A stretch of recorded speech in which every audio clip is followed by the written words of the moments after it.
Hello everyone, Mr. Shins here.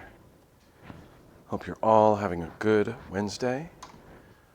Tonight, we are doing more Spooktober visual novels. And I'm really looking forward to this one.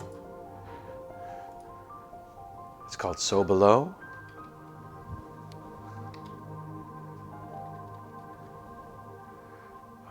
So if you haven't caught one of these streams yet, if you don't know what I'm talking about, this game was created in 1 month for the Spooktober visual novel game jam, or visual novel jam.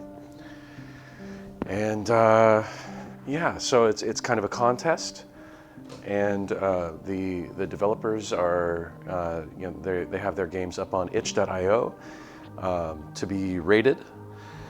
And yeah, if you like what you see here tonight, these games are free to play. Go to itch.io and download, play, and if you play, please rate the game. If you're here in the chat, you can see that I've pinned a link to the entries page. You can just click that link and go right there and search for So Below. And you can play it or any of the other games that we've played over these last few weeks.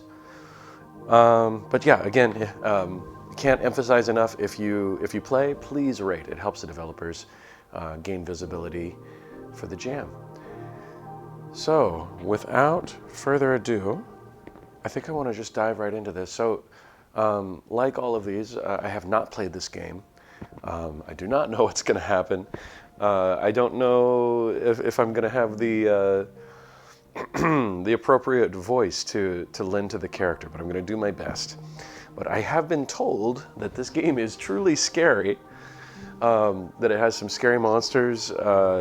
So I'm going to go ahead and just reiterate the content warning from the game. So this is a content warning. This game has alcohol and drug use, violent and potentially disturbing images. So if you are sensitive to scary monsters and violent images, please be warned. This may not be the game for you to watch because, yeah, we have been told it is rather scary. So hopefully I'm okay. All right. So let me power on the Steam controller here. And I just want to really quick make sure that I'm seeing levels for myself and game music, which is really loud in my headphones, so it seems to be a theme. I'm going to just turn it down a little bit in my headphones. And then I'll turn it up for you guys. Yeah, I think that should be okay. It's a lovely screen, lovely art. Here we go. So Below. Oh, this game contains alcohol, mentions of drug use, violent imagery. It really just kind of flew by there, didn't it? Can I go back? See it again? Back. Nope. All right. Where did an old life end? Where did the new one begin? Could it all happen within the same lifetime? Especially for those who were looking for a place to start all over. Maybe even called a certain space their own. Most people had one at one point in their lives, whether it be with parents, grandparents, or even people they aren't even related to. a place to go to at the end of the day to distress from the rest of the day. There are days where I do wonder if I can just turn back just to make things more comfortable, more safe. Maybe it's best to not dwell on those sorts of thoughts.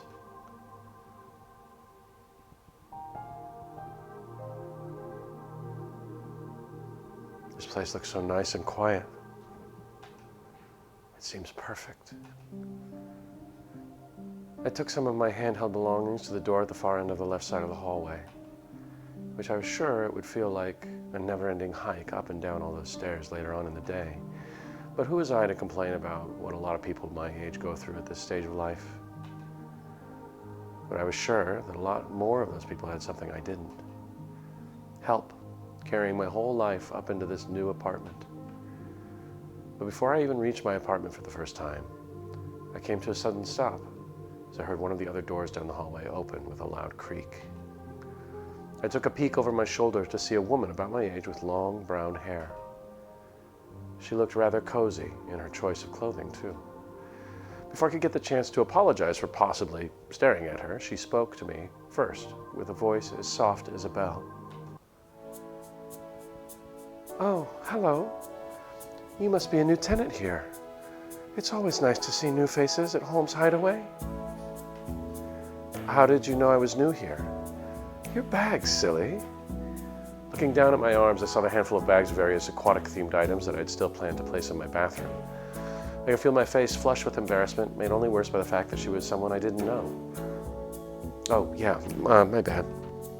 Sorry, it's been a really long drive for me." "It's okay. Everyone makes mistakes, especially when they must be really tired from traveling overnight to be here so early in the morning. You must be exhausted." "I'm not doing terribly. As long as I have my friend Double Espresso Macchiato right by my side, I should be all good." "Oh dear. Maybe I can give you a helping hand so you don't need to rely on caffeine as much." That would be nice." "No, thank you. I mean, she's obviously my neighbor. She seems nice. So why not accept help? Could be a good way of breaking the ice with the new neighbors, huh?" "That would actually be really nice of you if you have time to help me for a little bit. I don't want to take up too much of your time if you're busy. I wouldn't have offered if I didn't have time today to help get the new girl settled in." Let me just place the stuff I have in the bathroom." "All right?" "Oh, all right. I can get some more of your belongings and bring them up to your door. Which one might that be, if you don't mind me asking?" "Oh, I guess you do need to know where to put my stuff. It's the one on the far left, 323. "Oh, that's right next to mine. Guess that makes us neighbors. Thank you so much for letting me know. I'll get to it then, Miss..." Anita. That's what my mother calls me. Mine calls me Eleanor when I get in trouble. But on a good day, it's Ellie. I'll let you know that you aren't in trouble, Ellie." Wow, we are, I feel like our character is incredible. I feel like Anita is incredibly awkward. It didn't take long for me to catch up with Eleanor, back outside to grab more of my possessions. We continued on in this rhythmic pattern for a couple of hours. We went to the moving van, back upstairs to my apartment, and placed the boxes in specific rooms. Wash, rinse, and repeat. Because of course, the elevator's broken. Yay. After a couple hours, my apartment was full of moving boxes. Oh, isn't moving the worst? Oh, these backgrounds are lovely, aren't they? Not a single room was left empty by the time we settled the last box in its neat little place. That should be the last of it. Thank you so much. I know it was really hard work, but you have no idea how much I appreciate your hard work, Eleanor. Oh, it's no trouble at all. I'm just happy to help someone when they really need it the most. It's just a shame that if I didn't come out of my humble abode, that you would have done all this by yourself. If you don't mind me asking, why is that? It's as long as it is complicated to explain. I'm sorry. You don't need to apologize all the time, especially since there's nothing to apologize for. I'm not offended or hurt in any way. Eleanor raised a finger, as if she was going to wag it disapprovingly. Who was she, my grandmother? But, would I have done this with my granny? I cut myself short before I could finish my apology. Okay. Good job. You're already learning. It'll take a while for an old habit to die hard. But we all have to start somewhere, I guess. Exactly. All it takes are a few cute little baby steps. Even though I'm not cute, nor am I little. But I can always get started on that stupidly long hike. Well, I hope you have a wonderful long hike. While you do that, I should actually be on my way. I planned on meeting a friend for coffee. They've been waiting for me long enough. I hope that we can catch up at a later time. I'm sure we will one of these days. It's been really nice to meet you, Eleanor. It's been a real pleasure to get the chance to meet you too, Miss Anita. Take care now. Bye. When I finally had a moment to just relax and reflect on how to arrange everything, I slumped onto the couch. While I shifted my position to lay my back against the cushions, I took this blissful moment of silence to breathe deeply.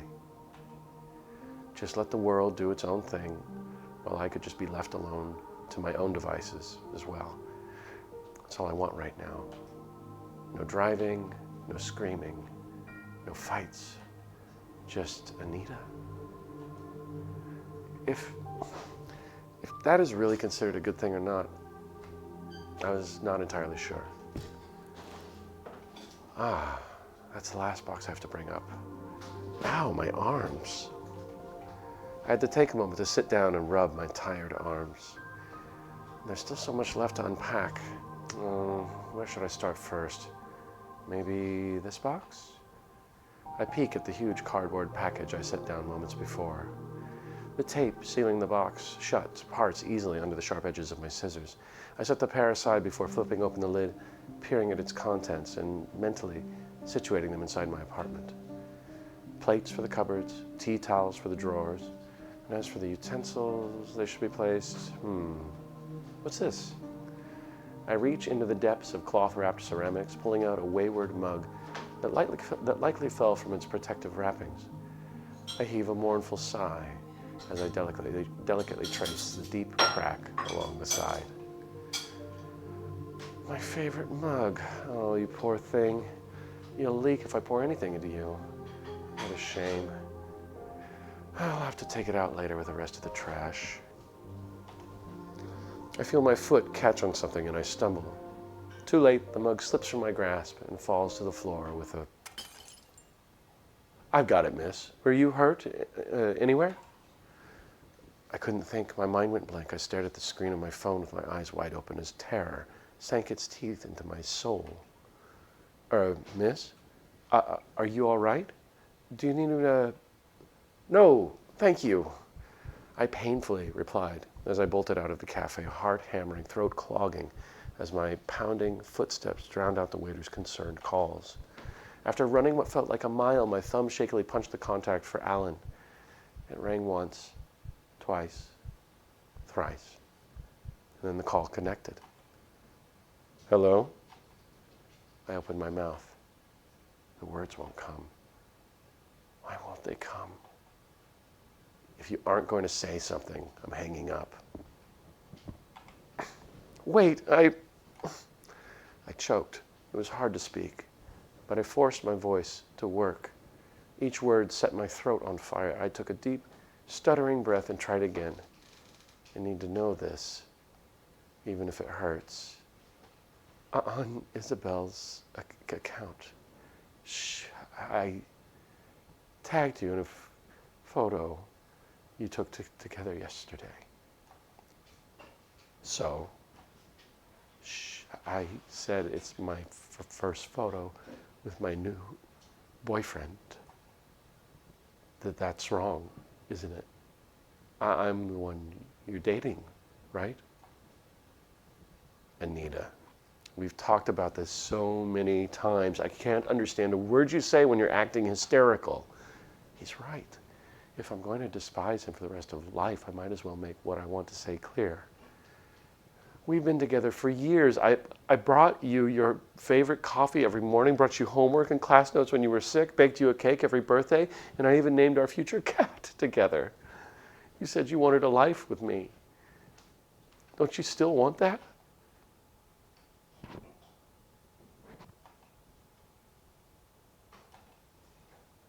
Why won't you say anything? I waited in agony for an answer. A beat passed. He sighed. I don't want to see you anymore. Let's end it here. Now, get your shit and get out of my life. Wait, Alan, please don't leave me. I hear a click. I hear his dial tone. I tried to call the same number a dozen times, but he kept his silence. Everything after that was a painful blur of screaming and bawling. I stare at the broken mug shattered to shards on the floor for maybe minutes, hours, I don't know anymore. The world was fuzzy. My hands shake. My shoulders ache. My breath stagger as I try to take them in, out, deep, count and hold before letting it out. Don't think about him anymore, Anita. You're here to get away from it. It may be fresh, but you're fine. It shouldn't affect you anymore. Let's hope all the years of manipulating me is a blessing in disguise. Just remember what your therapist said. You are beautiful. You are worthy. You are loved. Even if that last one is a lie. I am not some random, desperate stalker girl who couldn't take a hint where most of the campus turned against you. This is a new place where no one knows your name. It's a new beginning with new neighbors who won't gossip or post embarrassing photos of you or snicker behind your back. I am Anita Carver, and I am pathetic enough to talk to myself. Who am I kidding? Moving here changes nothing. It's only a matter of time before I make a mistake, and everyone here will...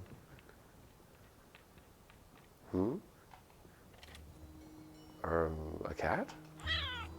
A midnight black cat gazes back at me through half-lidded eyes, despite how bored they seem, if such an expression existed for cats. I couldn't help but feel like we're looking into each other's souls. It was uncomfortable, to put it lightly. What are you doing here, kitty? Are you lost? The cat yawns. Cats have really sharp teeth. Wait. It slips into the apartment before I can close the door, padding through the entryway on swift paws. It hops on the dining table and sits, staring at me expectantly. I'm sorry, but I don't have anything for you to eat. I haven't shopped for groceries yet. The cat narrows its eyes and yowls. I can't tell at all if it's mad or not. I don't understand. What is it you want from me?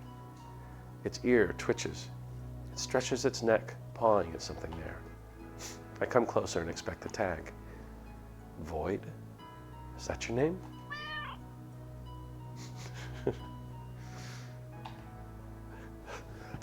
Excuse me. Void's adorable. I'll consider that as a yes. I take it this means you're lost then. Void meows their affirmation once more. This is almost incredible, having my own way of communicating with a cat. There's no phone number on the back of your collar. How am I supposed to find your owner? Void says nothing and merely stares at me some more. You are absolutely no help right now. Well, you seem to be in good health, and your coat is only a little messy. It's not matted or anything. You couldn't have been missing for long, and there's not a lot of mud on your paws either, so you're not outside too much. Do you live in this building with your owner? Okay. Maybe... Oh no. One of my neighbors knows who your owner is. That means I have to talk to them. I plop down onto my couch in sheer misery at the idea of talking to people right now.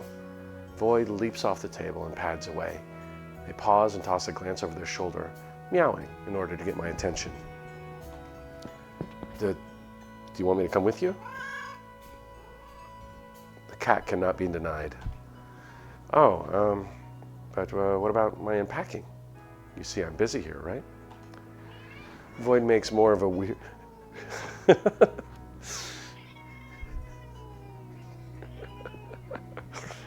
This cat... This cat's a character. I mean, he's literally, or they are literally a character, but they're also a character. Void makes more weird grumbling noises, clearly showing irritation at me. I feel myself caving in and sigh. Oh, why not? I can put off squaring my things away for an hour or so. I just hope this leads somewhere. Void chuffs. Is that a good thing? And turns its back on me, tail swishing lazily as it pitter-patters off. Wait for me. I really don't want to do this. I should be settling in, trying to get some realm of normalcy, just being left alone. But I don't have the heart to leave a little kitty on his own. Like, it doesn't matter. Don't worry, I'll find him. As I picked up Void, I must not have had a good grip on him as he jumped right out of my arms. Terrified that I already lost the little guy, I scrambled to try and get him. Thank God he only started rubbing against the door across from me. Maybe he's trying to tell me something. Please be right. With a deep breath and a shaky hand, I knock on the door.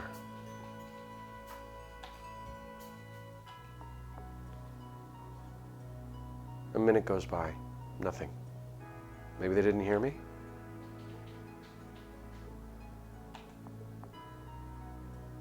Hold on! A harsh command from a woman behind the door made me and Void jump a little. From the sound of it, I would guess she's close to my age. The door was then yanked open to see an alternate styled girl towering over me, dressed in mostly black. Her size might be due to her massive boots. From the look on her face, my presence wasn't welcome. Can I help you? Yes, I was wondering, Miss, oh God, I don't even know her name, yet here I'm offering her a cat. This is just nice. Vivian. Thank you, Miss Vivian. This cat came scratching at my door. When he jumped out of my arms, he came to your door.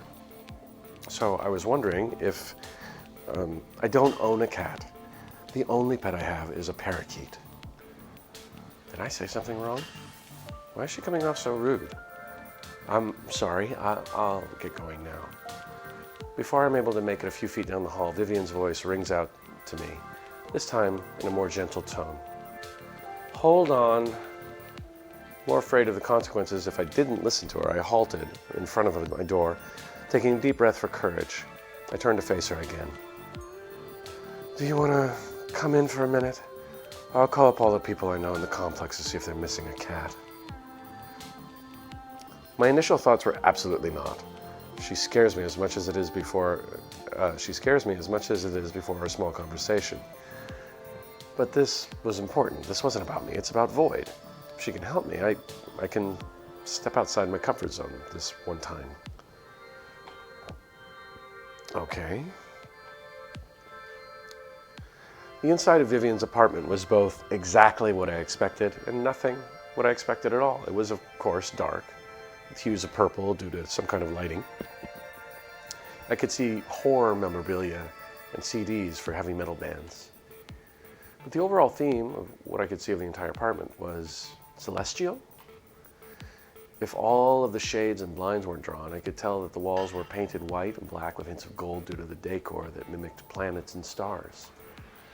The lighting I noticed earlier, I realize now, was a projector showing different galaxies across the ceiling. It felt like an upgraded version of a teenager's bedroom, but it's still the most beautifully decorated apartment I've been in. I'm even too scared to sit on her couch in fear of Void scratching it up. Okay, we have some options here. Look at the bookshelf, look into the kitchen, look at the side table. Look at her parakeet. Let's look at the bookshelf. You can tell a lot about a person by their books. And it might be, I feel like we're having some trouble kind of holding a conversation with people and communicating. So maybe if we find a book that we are interested or have read, we can strike up a conversation about that. Something to connect to this person with. Her collection of horror and heavy metal is a lot more obscure than I first thought. I've never heard of any of these bands or movies. Picked up one of the movies out of curiosity. What the heck is Puppet Master? Oh Lord. I put it back and decided to see what her taste in music was like as well. An older style stereo was right on the kitchen counter, so I decided to press play. My ears felt as though they were starting to bleed with how loud the music was. It frightened Void as I dropped him so I could cover my ears. Why did you do that? Vivian had to shout out to me to hear her as she dashed out of the kitchen to turn it off. My ears are now ringing as I try to find Void.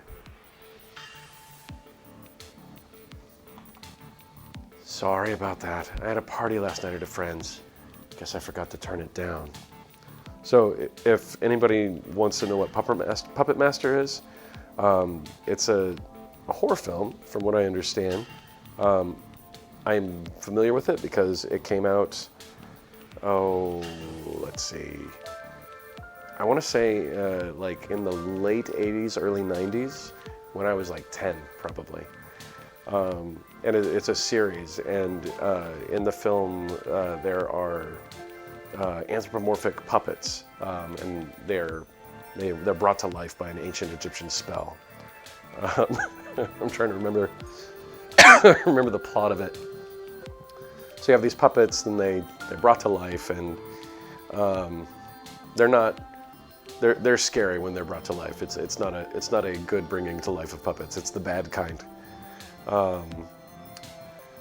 I know there's several films, but I remember there's 1, 2, 3. I don't know how many. I have no idea how many, but there's a lot. So that's what she's into, huh?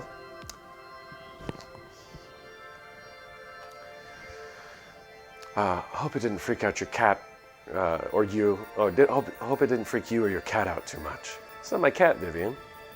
It's fine, and he's not my...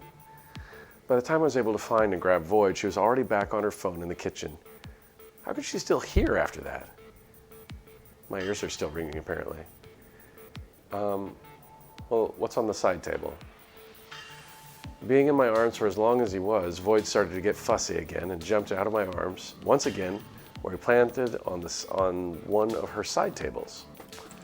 When he landed, Void knocked over an extravagant-looking box.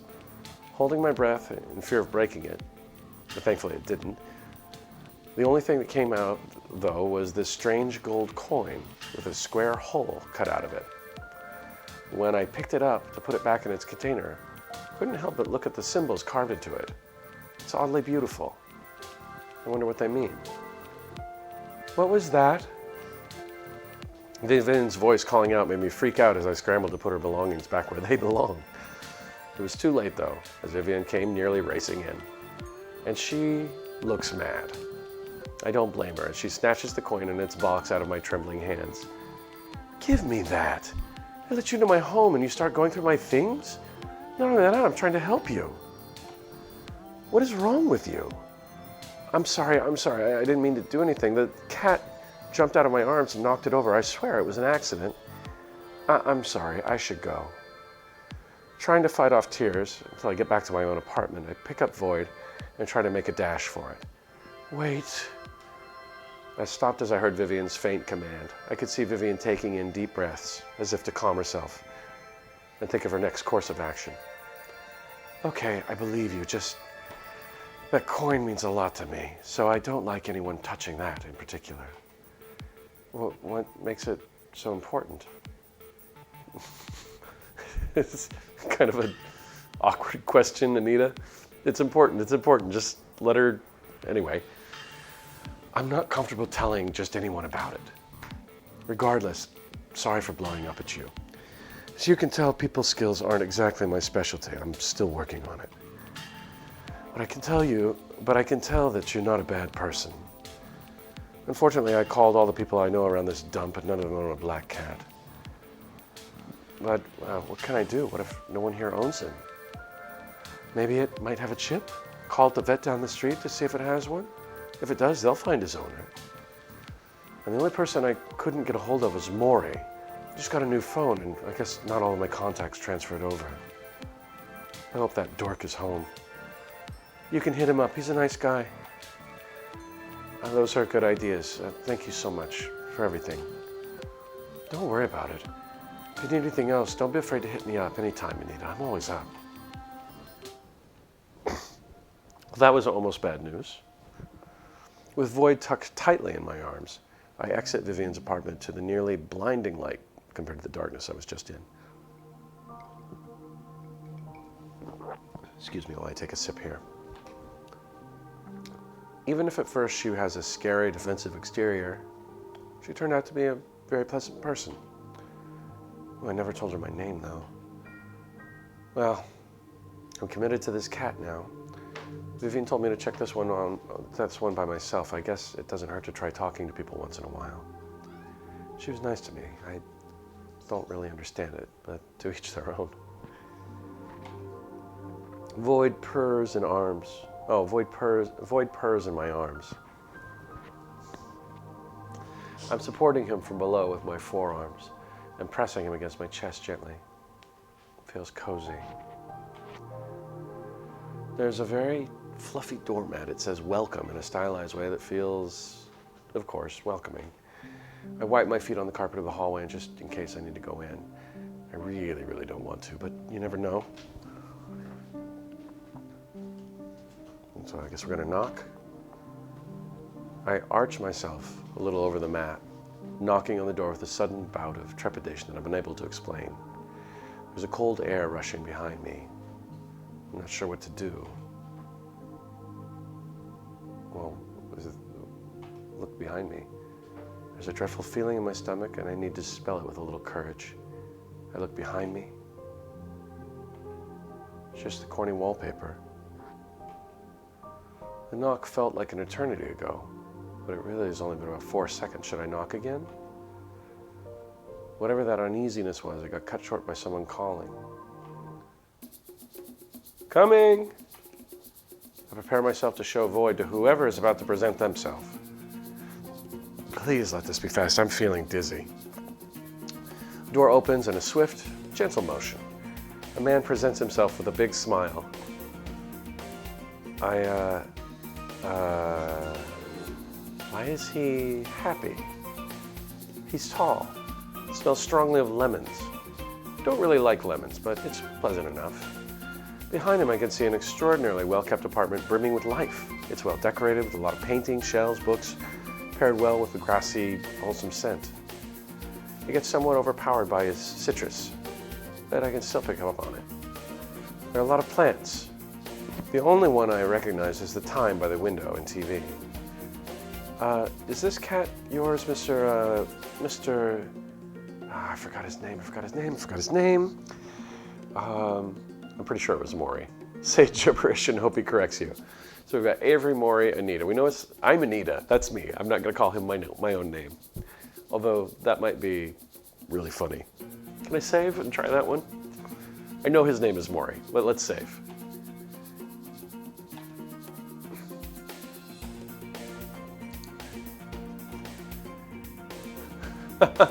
Okay, I have to admit, that's pretty adorable. Super wrong, but very cute anyways. As long as he's laughing with me and not at me, that's all that matters. Also, his laugh is adorable. Avery. Didn't Vivian mention that she called someone named Avery and I'm getting confused? Let's say the gibberish. I'm sorry? Oh, you know, je me souviens. It's French, right? Even if I was French, it's still not my name. You know, it's fine if I tell you. I'm not going to be offended. No, I promise I got this. Okay, let's give it to him. We knew it was Maury. Oh, hey, that's right. How did you know my name? Vivian told me while I was talking to her. I guess I just needed a minute to remember. Don't feel too bad. I'm horrible at remembering names and faces too from time to time. Oh, sorry. That's fine, but no, the cat isn't mine, dear. I assume you're the new tenant. It's sad that you're told my name before I could introduce myself, though. Oh, yes, I'm new here. Welcome, miss. Always nice seeing some new faces here and there. Thank you. I'm Anita. Now he knows that I called him my name. Are you feeling all right? No, I'm dizzy from talking so much today. Yes, I'm all right. He laughed. Seems surprisingly nice. I don't think he's going to bite me for now. Oh, that's fine. I'm also a little shy. Yeah, shy. Well, nice to meet you, Anita. Are you trying to find his owner? He's on to me. Yes, he was scratching at my door. Well, none of the tenants have any pets aside from the parakeet next door. I met Vivian's parakeet. They're really pretty. Yeah, I know she is. Lovey, I mean. Not Vivian. Thinks he doth protest too much. I mean, yes, she is pretty, but, please don't tell her I said any of that. I promise I won't. Oh, thank you. But that's awesome. I love animals as well. I'm trying to get a little pet myself. But no, the cat isn't mine. Is he a stray? No, you gotta call her. I want to cry. Right. Why did you interject like that again? You learned about this very long ago. He steps a little closer and starts petting Void. Don't worry about it. I know how it is. I won't judge you. Well, why would you judge him? Oh. You should call Mr. Landlord. He might know. Who? The landlord. How did we not think of calling the landlord? Good idea. Can you give me his number? Sure, I can give you mine too. Ooh, smooth. Very smooth, Maury. I pull up my phone and he pulls his. I feel a little embarrassed to open my phone close to people because my wallpaper is a photo of a certain someone. I know they don't care or even know what that is, but I still don't feel very good showing people. I need to change it. His phone has a green case, and I think his wallpaper is some kind of cute bug. Eccentric. He opens his contact list and I open mine. A little tingling in my brain rapidly morphs into a personal heat wave as I see a familiar name on it. I already have Mr. Landlord's number. I'll just pretend to add the number. He asked me to add his number as well. I obey without questioning. Give me a call whenever you need anything. I'll always be there to help. Thank you. Also, seeing that you met Vivian, have you met Ellie? Eleanor. Oh, yes, I have met her. She's awesome. I haven't seen her in a bit. I won't be leaving for today, but lots of work. Can you say I'll return her watering can tomorrow? She doesn't have a phone. She doesn't? No, and she's tight on money. Oh, okay. Sure. Thank you. Nice meeting you. Sorry for interrupting your work. It's okay. I love meeting new people. He isn't bothered. A first. Good to know. I'll be going now. I'll be here whenever you need anything. He's staring at me. Or am I staring at him? I don't know. Oh, this is getting awkward. I should go. I turn around and leave immediately. Bye. I can see him waving with a big smile as I turn around. He's sweet enough. He said I didn't screw it up this time. I got startled by the door. Oh, I'm so pathetic. I hope that no one saw that. They'll make fun of me. I don't have to move again. Void doesn't belong to Vivian or Maury. This is bad. Talking to two people was terrifying enough, much less two strangers that I have to live next to. How many more people do I have to make a fool of myself in front of until I meet Void's owner? Vivian and Maury are probably together and laughing at me as soon as I leave. I feel so stupid. I'll never be able to show my face outside my door after what happened today. I don't want to know what everyone is saying about me. I can't go through that all again. Stupid, stupid, stupid. Stop. I need to stop. I am worthy. Yeah, I remember that, Anita. You are worthy. Why didn't your owner place their contact information in your name tag, Void? All I have to do is go directly to their apartment and drop you off, but I can't. Not even a meow back to reply to me. He's just resting in my arms like nothing's going on. It would be nice not to worry about anything right now. Wish I was a cat. Wow, so just an aside here. I mean, obviously we're struggling with, Anita is struggling with this social anxiety. I have experienced some social anxiety, but I'm more familiar with people who really do have social anxiety, and like these thought processes are real. I feel very bad for Anita. And sometimes it can be hard to get inside the head of somebody who has fears like this. And I'm glad that this game is trying to tackle this condition. This is what it feels like to me. I don't know for sure that what the authors are intending here, but I mean, this is anxiety. This is social anxiety, as well as general anxiety. And it feels real here. Like just needing to meet your neighbors can be this huge undertaking, to the point where you wish you were a cat so you don't have to deal with it.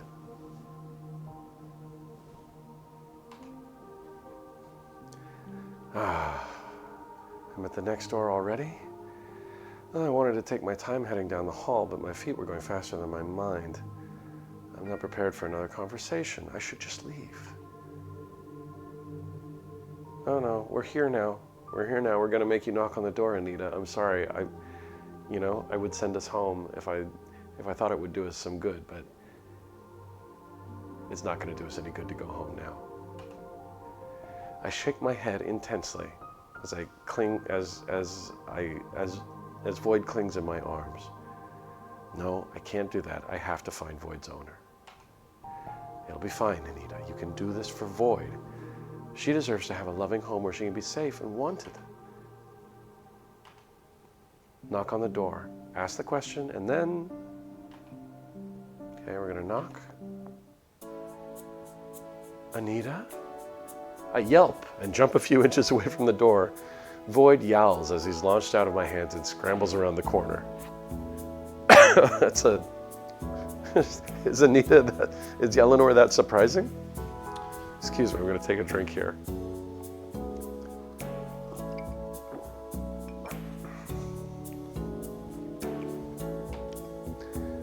Wait, come back! I reach out to him, but it's not enough. Void disappears down the hall in a black blur. Oh, I'm sorry for startling both of you. Are you all right? Yes, I think. What was that in your arms just now? A cat? Yes, I'm trying to find his owner, but now I see. I'm sure he'll come back. Oh, why don't you come inside while we wait? I bought this wonderful new tea, and I would love to hear your thoughts. Ellie's the kind of person that will share tea with you and then get your thoughts on the tea. I appreciate that.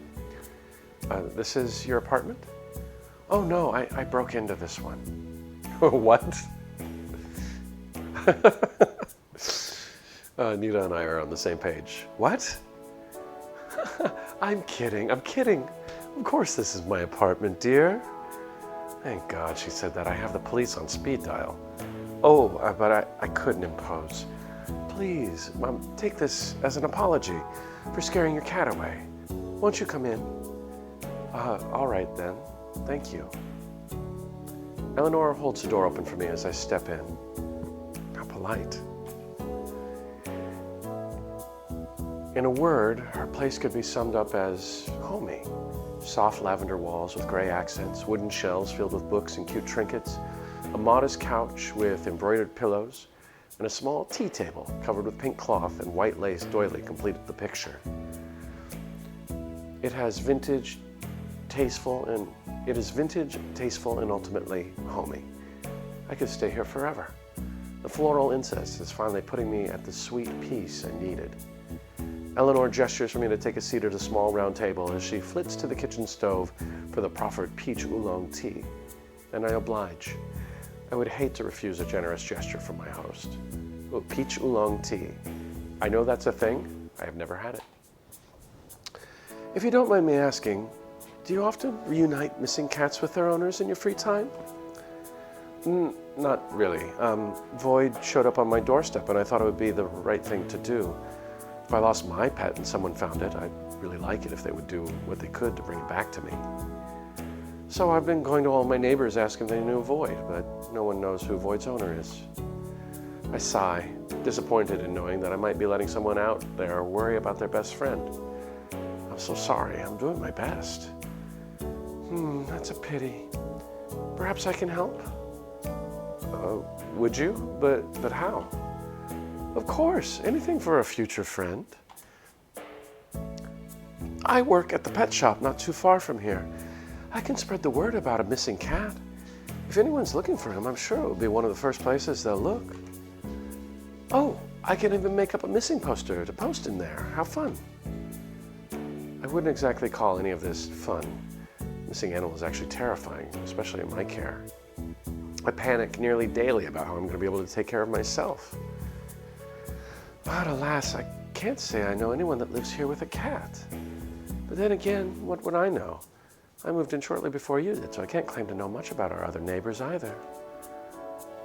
It's all right, really. Vivian already called around to everyone she knew here, and no one said anything either. How long ago did you move here, though? Oh, about a month ago. So I completely understand the feelings of wanting to belong more than anyone else here. So if you need anyone to vent your feelings and anxieties out to, don't ever be afraid to come around. We can share some tea and chat till your heart feels lighter. You've been nothing but kind to me, Ellie. Even when you don't have to, I can't thank you enough. Ellie takes her hands in mine softly as I tense up, while also being at enough comfort to let her. It's like being held by someone that actually cares about me. It's a nice change. My heart goes out to those in need, Anita. Ah, it sounds like the tea's ready. Please wait just a moment. That's okay, Eleanor lets go of my hands and leaves me before I finish my sentence, disappearing behind the partition that separates the living room from the kitchen. So what do? Look at the bookshelf, the tea set, the trinkets, walk around. Books, we learn about a lot of people. We learn a lot about people from their books. I believe this firmly. So let's look at the bookshelf. While I take the time to wait for Eleanor to come back with the tea, my line of attention goes to her bookshelf. There weren't many very good books to choose from. A few autobiographies, a couple installments in a fantasy series I've been meaning to pick up, along with a few books on the occult. Huh. I never would have thought a sweetheart like Eleanor would even want to know about the occult, let alone read about it. I guess you can't judge a book by its cover. Pun unintended. Oh, sure it was. Sure it was, Anita. You can't fool us. You can't fool yourself. That was an intended pun. But one book drew my eyes to it for some unknown reason. Picking it up, I saw it was a book on local urban legends. A page was folded over. The Hermit. Not much has been documented about this unknown force, hence the name it has been given, but rumors spread that upon its death, parts of its body were scattered all across the world, each one gifting the one who possesses a piece of its body the curse of seeing what should be left unseen. What does that mean? The curse of seeing what should be left unseen. Okay. My curiosity made me interested. Maybe I could... Almost ready. Fumbling the book in my hands, I shove it back into its proper place. It doesn't stop me from being curious, though. My hands and heart feel colder, more empty now. Was he right? Am I needy? Am I worthy? Oh, I am worthy. I am worthy. It wasn't long before Eleanor emerges from the kitchen carrying a tea set on a silver platter. She sets a china and daintily pours the tea with all the elegance of a noblewoman. I can't stop staring. I envied her level of grace when I knew it was wrong for me to do so. Eleanor seems so amazingly put together that it's hard to imagine her as anything but. Unlike me, my career, my attempt at a romantic relationship, my friendships, my family, my mental state. Why can't I be like Ellie? Is something wrong with the tea, Anita? Ellie's tender voice cuts its way through the thick fog in my mind. It frightens me a little, but seeing her concerned expression makes me come back to reality. Huh? Oh, no, nothing's wrong. I was lost in thought. It smells... As I take in a deep sniff of the steam coming off the tea, the world begins to tilt. I put a hand on my head, clenching my eyes shut as my head spins. The last thing I feel is my body hitting the plush carpet with a thud. Uh-oh. This is not good. I hear Eleanor scream something, but her words drowned by the dull throbbing filling my ears. Then, as suddenly as it came, I feel the colors and shapes of the world coming back to me. I lift my head, blinking everything back into place. Oh, thank God, Anita. Are you all right? I'm fine. I just feel a little dizzy. It's probably because I haven't eaten much today. You know, moving and everything. I'll probably feel better once I go back to my apartment. Oh my. Here, have some tea and cookies on your way out. I don't want to see you fainting again before you return home. Scurrying to put together a sort of care package for me, she lets me borrow a thermos of hot tea and a container of cookies. Oh, you do... Ellie didn't let me finish before shoving a cookie into my mouth. I won't hear of it. It's really nothing. Oh, thank you. I nibble on the cookie that was already in my mouth. Yummy. As I brought the thermos to my mouth, there was a... Void? I leave my seat for the door. Sure enough, Void is back, staring up at me from the other side of the door in a strangely familiar way that triggers a rush of déjà vu. The way he slips into the apartment only serves to strengthen the sensation. Unlike last time, though, he doesn't perch on the table amidst the fine china. He clambers up my leg and curls around my shoulders like a weighted scarf instead. I can already feel my back strain from his weight. If I voice my complaints aloud, though, I suddenly sense that those claws in my arm will dig deeper than necessary. Ow, what the hell? Oh, look, he came back. He's so sweet. Judging from the stare down Void gave Eleanor, I don't think he shares the same sentiment. He looks like he's about to scratch her face off. What's your problem, Void? Anita is perfectly nice if into the occult, but she makes cookies and tea. I think those things kind of balance each other out. I swiftly transferred Void to my arms and clutched him tightly against my chest. He squirms, yowling, but I never relent my hold on him as I edge to the door. I better be going now that Void is here. Thank you for your kindness, Eleanor. I'll see you soon. Bye. Eleanor opens her mouth, no doubt to trap me here longer with promises of tea and cookies, but I would rather not be more of a nuisance longer than I have been. The longer I converse, the higher my chances of ruining our acquaintanceship. I like spending time around Eleanor. She's a very sweet woman. The less she sees me, the longer I can selfishly exist in her world. Oh, Anita. So, with that said, I slowly leave out the door to the next tenant's door.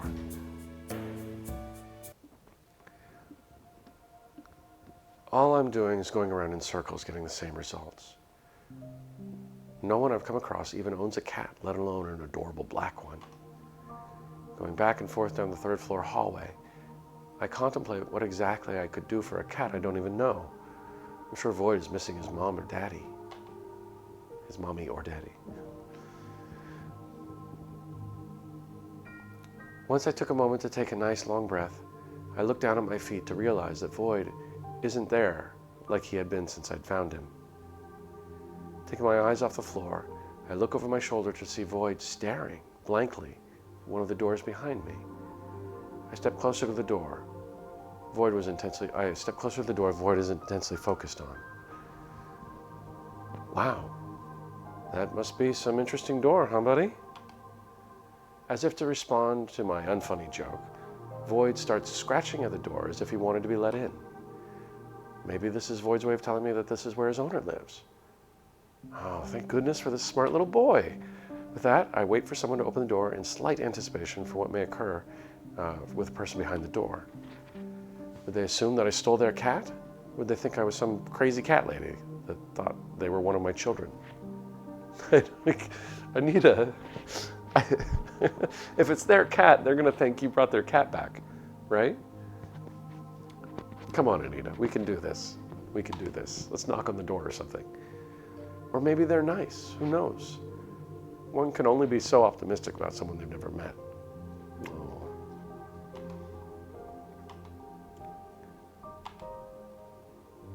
Well, if they ever open the door, I'm gonna try and knock. If I click on it, will it knock? It does. I take it upon myself to knock on the door, see if anyone is actually home. Taking a few more moments to wait patiently for the occupant to at least welcome their cat back inside.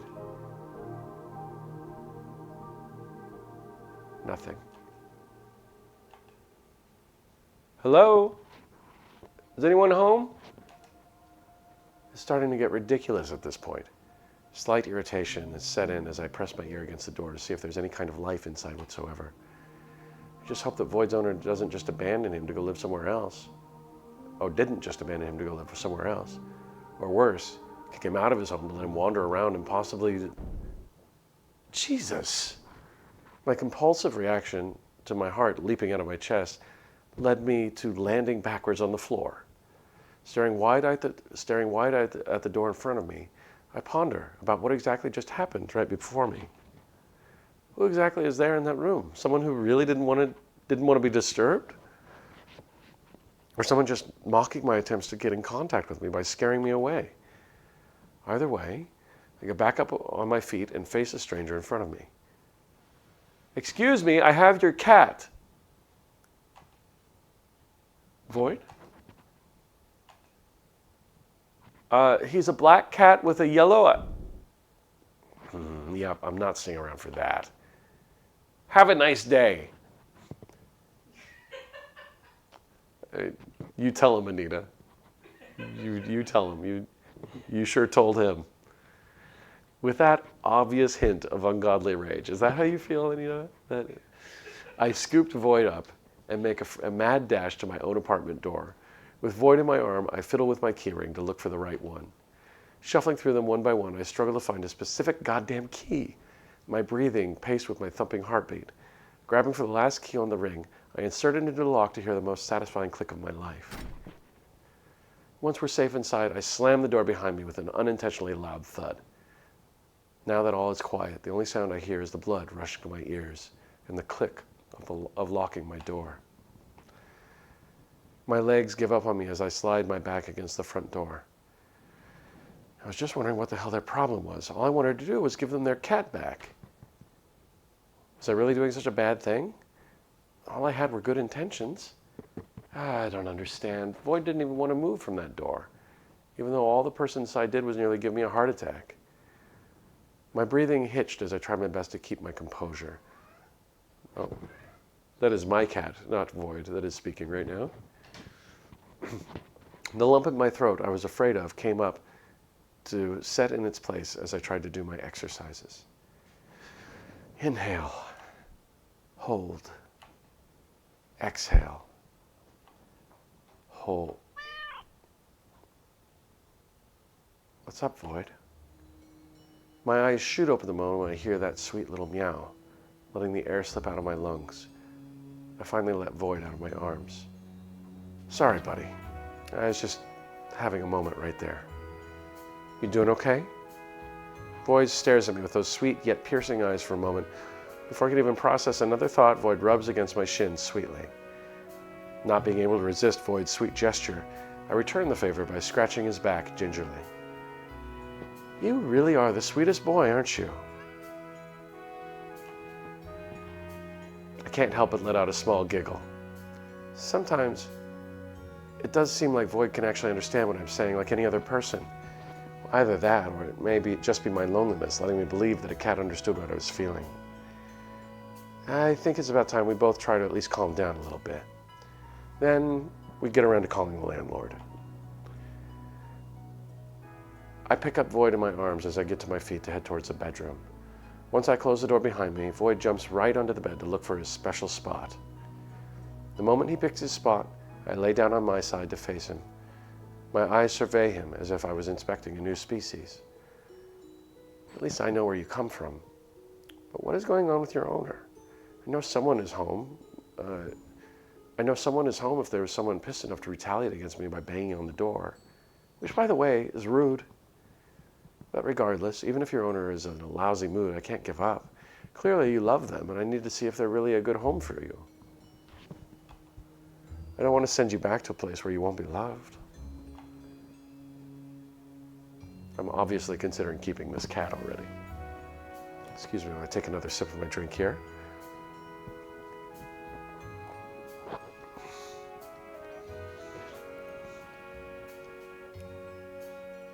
Did I miss something? No?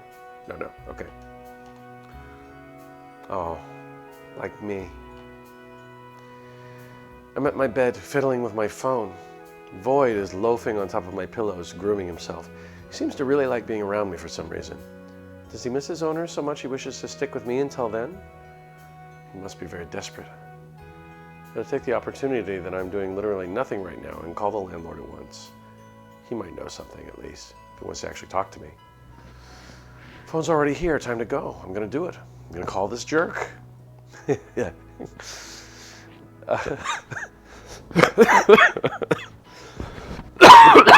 Oh, excuse me. I don't know why he's the jerk, Anita, but you do you. Okay. Excuse me. I'm having a coughing fit. Time to actually call him now. Actually, I took a pic of Void loafing. Cute. Do I really have to call him? It's not like Void is bothering anyone, but I feel like this cat has something to do with that empty apartment. I'll ask.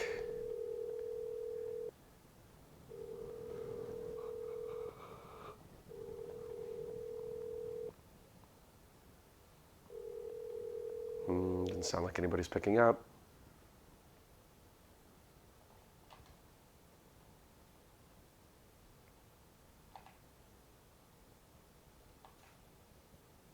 He picked it up. Rats. Hello? Hi, Mr. Landlord, it's Anita. Who? My soul left my body. Oh, I think I remember you now, the new tenant. What do you want? Never mind, it's forced its way back in. I found this cat walking around the building. He has a collar. I thought you might know who he belongs to. No phone number on the collar? No. Well, it might have wandered in from somewhere. I don't know how that would work, though. None of the tenants have pets outside of that damn parakeet. That thing keeps me up at night. Rude. Listen, I have stuff to do. Only call me if it's important. Anything else? He doesn't. He's a landlord. At most, he turns the water on and off. Well, I was just a little curious about that empty apartment. Is the tenant really missing? Oh? Well, that's news to me. Which apartment? 313? Oh, Tom ain't missing. He's just out on vacation, I think. It's been a while, but he's keeping rent paid and not bothering anyone, so I don't really care if he's home or not. He still does talk to me on his phone and sends me payment receipts. I suggest you don't keep intruding on other tenants' personal lives anymore. Piece of advice. Don't make other people's business your business. What? Well, you're the one intruding. I just asked a question. Just apologize, Anita. It's best not to think too hard about it. Sorry, Mr. Landlord. Just curiosity. Right. Anyway, gotta go. Bye, Anita. That's about as helpful as I think landlords are.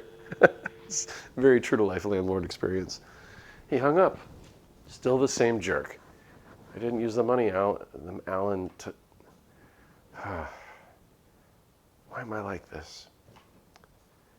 Well, the plan now, I think, is to take Void to the vet. He's cute, lounging like that, but I need to check if he has any tracking chips. Just had to get sidetracked. But I'd rather spend my time with a pet than with someone that thinks anything of me. I have a few things to unpack, but I'll do that later. There's a vet clinic on the other side of the road. I think I'm going to make a call.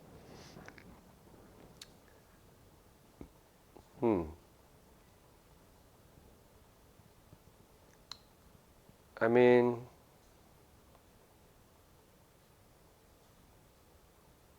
let's make the call. I don't know why we would. Well, this is tempting. It's always tempting to vegetate a little. I think it's probably best that we keep moving forward with the intention of getting Void back to his owner.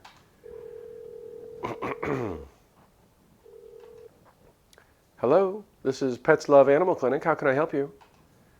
Hi, I'd like to take my cat for a checkup. I guess it's my cat for now. Sure, we're about to close, but we have some openings if you hurry. Where do you live, dear? In the apartment complex just outside.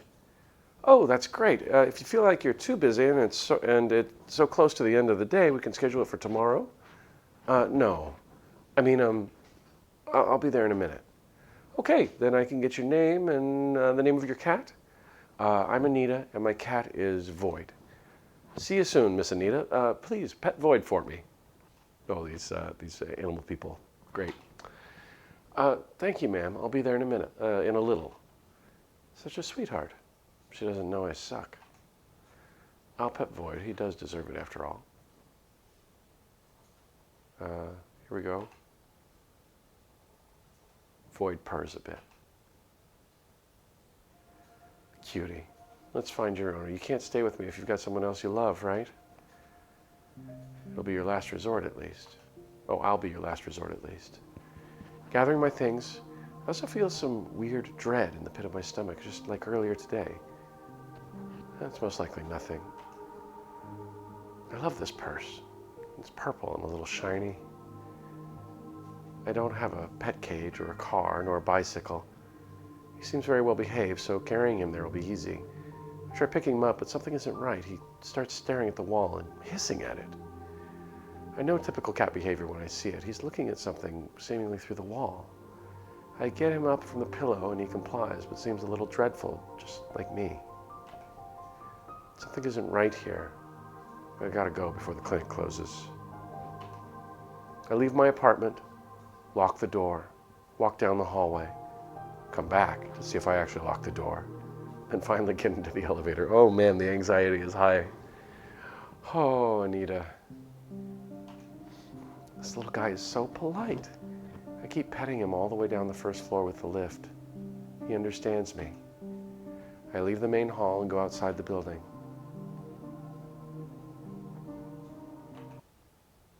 Someone's watching me. My head swings backwards as if by instinct to look at the windows of the floor I live in, where I can see both mine and Tom's window. There's someone in Tom's apartment. Dude, someone or something. Barely visible through the dim sunset. My spine chills. I'm scared. Void doesn't seem to react as strongly, but he also sees it from my shoulder. I know it. They gaze at the back of my eyes. I stare back at what I assume is their only eye. This is not like any of my hallucinations. Oh, we have hallucinations? There is something behind me back there in the hallway at Maury's door, and it's here again. I'll make up an excuse to crash at Vivian's place tonight. She barely knows me, but I refuse to sleep alone tonight. I use every muscle fiber I have in my neck to turn back around and keep walking to the vet. My muscles are frozen, but I force them to move. The do my best not to think about it. The short trip feels unending. Oh, despite everything, I arrived. I meet the receptionist there. She's pretty. Prettier than me. Hello, are you Miss Anita? I simply shake my head. Wonderful, Dr. Hood is already waiting for you right there. She points to a door next to me. We can discuss payment afterward.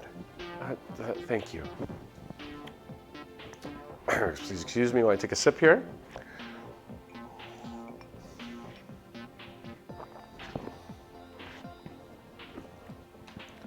The clinic is very well cleaned and has a very gentle aura. I like it. Makes me feel at home. I'd love to work here. There are a bunch of toys and magazines and cute animal posters. One of them is of a corgi, smiling. I love it. I go through the door. The vet is a man in his 50s. He's bald and looks pleasant enough. Hello there. Is this the cute fella I heard about? Well, you're already ruining it. Why do I keep doing this? I put Void on a table and pet him a little. The doctor approaches with a small light.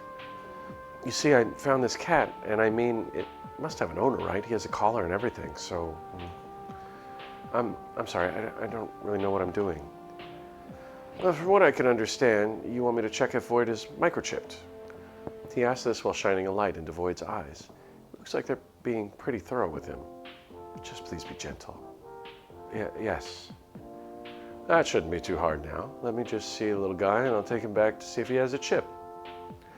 With a surprising amount of hesitation, I let this strange man I hardly know take Void back to hopefully do what he says he's going to do. Then I go back to the waiting room and sit on a bench. The receptionist is there behind a desk. Minutes pass, but they feel like agony. I don't want to go back to my apartment. All I have are the posters on the wall to keep me company. At least all the cute pets are keeping me company. It almost feels like they're staring at me. Even blinking at me. Their normal faces soon twist into toothy grins, unseen on people, let alone animals. The receptionist seems to vanish from my view.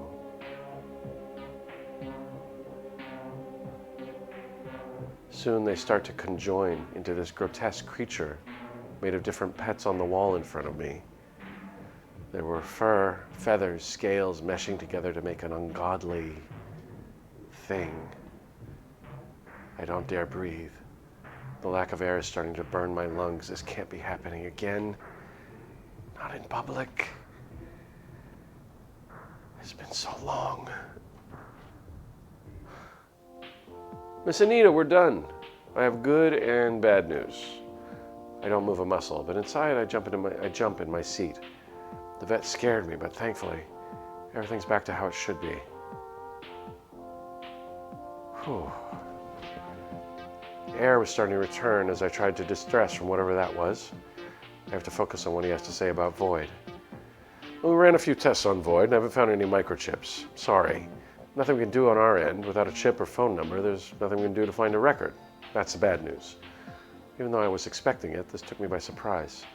Well, what can I do now? I don't think I can take the right care of him. Well, we'll be on the lookout for anyone that's looking for a black cat called Void. In the meantime, you can make posts on social media or put up flyers around town. We have your phone number, and we'll give you a call if anything comes up. The good news is, she's perfectly healthy. In due time, her owner will come around to collect this good little girl. Don't you mean him? No, dear, this is a female. Oh, sorry, I don't know how I didn't notice it earlier. Thank you. It's kind of hard to notice with cats, right? You're welcome, young lady. Just a suggestion, get a pet carrier. You could have jumped right off your arms or gotten into a fight with other pets. Yes, sir, I will. I held Void and paid for the visit, as if my body was on autopilot, and left. No chip. No step closer. Oh, but at least she's healthy. Someone I know always said, health comes first. I'll never financially recover from this, but if there's anything I like to spend my money on, it is with pets. It's a good thing I've always wanted a pet, but I feel entrapped in this situation now. I had no plans to suddenly look after a cat. But I'm not enough of an asshole to just dump her in a shelter, even though that would be the right thing to do. Would it? I don't know. I don't know if that's the right thing to do. Shelters can be a rough place for animals. I think it might be better to keep Void. And, you know, if you find the owner, you find the owner. Anyway, that's just my 2 cents. I force my way back to the building. At least she's not being as fidgety this time. I don't look at the window to see if the shadow's still there. I don't want to know. At the entrance, I meet Vivian. She's dressed with some pretty dark clothes. She looks like she's about ready to go out. I wonder what it's like sometimes. Wait, she's going out? Oh no. Hey. Oh, hi Vivian. Don't worry about earlier today, all's good. She made her way over to give soft pets to Void, and I do a little as well. I open up a big hearty smile, and Vivian mimics me with her own grin. It looks fantastic on her. She must really love animals. Found his owner yet? No. I was at the vet just giving him a checkup and seeing if he had a chip. Nothing. And also, it's a she. Oh, she looks okay-ish. I don't think you had to take her to the vet for that verdict, but hey, it didn't hurt. Anyhow, I'm on my way out. Anyhow, I'm on my way to get wasted. Later. She leaves. I just wave. I don't think she cares much that I didn't say anything. Now that she's gone, I don't have anywhere to sleep. I don't want to bother Maury either. It'd be awkward to ask a boy that. I don't want to go back inside. I don't have a good feeling about this. Today has been a long, very disappointing day. I still don't know whose cat this is, and I feel like I'm being mentally tortured for no reason. Is it too much to ask to have a normal life?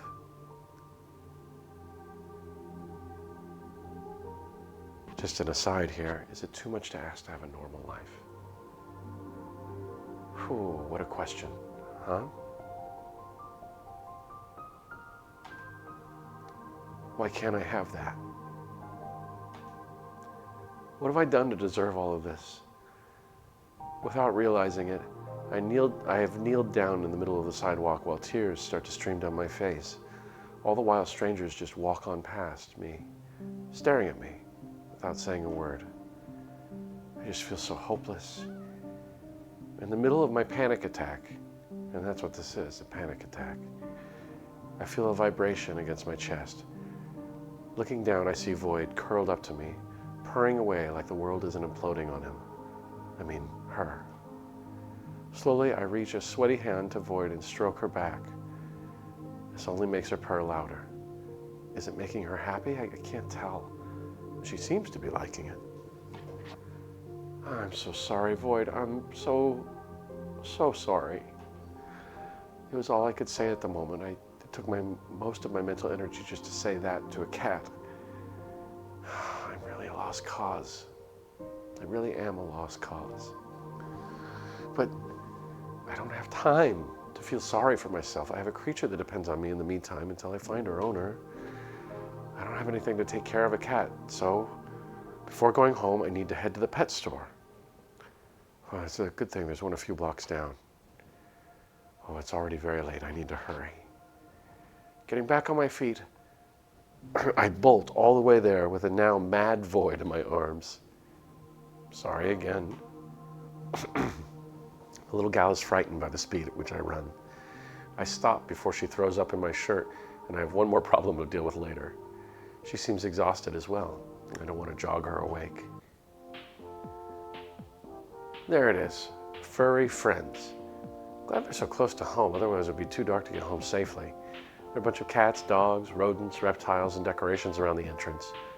Looks like they don't sell animals, which is a plus in my book.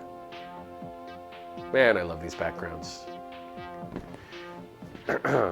Backgrounds, I feel like, are a very underappreciated thing in visual novels. Like, a lot of attention goes to the character sprites and movement and music, but backgrounds are essential, and these are really just pleasant.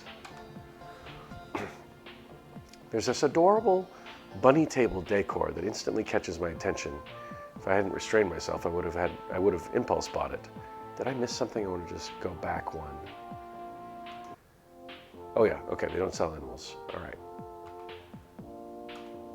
Just looking at it makes me feel a little better.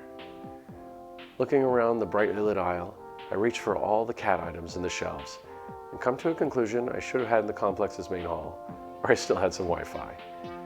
I have absolutely no idea what a cat needs. Oh God, don't freak out again. You just got over one. Anita, hi. Thank God for Eleanor. Ah! That might not be exactly how we should respond. I thought my soul was going to leave its body as I darted behind me to see, as I darted behind me to see a familiar face. Eleanor was looking exactly the same as when I met her earlier, but with an employee's apron on. She leans over with a warm smile, approaching Void. Please, don't do that again. Oh, I'm sorry. I was excited to see you that I forgot. I was so excited to see you that I forgot that you startle easily. I see you still have your little furry friend though. No luck finding her owner? No. I'm so sorry to hear that, dear. Something will come up soon, I'm sure of it. But in the meantime, I suppose you're here to buy some supplies for this little cutie. I'd be more than happy to give you a hand. She reaches for Void and pets her head with soft pats. She isn't purring. Must be fast asleep. Just like me in a few hours. But as Ellie started piling all kinds of toys, treats, and food, I could feel my wallet and myself start to cry. All the while she sounds even elated at the idea that I'm keeping Void. Ellie is a sweetheart, but I can't. I'm gonna go bankrupt at this rate. I'm sorry for interrupting, but I don't know if I can afford all of this. Oh, don't worry. I can help pay for some of it if you need the help. I can even throw in my employee discount. Man, she's the best. Yeah, we must accept. We have to for Void's sake. I mean, if it's really not a bother to you, I would really appreciate it. Thank you. Oh, it's no bother at all. Anything to help my friends and neighbors. I'm glad it saves me money and all, but why does it still make me feel pathetic?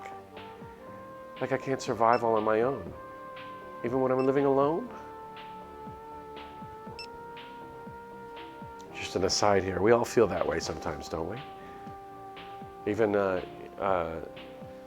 those of us that are older and have children, I have that feeling often, it's pathetic that I can't get through without needing help. But the truth is, we all need help sometimes, and everyone is better for it. And people like to help. If you think about if you ever have an opportunity to help somebody like this, it feels great, doesn't it? I bet Eleanor is elated that she's able to do this. For God's sake, I'm depending on the charity of my neighbor to feed someone else's cat. I need to stop thinking too much about this. It's a nice thing someone did for me, and I should just say thank you and move on. That's right. Trudging all of Void's new treasures is going to be a bit hard with no way of getting it all home. Is it okay to borrow a shopping cart if I plan to give it back? No, bad, that's still stealing. But I have to do it for Void. But before I can step out the door with a cat and 2 arms full of goods, Ellie follows behind me. Oh, Anita, wait. If you need a way to get home, you can borrow my bike. I don't want you carrying all that and your little friend back to Holmes' hideaway. Really? What about you when you get off work? Oh, don't worry about me. It's a nice night out for a walk anyways. You really don't need to be doing all this for me. I don't really know what to say. Thank you. Oh, did I misread that? Oh, thank you. That's all you need to say. Just go out the back and it'll be there. Now, hurry on home. I don't want it being too dark out. As Ellie instructed, her bike rests up against the bricked wall of the alleyway. It's a cute baby blue with a basket on the handlebars. So I load all of my items into the back and Void in the front. I proceed to pedal my way home. all the while feeling a little at peace as the crisp night air races through my hair. Void seems to be liking it too. She just cuddles up in the basket. I have to admit, it's pretty cute.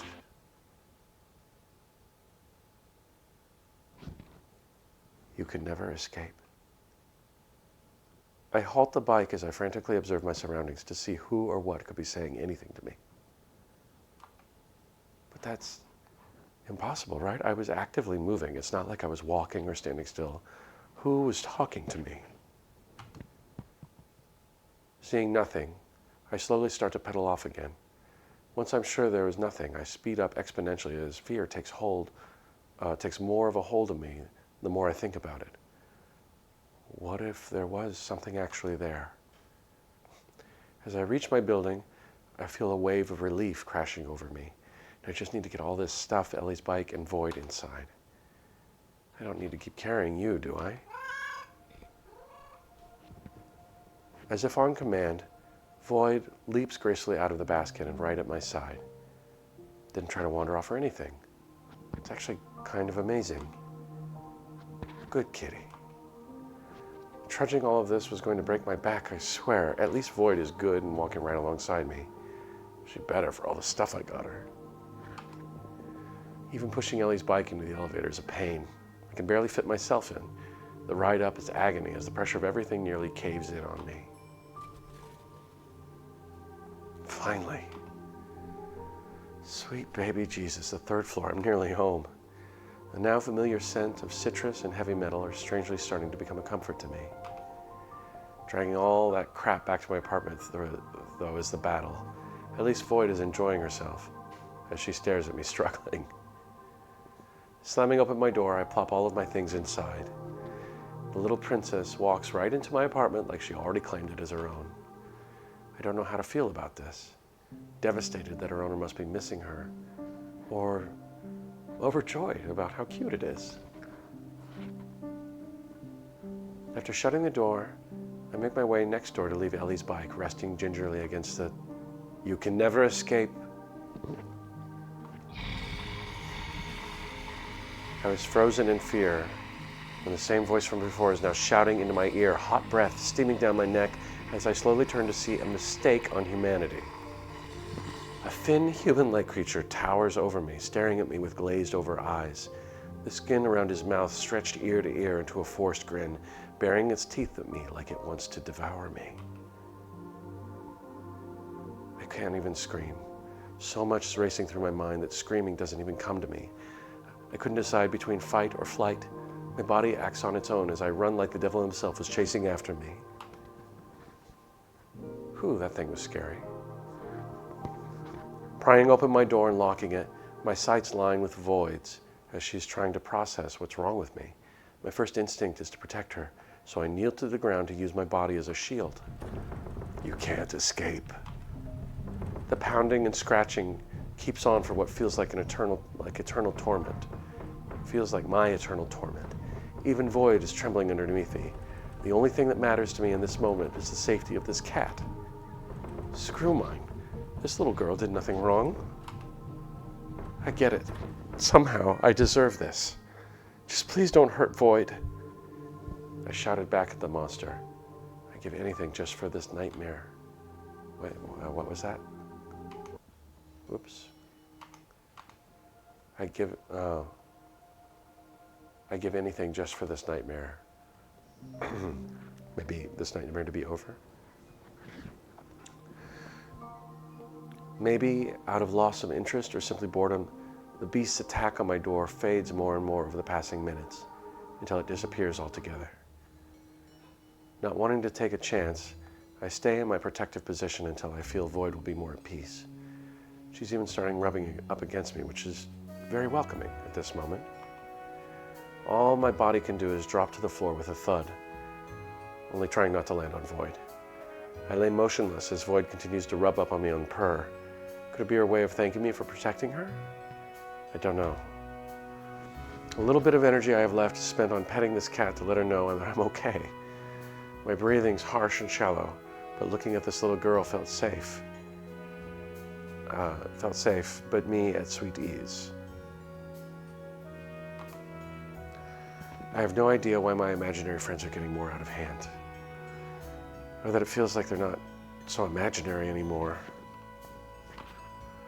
I won't let anything hurt you, I promise.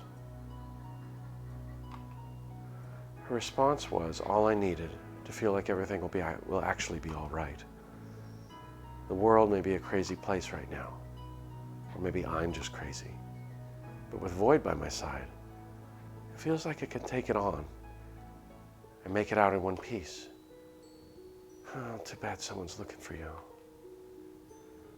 Oh well, at least I can take comfort in the company at the moment. For now, I'm passed out on the floor, not even wanting to get into my own bed. It just feels nice enough with Void snuggling up next to me. I like this. Good night, Void.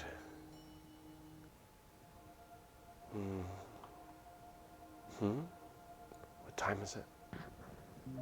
It's so dark. I know I left my phone somewhere around... I recoil from the bright beam burning my eyes. Oh, sweet relief. Where's the dimmer? Oh, there it is. That's better. Oh, I feel so parched. I should pour myself something to drink. Oh, where was the flashlight feature on my phone again? I peel myself out of bed, slipping into a pair of slippers, phone in hand to illuminate a path through the dark room. I shuffle my way to the kitchen. Thankfully, my search for the light switch is short-lived. Finding a newly unpacked mug from the cupboards was shorter. Before I can turn on the tap to fill my mug, however, I hear a... Oh no. What was that? Void? Where are you? No response, no meowing, no scratching of paws on wood, nothing. She's not here? I let out a shaky breath.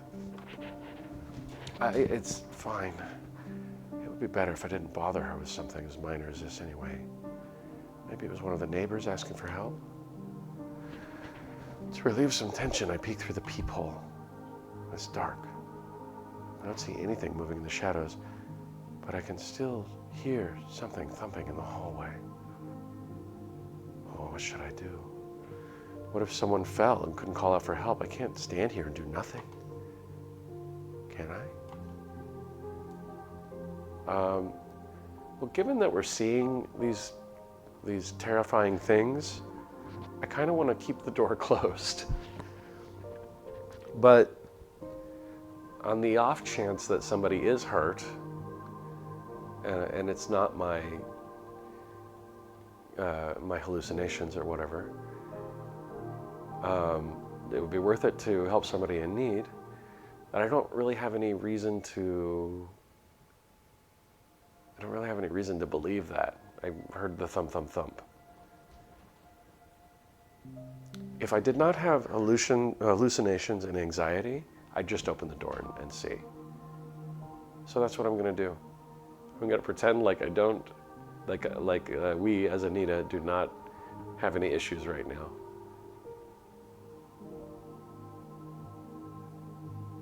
Is that the right choice? Let's save. Yeah, let's save. Okay. Let's open the door and see what happens. No, I can't ignore this. I'm scared, but what if it's Maury on the other side of the door, or Vivian, or Eleanor? I'll never be able to forgive myself if something happens to them. I have to go and do something.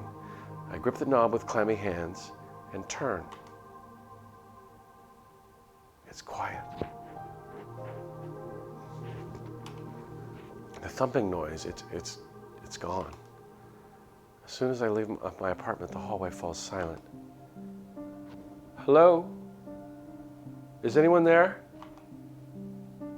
There's no answer. Why is no one answering? Are they seriously injured? No, that doesn't make sense. They'd call out, wouldn't they? Not unless this was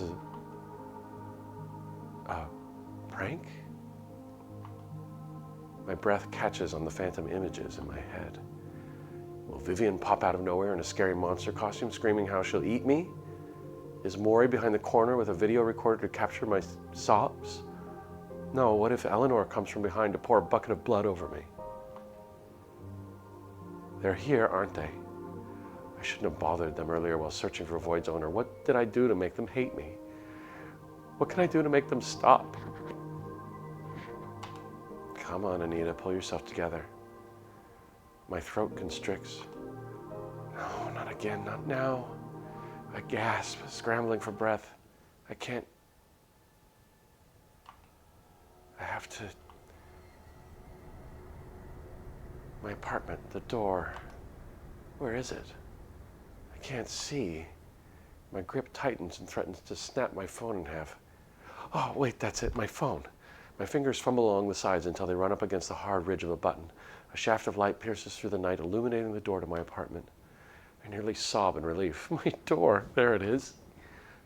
Squelch. Ah, what did I just step in? Why is the floor wet? Are those footprints? But why are they so huge? And that shape, it doesn't look human or any animal I've ever seen. They're all over the hallway too, as if it was pacing up and down the corridor, waiting for... I lift my phone higher and shine its light down the dark depths of the hallway. Ah! Hi, friend! Thanks, wife. Hi, friend!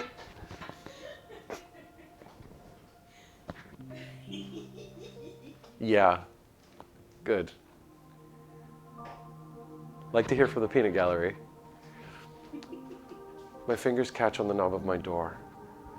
I swiftly dash into my apartment, slam the door shut, engage the deadbolt, and throw myself under the covers of my bed. I don't dare to shut my eyes that night. Why does that thing keep wanting to hunt me down and eat me?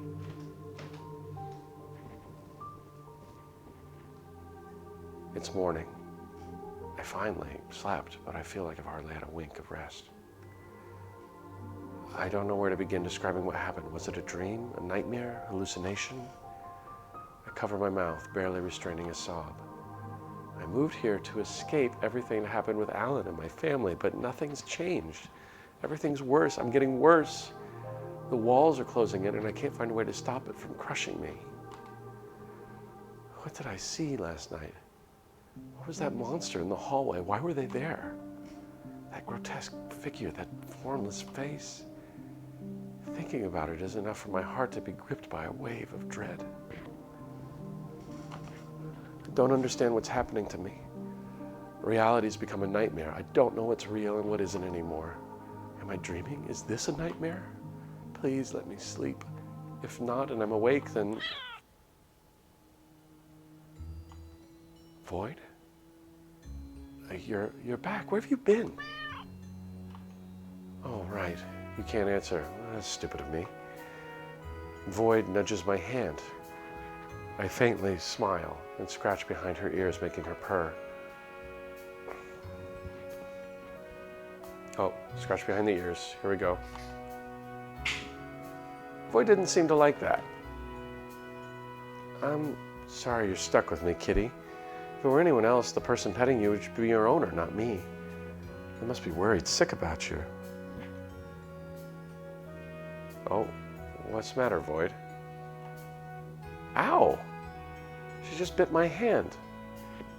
Well, not enough to draw blood, but it still hurts. What was that for?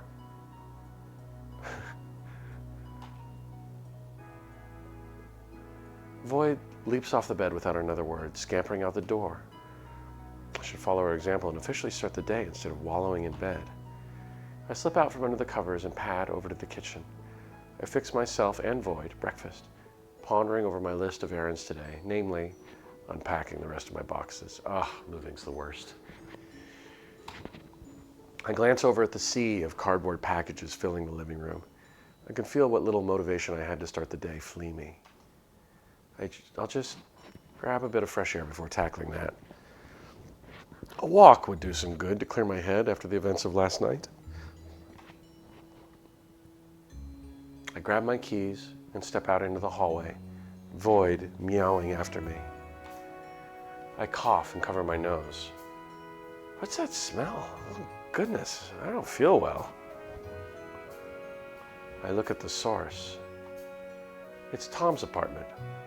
The once pristine atmosphere of yesterday's hallway is now gone. A terrifyingly rotten smell emanates from the door. I can feel it, only by getting my head very close to it. How did this happen? If it's mold, there's no way for it to spread this quickly, right? I should send a text to the landlord. I don't think Tom would appreciate coming home to an apartment smelling like an animal died inside. This is only the second day I've been here, and yet countless incidents have already taken place. I shouldn't leave Void alone in my apartment. Who knows what will happen to her? I'm too weak to protect her, but at least I know she's by my side. A burst of laughter fills the night air, which causes me to gather up Void into my arms swiftly. Needing to clear my mind of uncertainties, I pull the door open to see what could be chuckling at my expense. Hey girl, what's up? A screech escapes me as I hold onto this leash for dear life. I turn to see a humanoid type thing with a jack-o'-lantern for a head. As any means to protect myself and Void, I chuck my phone at the unknown entity. Ow! Son of a bitch! Chill out, Anita! It's me! Underneath the pumpkin head is a now slightly irritated Vivian, now looking sweaty, but still merry from the events of her night. Her makeup is all smudged, and she either lost or ditched the wig. At least someone had a good night. I'm so sorry, I didn't realize it was... No, don't worry about it. Do I look mad about it? I'm not mad about it. Don't you dare answer that question, or else I swear to God I'll rip out all your bones, rearrange them and make you do... What is this? Rearrange them and make you do cha-cha slide. Well, that is the creative one. I don't know who this person is, but I think they body swapped with Vivian. Oh, you know, she's very intoxicated. That makes more sense. I don't know if it's from alcohol or weed, but all that matters is that Vivian is out of it. I take a few deep sniffs. Yep, alcohol, specifically tequila. Stepping away from her while trying to keep Void close to me, I observe Vivian to see that she's the violent kind of drunk. She doesn't seem like it. She doesn't seem like it, at least upon first glance. No, it's the harder liquor that makes you violent. Just like with Mom. Oh dear.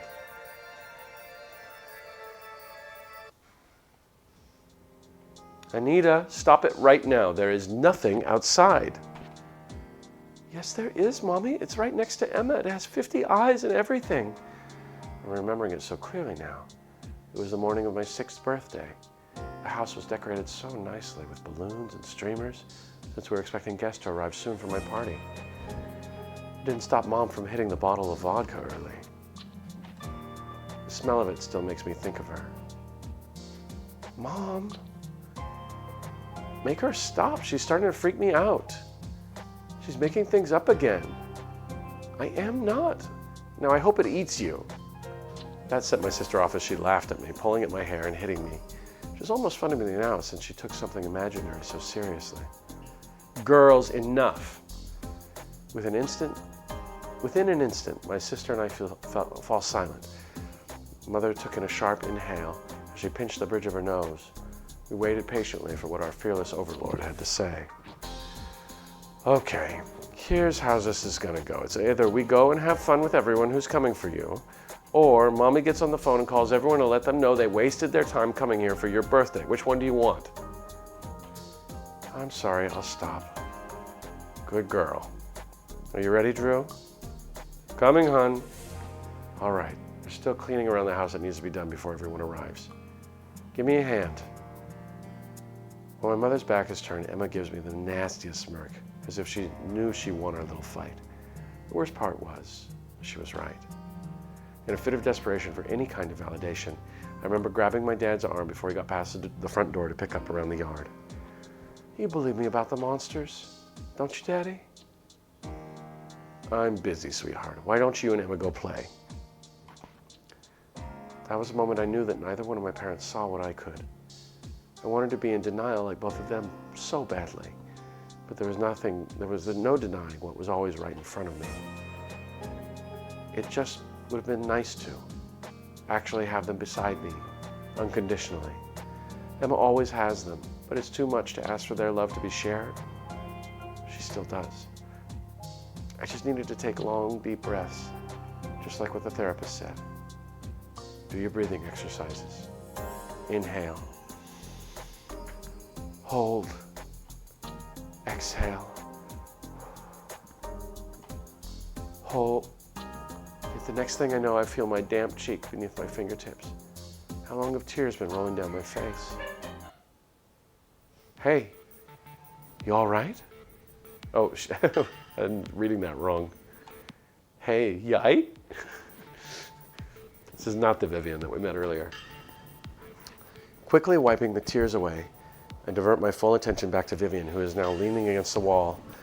God, how much did she have to drink? I feel like I should be asking you the same thing. You think I can't handle myself? I ain't some chump. I am I'm gonna be sick now. Without skipping a beat, she proceeds to projectile vomit all over the whole floor. Mr. Landlord is gonna have a fun time hearing about this complaint. I know I should leave well enough alone and go about my day. I don't want to get involved in a situation like this. But each time I look back at Vivian struggling to keep herself together, I can't help but see someone crying out for help, but has too much pride to actually say the words. It's like if I ignored Void, even though she needed my help. It's worth a shot, right? Do you want any... I know what you're gonna say. I don't want it. This girl can... Oh God. Vivian clenches her stomach as she slides down the floor. This girl is obviously in more pain than she wants to admit. As if she wants to still preserve whatever pride she has left, Vivian looks my way and weakly nods. Taking this as my cue, I start thinking on how to actually help her. Who would possibly be up at this hour that's willing to lend a hand? I frantically look around to all the other doors down the hall as I try to think. Just get Maury? That bastard sleeps less than I do. Oh. Just get Maury. That bastard sleeps less than I do. At her insistence, I go up to his door and lightly knock. The fear that he was asleep still plagues my subconscious. Move. Clearly, this wasn't a concern for Vivian as she starts kicking in his door with all of her might. She has a talent for scaring me and Void. Shh. People are still sleeping. Fuck people, I'm in pain. Before Vivian can pull back for another kick, Maury yanks the door open with a look of sheer terror that he has every right to have. What? What's happened? Is the building on fire? No, but my insides are. Oh no, not again. I've told you before that if you planned on partying this hard, to call me so I can pick you up. I don't want you going home alone by yourself or someone that could hurt you. You know it's dangerous. I took a taxi. Give me a break. It's more concerning that this happens so much that they need a game plan, or that they have a game plan. I think you can assume now why I knocked on your door. I can smell it. Oh, shove it. As if she didn't just openly insult him, Vivian digs into her pockets and throws a ring of keys at Maury. One of her keychains is an anime bunny. It's really cute. Locating the right key to her apartment as if by memory, Maury proceeds to lean down to her level to wrap her arm around his shoulder. I do the same with her other arm as we shuffle inside her apartment. The two of us gently leave Vivian sitting upright on her couch as we each take a seat on each side of her. I don't feel right leaving after learning that someone is this drunk. Too much could happen and I don't want to take that risk. I could tell by how Maury is staying that he's thinking the exact same thing. But the situation is a little tense for Maury and I. Vivian is sitting in between us with a grin that would make the Cheshire Cat jealous. Hey guys, I got something I need to tell you. So I have a brother that works at a gas station on Halloween night. Guess that makes him my pumpkin. That was so stupid that Maury and I both have to hold in a laugh. I made out with a vampire last Halloween. Do you want to know what it felt like? I was a pain in the neck. Why do I have this sense of humor of an old person? That one got a laugh out of the both of us, while Void just looks disappointed in all the humans in the room. It feels nice, though, to have fun with people close to my age. Sure, it didn't start off that way, but I'm glad the mood's changed. Sure, that really sucks. But I feel more bad for witches. They must have a hard time trying to find their makeup brand. They hate to run out of their mascara. Wow, he's laying it on thick, isn't he? That one got more of a laugh out of us. Rich coming from you. But you be quiet. Peanut gallery. Vivian has the excuse of being hammered, whereas I've got nothing. I don't really see the harm in joining in. Where do ghosts like to go for vacation? Malibu. Oh, it's probably better. Malibu. They're all laughing. That last one was so bad it sent all of us into hysterics. Who knew all three of us had a terrible sense of humor? After a huge fit of laughter faded away, the room becomes almost eerily quiet. We all must be thinking about the weird tension in the hallway. Maybe I can help break the awkwardness, I hope. So, how did the party go? From how you came home, you looked like you had a lot of fun. Oh, dude, it was so much fun. My coworkers and I hit up this house party there. Everyone had to be in costume, so I was on point. There was a costume contest where I got screwed over. I lost out to a sexy Play-Doh and a dude dressed up as a sexy waitress. I won in a drinking contest. We passed around a bong. I knew I smelled weed on you. That's because a certain someone won't be my dealer. That's too bad they'll never be. They would make more money than being a middle manager. They'd rather have their morals than money. Screw morals, make money. Whatever, I'm gonna go change. It's cute, but it chafes like crazy. While she heads into her bedroom to change, Maury and I sit patiently in silence for a return, as Void keeps watching. As Void still keeps wanting to eat Lovey. Lovey's the parakeet. That's better. The awkwardness is coming back again. Oh no. What do I do now? I'm sorry for snapping at you. I mean, my head whips in Vivian's direction, almost unsure if that was meant to be directed at me. For Maury's empathetic expression, this was something that he's heard plenty of times, so it must be for me. I just don't like owing people favors. They always end up biting me in the ass later, so I'd rather not deal with that. But it has nothing to do with you, it's other people. It's other people. As if her personality flipped a switch, Vivian brings her knees to her chest tightly and starts crying. Void leaps up next to her and starts rubbing against her. I didn't have that good of a time. Why can't I once just wear something that I want to feel pretty in without some creep wanting to grope or catcall me? All I heard all night was, you want to play my game, baby? Or being with me is the fun kind of torture. So I thought maybe drinking could just make it all just a little bit more tolerable. Sure, I could have left, but I came there with coworkers. If I make things weird at a place with all of their friends, it's going to be weird at work too. And I really need this job. Wow, Vivian. A lot coming out here. It's not fair. It's not fucking fair. Why does this keep happening to me? I wish I knew how to answer that. I'm sorry, Viv. I am too. I try and give her some kind of comfort. Maury and I wrap our arms around her in a safe embrace. I know I would want one in her situation. Vivian stays in her same position, not moving an inch. But she isn't protesting either, so maybe she likes the fact that we're trying. Maybe. Move. Pushing her way out of our arms, Vivian fumbles her way to the kitchen, where she starts retching over her sink. It's not a pretty sight. Maury is holding her hair back while I rub her back in small circles. It's okay, let it all out. Suddenly, Vivian's knees buckle in on themselves, making her collapse to the floor. Maury tries to hold her up, but gravity won out in the end. She falls to the floor. Oh my God, are you okay? I think I'm dying. What? Oh my God. I'm calling an ambulance. No, don't do that. It costs money. Just hand me my coin. Your coin.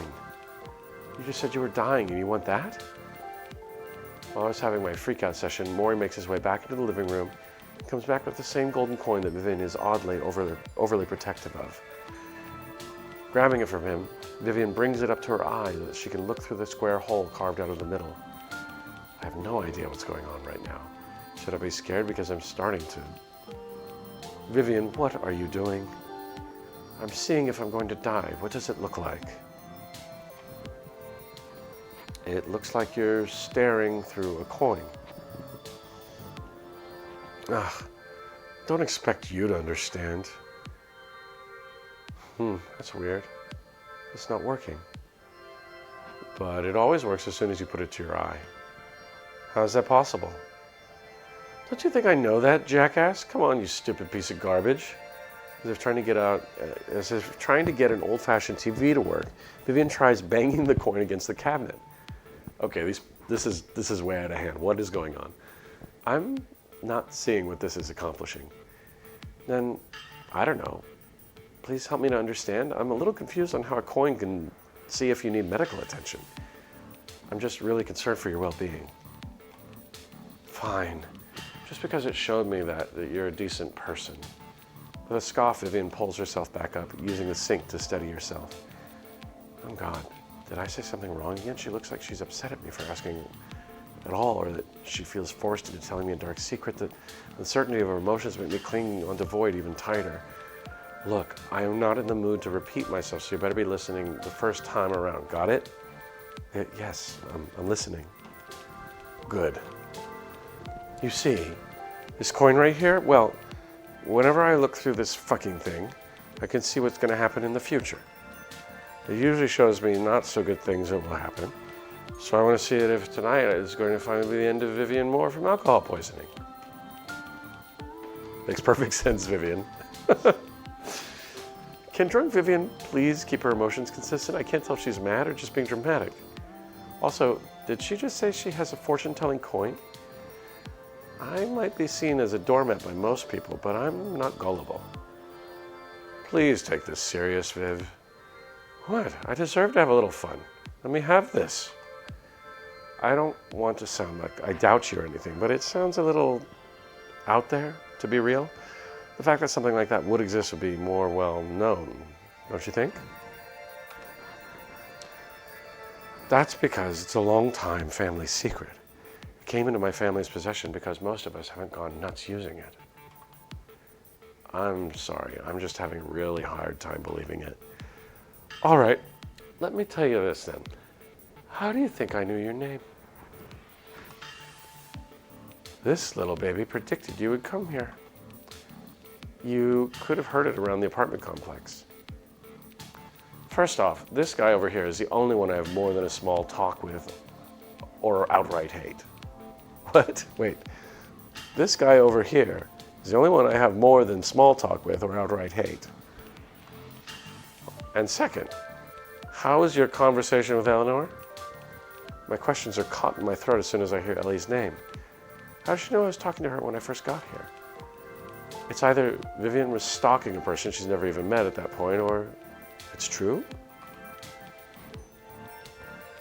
Now, if you both could kindly shut the fuck up so I can concentrate.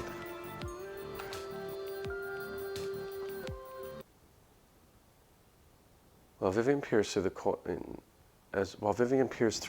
though, her face changes from drunken joy to unadulterated terror.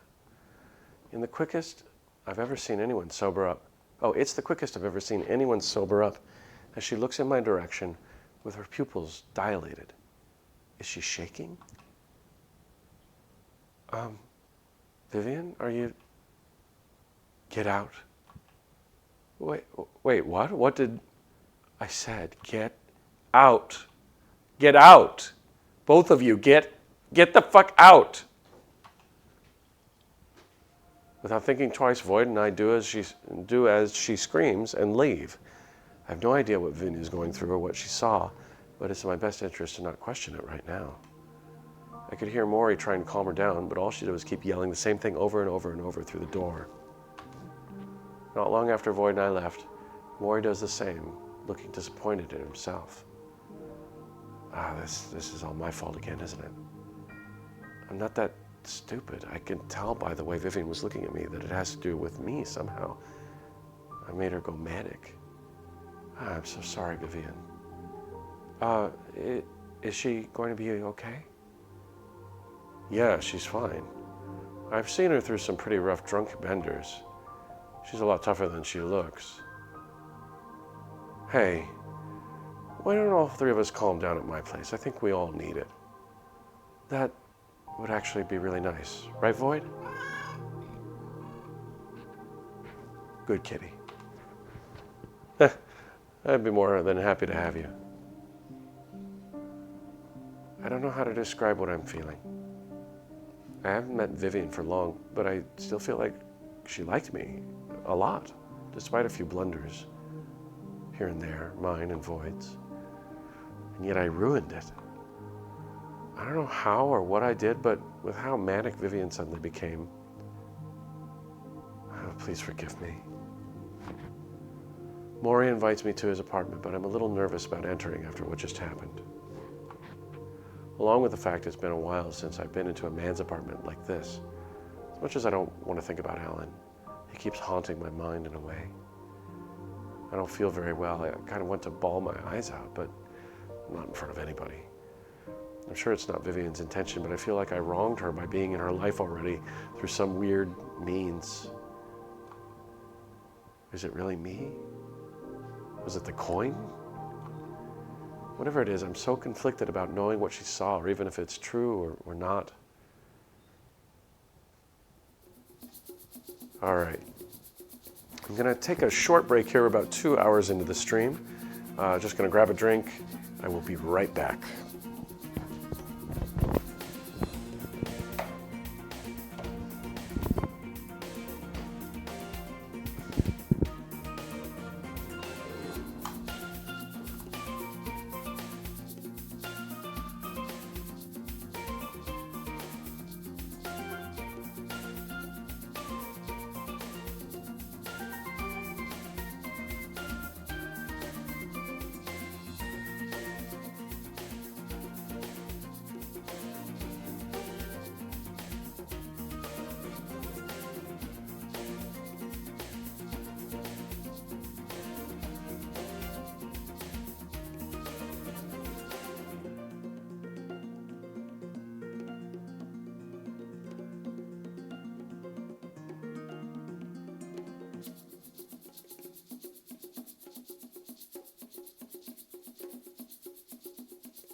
Okay, we're back. Just gonna double check the audio levels. They look like they're a little high here, so gonna turn it down just a hair. Okay. So, Maury opens the door to his apartment. Wow, it's so pleasant in here. His apartment smells like strawberries, and it is so pleasantly sweet. It washes some of my depression away. Some of my energy feels like it's been restored. What does this man even do to get his place smelling this good? I want to ask for some of it. Welcome to my place. Couch is over there. Have a seat. Do you want some tea? Oh, I left home and forgot to take my morning brew. Or did I? I don't remember. Did I remember? Did we have our tea? I don't know if we had our tea. I guess we'll find out. I'd like some coffee, please. Oh, now we're talking. Despite looks, I like coffee just a tad bit more. I bum a lot of coffee off of Vivian, actually. Oh, did you know that I used to work at a coffee shop? I made so many types of coffee and I learned so much. My favorite one was a double espresso macchiato. I'm sorry, I didn't mean to run my mouth like that. It's quite all right, Anita. Coffee is my cup of tea. This guy. That was a long hanging fruit. He's awesome. What do you like in your coffee? I can't make you a macchiato, sadly. How about black, but with a lot of sugar? Coming right up. He makes his way to the kitchen in a joyful way. His apartment is so lively and the green scenery is great with the pearl white coloring. Such a contrast to the astringent Gothic vibes of Vivian's and the vintage vibes of Ellie. Let's see. Oh, paintings. Let's look at the paintings. We have plants, a fireplace, and paintings. Paintings also, I think, can tell you a lot about a person. I divert my attention to the artwork over the fireplace. They all have their own little bits of personality to them. One is a simple painting of a small bundle of yellow flowers. Another one is a landscape picture of the coral reef. The last one is of an abstract image of a group of cats playing what seems to be jazz music under the moonlight. It is initially a bit funny to look at, but the more I think about it, the more it explains the type of person Maury is. Calm. He is indeed a cat person. Overall, just that he takes a slower approach to see things through to the end. Or that is at least how I interpret it. I wouldn't be surprised if I was wrong, though. Maury comes back gleefully with 2 cups of coffee, one in each hand, sits down on the couch opposite to me, legs crossed, and hands me the steaming mug. There you go, ma'am. With a mountain of sugar, of course. The colorful ceramic mug is filled to the brim with a brew worthy of being sipped. It is the most pleasant aroma I've ever had a whiff of, even after working years in that shop. Maybe we worked at a Starbucks, or I don't know. I don't think I'd make something this great when I worked at the Sunrise Cafe for 10 more years. Oh. Maury is clearly on a whole other level when it comes to brewing coffee. Wish I had any amount of that skill. And, no surprise, it tastes as good as it smells. How did he guess the amount of sugar that perfectly? It is absolutely incredible. I can taste notes of almonds and chocolate. This man is as cozy as it gets. I need some insight into his skills. This is absolutely incredible, Maury. I cannot believe coffee this good could exist. Before, he seemed a bit weary or pensive, but as soon as my compliment got processed, he let out an amazing ear-to-ear smile. Cute. I'm glad you like it. One day I wish to grow my own coffee beans, but it's a little out of scope for this apartment. That's such a wild dream. I hope you get around to it one day. It's going to be so cool. I will definitely be one of your regular customers. Thanks. That's great to hear. For now, I'm a little stuck in this apartment, but I have big dreams and a whole lot of ambition. You're going to have it for free. Your ambition to chase that dream is what matters. I wish I had 1/10 of this much energy and determination. He's so upbeat. I don't really know how it feels to be this good at a hobby. If anything, I've forgotten what it's like to have dreams. It seems like everything is a walking nightmare. How about you? What about me? Any wild dreams? Is he secretly a mind reader?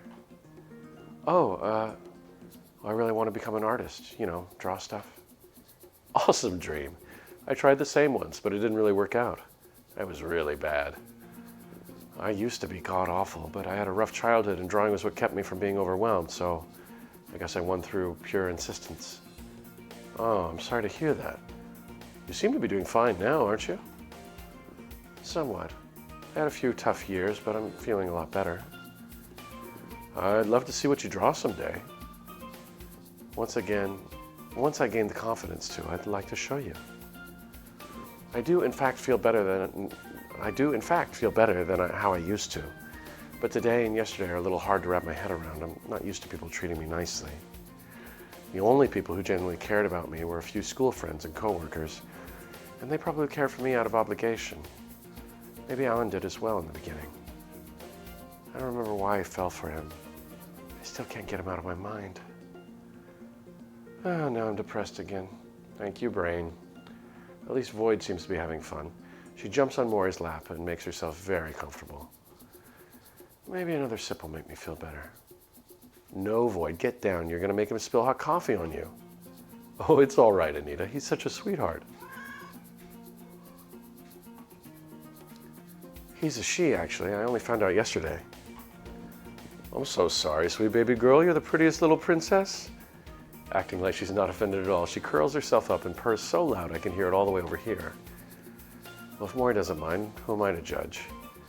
Void sits right up and is joyfully fidgeting on Maury's legs while he drinks his coffee. I'm a little afraid, but I trust his careful demeanor. I'm a little jealous. She is the cutest celery. Celery? Oh, I just said the first thing that came to my mind. She really is a cute cassava. This is hard. What intonation is a cassava? He smiles and lets out a giggle. I love cassava. Say, what's cassava? A South American root vegetable. I love it. I'm trying to grow some, actually. I never had it. I only knew by name, and it sounds kind of a little funny. You should try it. It's very stringy. I can tell you're confused. We needed to address the elephant in the room. I completely forgot. The coffee and small talk was so good that the coin incident left my mind. Yeah, about that. You see, that coin shows her something bad or trivial that is going to happen to her soon, whenever she looks through the hole. I'm still not sure if I believe her. I'm still not sure if I believe her. I know she isn't any kind of prankster, but... Oh, I know, right? I know it sounds crazy, but that coin has some kind of magical power. I'm genuinely confused. Magical? What exactly does that mean? You mean magical as in sorcery, dark arts, mystical? Yep. Okay. I don't think I have any other way of reacting to this appropriately. I stare at him for a few seconds before collecting my thoughts, leaning a little forward on the sofa and speaking my mind.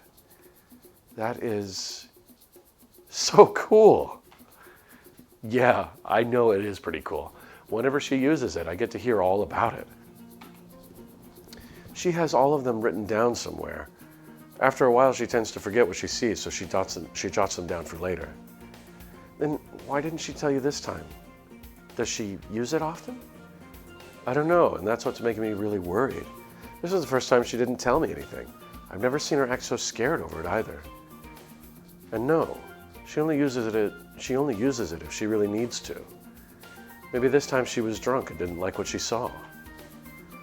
Maybe she saw something bad that is going to happen to you. Maybe that's why she was so mad. Oh my God. He's blushing red like a damn tomato. I can't tell if I made him uncomfortable or not. This is only confirming that he may like Vivian. Aw, how cute. I guess so. If she cares about you, something bad happening to you means the coin would show that, wouldn't it? That makes a lot of sense. When you put it like that, but I'm not really sure, though. This may sound a little crazy asking, but do you have one as well? I feel like you do. Come on. Oh, I do. But it's not a coin. I can show you.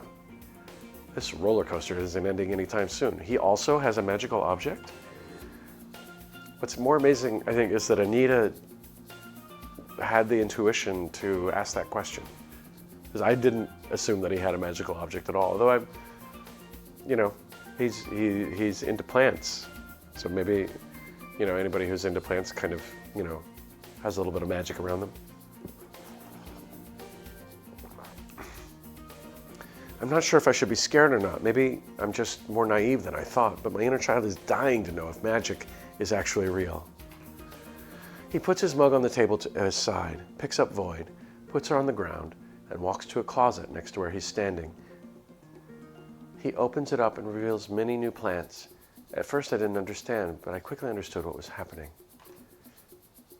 Dude, you actually deal weed? Oh, no, silly, it's not weed. Oh, he's right. They're different, looking like almost alien plants. On top of the closet, there's a watering can, slightly rusty and ornate. I get up from my seat to get a closer view, hopping over. This childlike enthusiasm of mine must be getting on his nerves, but what can I do? This is awesome. I just found out magic exists.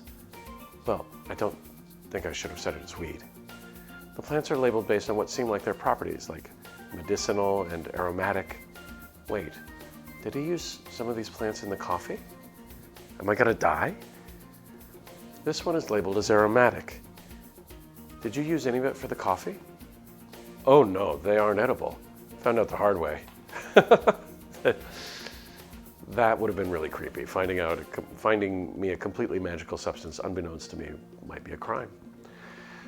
Maury reaches for the can on top of the closet and shows it to me, asking me to hold. It's a little heavier than I was expecting, but it's beautiful.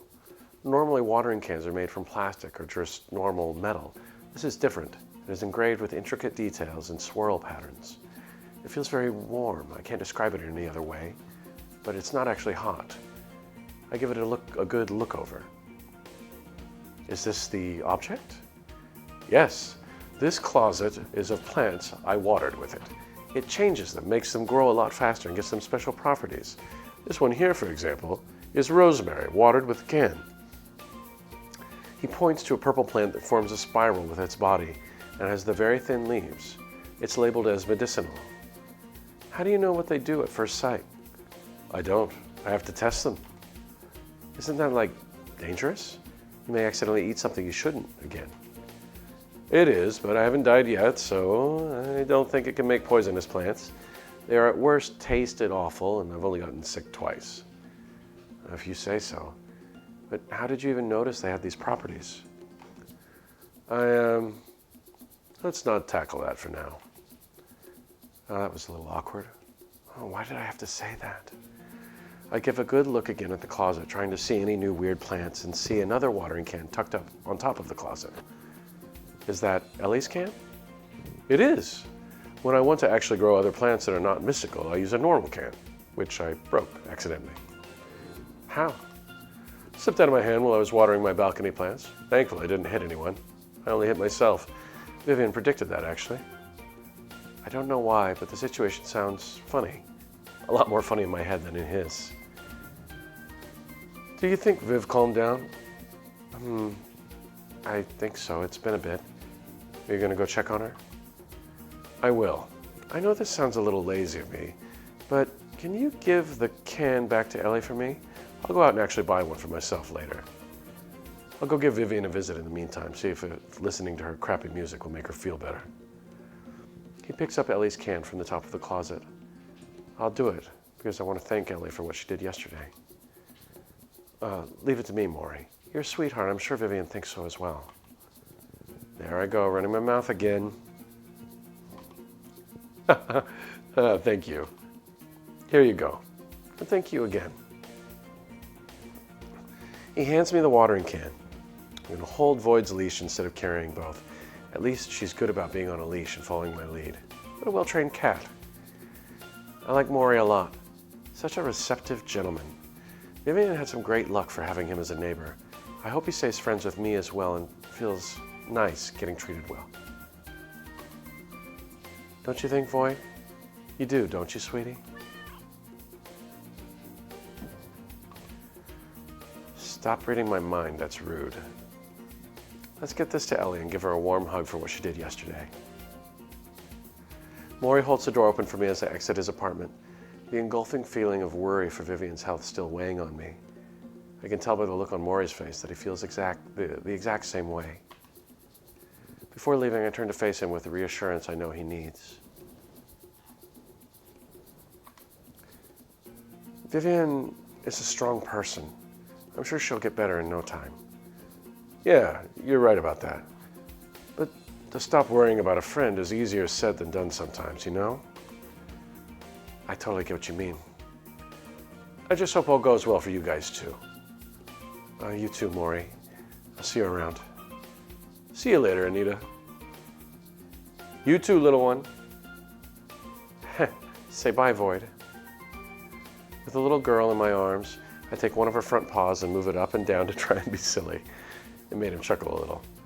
Maury waves to me and Void before we went our separate ways. I can hear the gentle knocking on Vivian's door.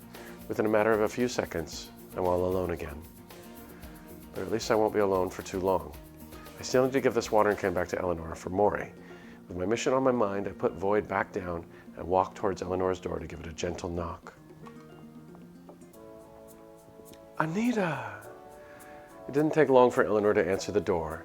When she knew I was standing in front of her, a warm and gentle smile adorns her face. It was a bit of a shock to me to see her to be so energetic. I know if I had a late shift like she did, I would not be so keen on having guests the next day. I guess Eleanor and I are just built differently. It's so nice to see you again, sweetie. What brings you back to my humble abode? Well, Maury wanted to bring this back to you, but he got sidetracked by taking care of Vivian while she's sick. So he asked me to bring this to you instead while it was still on his mind. So, here you go. I hold the watering can straight in front of me, waiting for Eleanor to take it. She gently does so with an appreciative smile on her face. Thank you, dear. I've been missing this bad boy. Now I can finally throw out that old milk jug. You're welcome. I guess I should really get out of your hair then. I'll see you later, Eleanor. You don't need to rush yourself out. Oh, you don't need to rush yourself out. I was actually going to offer if you'd like some tea or coffee while you're here. It's the least I can do after you just return what belongs to me. I stand in front of Eleanor's front door in silence for a brief moment, looking down at Void right by my feet to see what she thinks. But like most of the time anyway, she looks completely indifferent about the awkward tension as she stares directly at me. I guess it'd be all right if I stay a while, if you don't mind, of course. Like I said the other day, I wouldn't have offered my time if I didn't have it. I really appreciate it, especially since I would think you would be catching up on sleep after your late shift last night. Oh, don't worry about me. I'm not tired at all. I know it's a terrible habit, but it's a regular routine for me. I take the late shifts often, so I've gotten used to not relying on a full night's sleep for quite a while now. But enough about me. Come in. My offer still stands for tea or coffee if you'd like. I actually really shouldn't have any more caffeine in my system. I just had coffee with Maury. If I have any more today, I might be up all night. Even though I already do spend half of my nights up looking outside my window to see what's looking back. She doesn't need to know that. Even with the rejected offer to the one thing that gets me through the day, I take a step through Eleanor's door. And when I'm about to make my way in, I feel the leash no longer has any slack on it. I turn to see Void sitting where she was. Come on now, don't be rude. Feeling like I have to, I make the short trek back to Void to pick her up and bring her inside. Seeing the now familiar vintage decor makes me feel at ease to know that someone wants me to visit their home not just once, but twice in a short period of time. I take a spot on the couch as Void curls up right next to me. Eleanor takes the opposite side of me as she brushes off her skirt. Well, what is your opinion thus far on our humble abode within Holmes' Hideaway? Everything's going well. I saw something strange. Do I trust Eleanor, who has occult books and memorabilia on her shelves? Yeah, let's let her know. Actually, let's save first. I always forget I can save. Okay. I saw something strange. Define strange. I described what I saw to her down to the tiniest gruesome detail. I've seen this one more than once already, so I have it ingrained into my memory now. That's so peculiar. When I was coming in from my shift, everything seemed normal, or at least as normal as they can be this time of year. Are you sure it's not just a bad dream? No, it's not. I could see it. I could smell it. I could hear it. But could you feel it? No. And that's what I'm trying to tell you, dear. Seeing things doesn't automatically make them real. I can see that you have a very active imagination. I think that might have a lot to do with what's going on. Does that help clear anything up? Well, no. I think so. Good. Now, why don't we clear our minds from all the negativity and enjoy this time? She's probably right. But I know what I saw. It's either that thing is roaming the halls right now, or I really am off the deep end. And which is it? I tend to think that the more we see from Anita's perspective, the more I feel like she's unreliable. But also, it feels strange to be so quickly dismissed by Eleanor here. She doesn't, maybe she is, straight and to the point. She doesn't want to broach any weirdness. Maybe she doesn't like these topics. But she really dismissed us quickly, didn't she? Regardless, it's nice to be heard for once. Why do we feel like we're heard? I mean, we were just told that we have a very active imagination, and maybe that has something to do with it. Thank you for understanding, Ellie. I know it's a lot for anyone to take in. You are more than welcome, dear. It's the least I can do for a lost soul like yourself. Lost soul. But for the time being, why don't we lighten the mood? How? Well, do you have any plans for the future? What are your hopes and dreams? I'd love to know. The future? Well, the closest thing I can think of to a plan is to maybe look into the local coffee shop to see if they're hiring, to make some money and keep up with the rent and utilities. And now a pet, I guess. It's not exactly what I want to be doing, but it pays the rent and other stuff. I know exactly what you mean. I'm working at Furry Friends only to make ends meet. I mean, I have a master's in psychology, for God's sake. I should be helping people, but I'm stuck selling pet food. It kind of clicks into place, right? We just got the psychology treatment from Eleanor. It can be a little depressing some days, but you can only go up in life. I will never understand how she can be this chipper about everything, even when she says that she's depressed. I mean, aside from that, I don't know. Hopefully I can work more on my art career. I just don't know if putting my all into it is the best idea for me right now. I want to put my graphic design degree to use, but I also need to take care of myself first, and Void too, for the time being. Oh wow, you draw too? Well, I do it more as a hobby rather than a potential career path, but that must mean, oh, I see, okay. Well, I do it more as a hobby rather than a potential career path, but that must mean you're amazing at it. I would love to see your masterpieces someday. You have to wait in line. Maury asked first. All of my art supplies are still in boxes though, but once I have everything out, you will be the second person to see my messy doodles. Oh, hush. I'm sure that you have a natural talent. If anyone here has the messy doodles, it's definitely me. If you have anything you are comfortable enough to show me, I can be the judge of whose doodles are messier. I actually do, right here.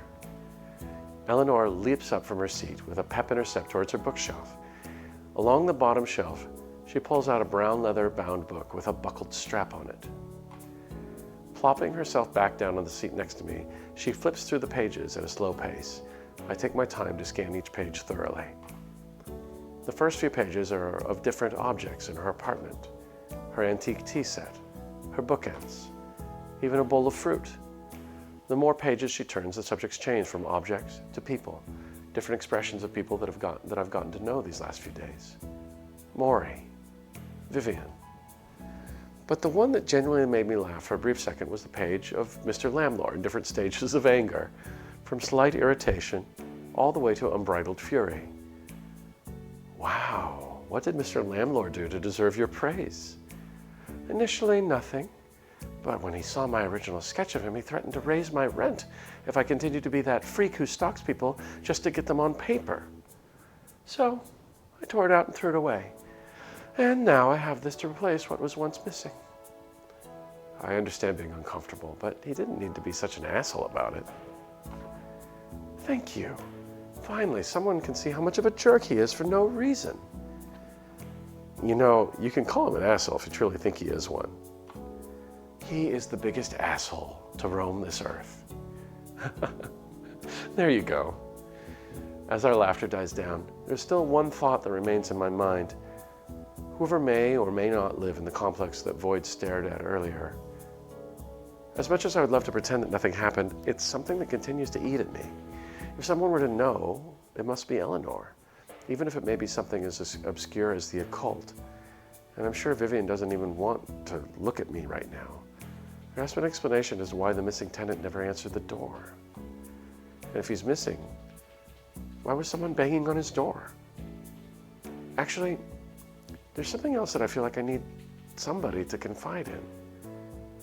What seems to be the trouble, dear?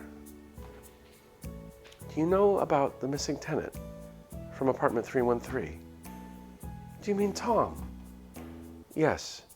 I talked about him with Mr. Lamlord when I asked about the Void. All I got out of him was that he was on vacation and that he's still paying rent. How long's he been gone? He's been gone for at least a month now. Now that I do think about it, he does have me worried, especially to leave his kitty behind. Most of the time, she's his only companion. Oh, wait. No.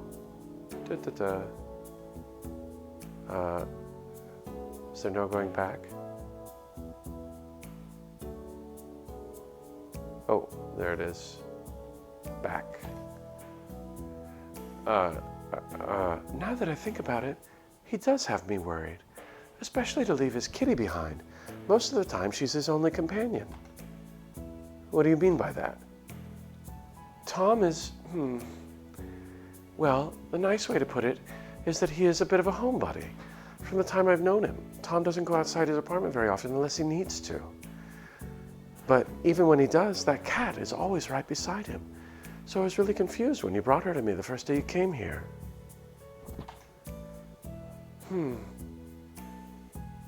Are you a pretty therapy kitty, Void? Void's ears perk up once she heard her name. She looks up at me with that blank stare again, which doesn't really confirm or deny anything, but it was still cute. And by the way she would have behaved when I have my own episodes, it does start to make more sense. Poor Tom. Once she lost interest in the topic, she lowers her head back down into the cushion. But if he is still somehow paying rent, then he must be away for personal matters rather than just a vacation. Lord knows that man needs some time away. Not sure why he wouldn't take his kitty, though. That's what gets me. Or that is what I believe. Either way, I hope he's doing all right.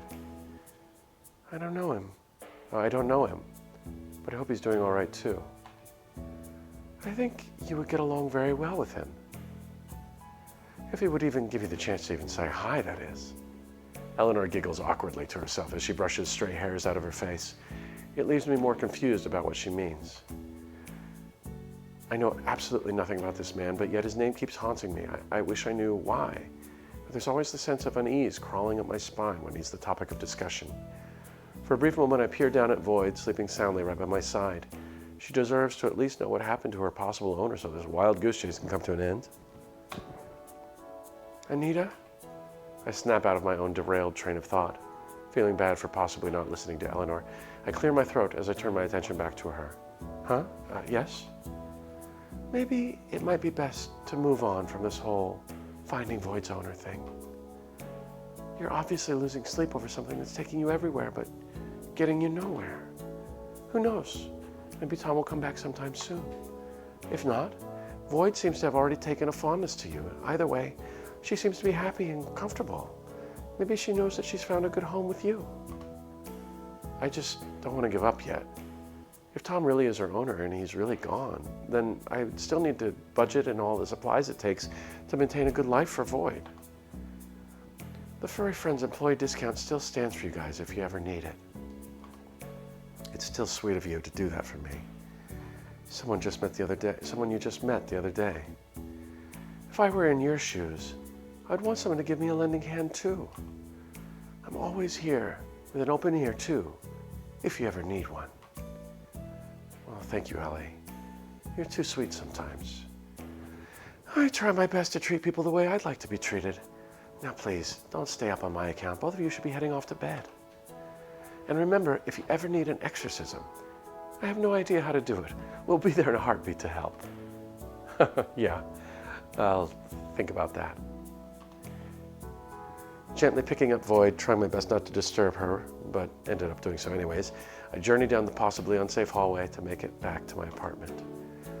But before I unlock my door, I veer towards Vivian's decorated door with a pit of regret welling up in my stomach. She's in a desperate state, all because of me, so I should at the very least do what I can to help her.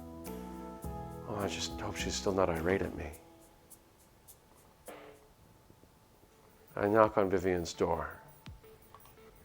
I can't stop worrying about her. I know she's safe in Maury's care, but I still want to confirm that she's okay. I need the assurance for myself.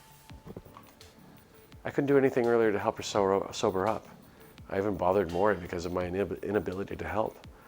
I want to check on her and ease my concerns, even though I know how selfish it is to disturb her rest. It'll be all right if she hates me for pestering her like this. As long as I can see that she's all right, I can bear the brunt of her hatred of me. I deserve it, after all. Anita, are you here to see Vivian? Maury, you're still here? Oh yes, I've been waiting for the effects of the herbs I gave her earlier to kick in. She's still not all there, but it looks like she's starting to come around. So, does that mean she's all right?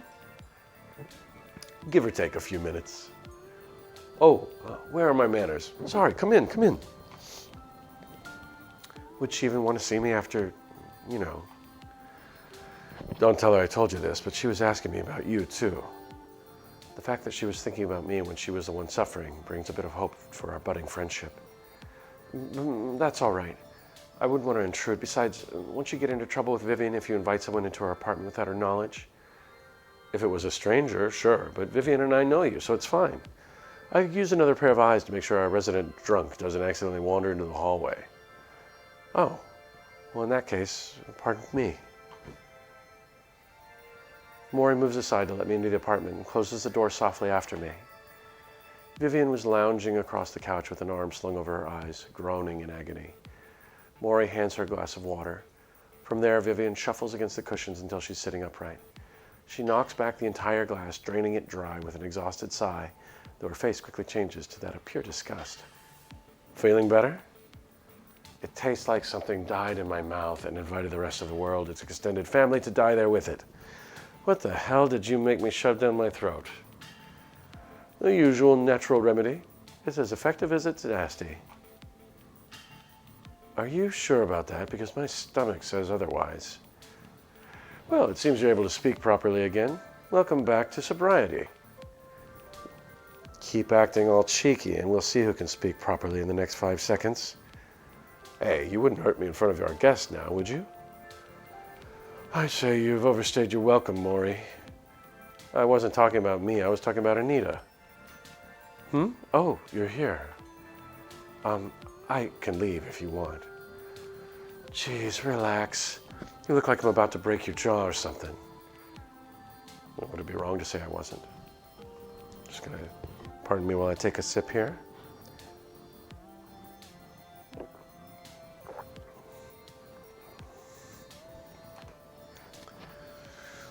Look, you don't have to worry about it so much. Besides, it looks like your little guard dog has you covered. Vivian says this while pointing at Void as she nestles into my arms. I feel like I spoil her at times. It's not changing anytime soon, though. In any case, I wanted to say I'm sorry to you for kicking you out of my apartment earlier. Oh, no, it's fine. I understand if I was bothering you. That's not it. It was... It was what? Never mind. It's not important. Vivian, please. Hey, Anita, what made you move anyway? The way Vivian shifted topics was very odd. I wanted to inquire further, but it's not my place to. Still, I feel an unsettling ease weighing upon my mind. A full truth or a half-truth? Do I have any reason to hide anything from these guys? Let's save.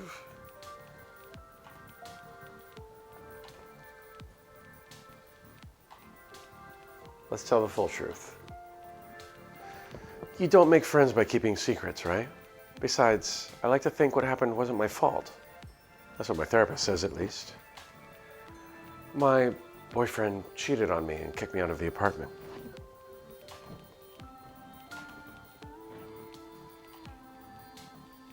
Please, don't see me any differently. I know I could have done better in the relationship. It's my fault that he was led astray. I should have... Why are you trying to stick up for someone that hurt you? But because even my parents rationalized that your parents defended the guy that hurt their daughter? Dude, this is so fucked up that they're having you believe that this is normal.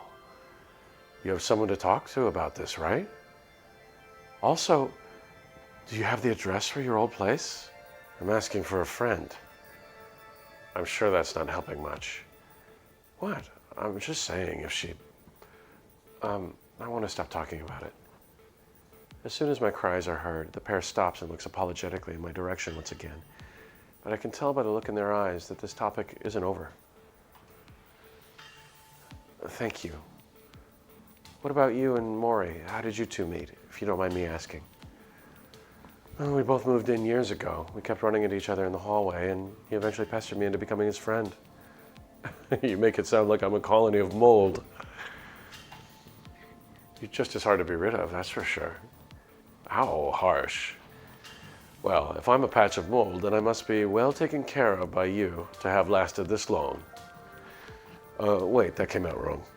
I didn't mean that you're a mess or that you don't keep your apartment clean. It's... Wow, you really know how to dish out compliments, huh? It sounded better in my head. You're truly a world-class flatterer.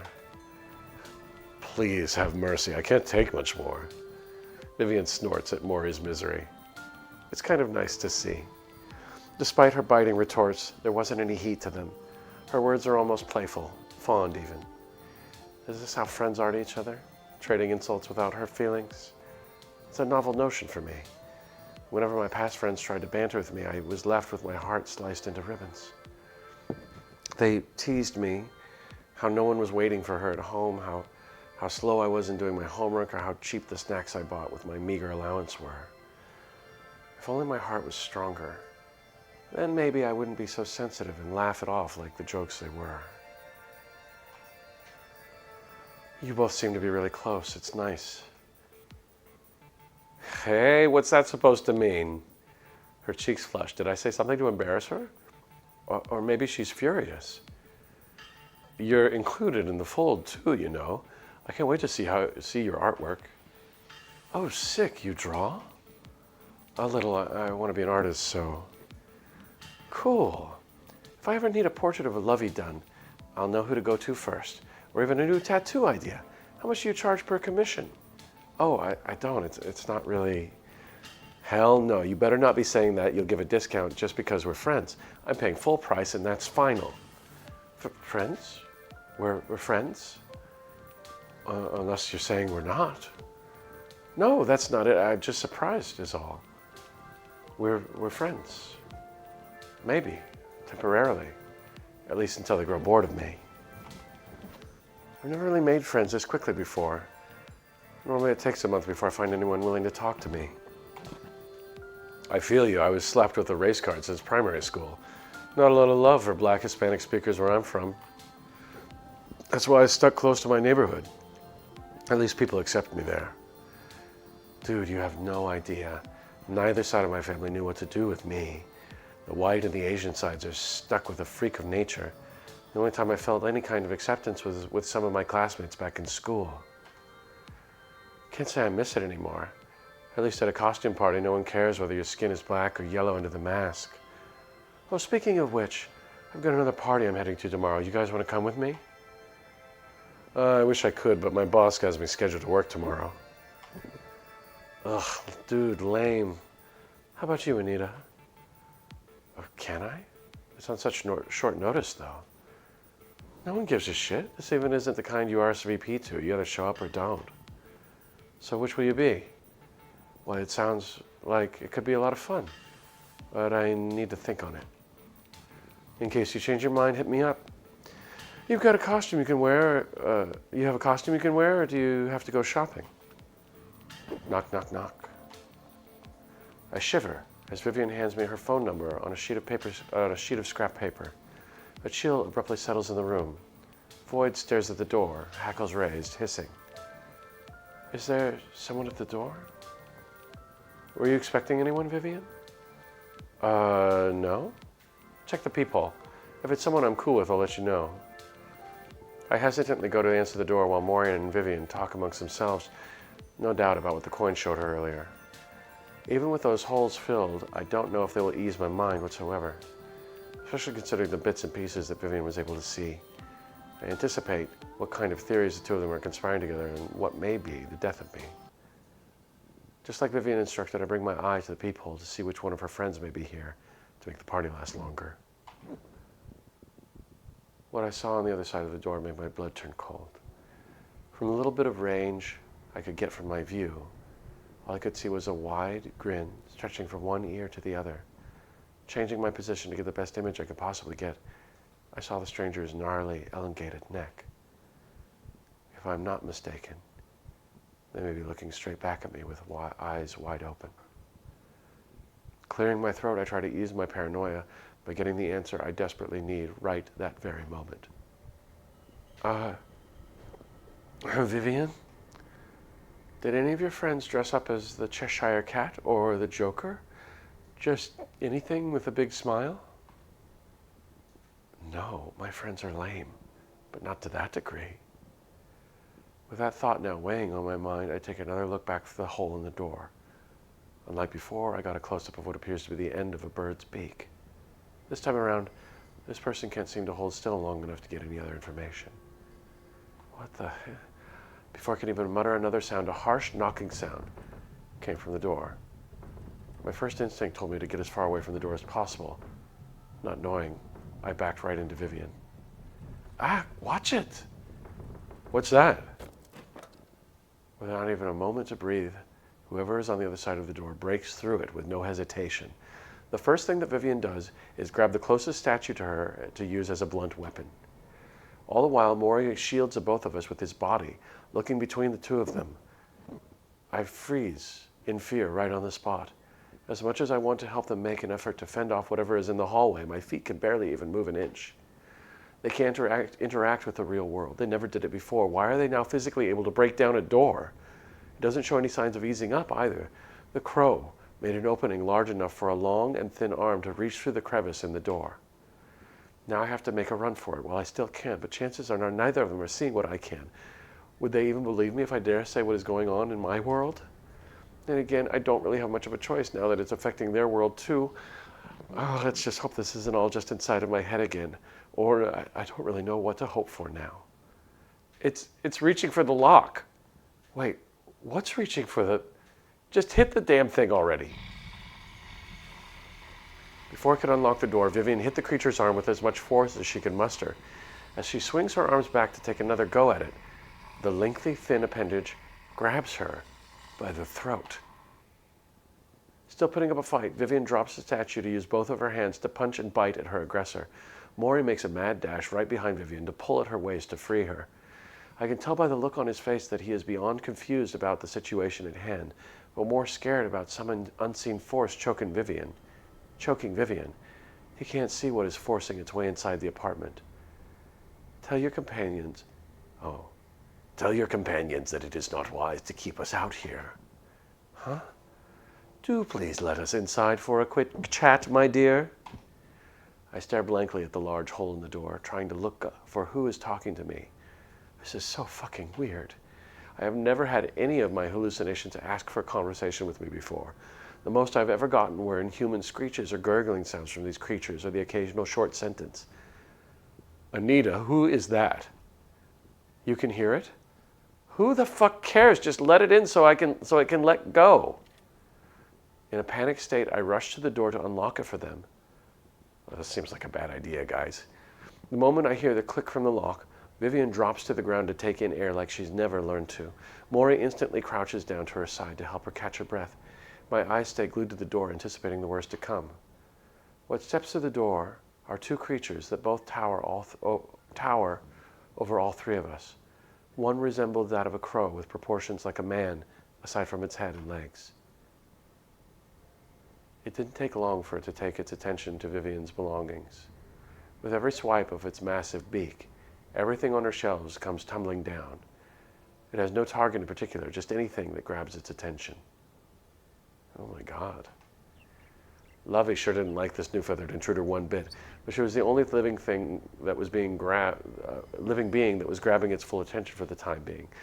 Vivian tries her best to keep a close eye on Lovey in case anything bad happens to her. Unlike the bird, the other creature keeps its composure in a civil state. It is standing straight and tall, like it's trying to present itself in the best possible way, which is something I can't say is achievable in this situation. It doesn't help that this other thing was just as bad, if not worse. This creature more resembled a scratched-out human that died of severe frostbite, but its feet were more like talons than toes. What disturbs me the most is its face is entirely blacked out, aside from its facial features. What stands out about his is the dark crown that sits on top of its head. I'm having a mental debate now on which one looks worse. Pardon the mess my companion is making. He gets excited about others of his kind. Isn't it precious? Where the fuck is that voice coming from, Anita? It's a long story that I don't know how to tell right now. I try my best to keep Maury and Vivian calm while keeping my eyes glued to the crowned figure standing before me. He mirrors my actions at my eye level from an uncomfortably close distance. How do you do this fine night, gentlemen? Way to go, Anita. How do you do on this fine night, gentlemen? I extend my hand for the figure to shake in a hopefully polite manner. Are you fucking kidding? Shh.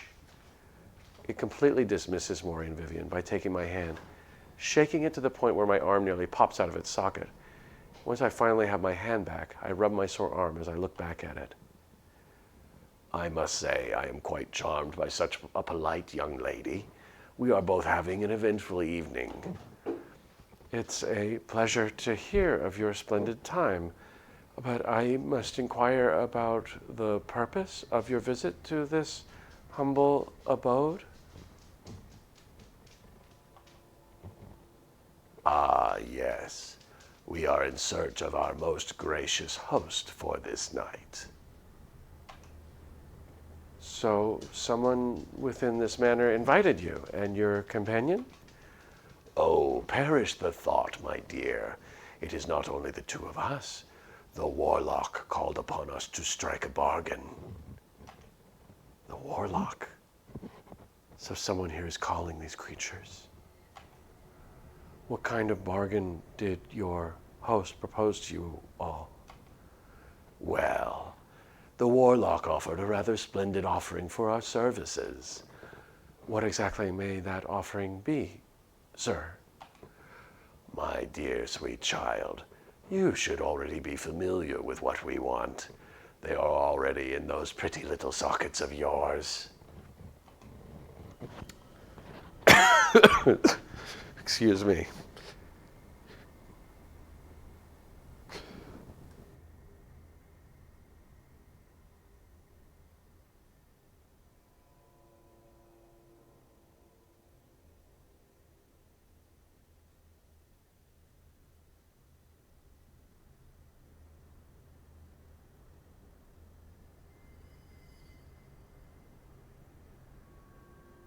about that. I had to mute there for a little coughing fit. The crowned creature points its darkened fingers right in front of my eyes. My world is standing still for a moment as I try to collect what exactly to say about such a thing. Someone is offering my eyes to otherworldly beings? Who would be calm in a time like this? I could feel my heartbeat quicken in my chest. Along with that, my breathing gets more shallow with each intake of air.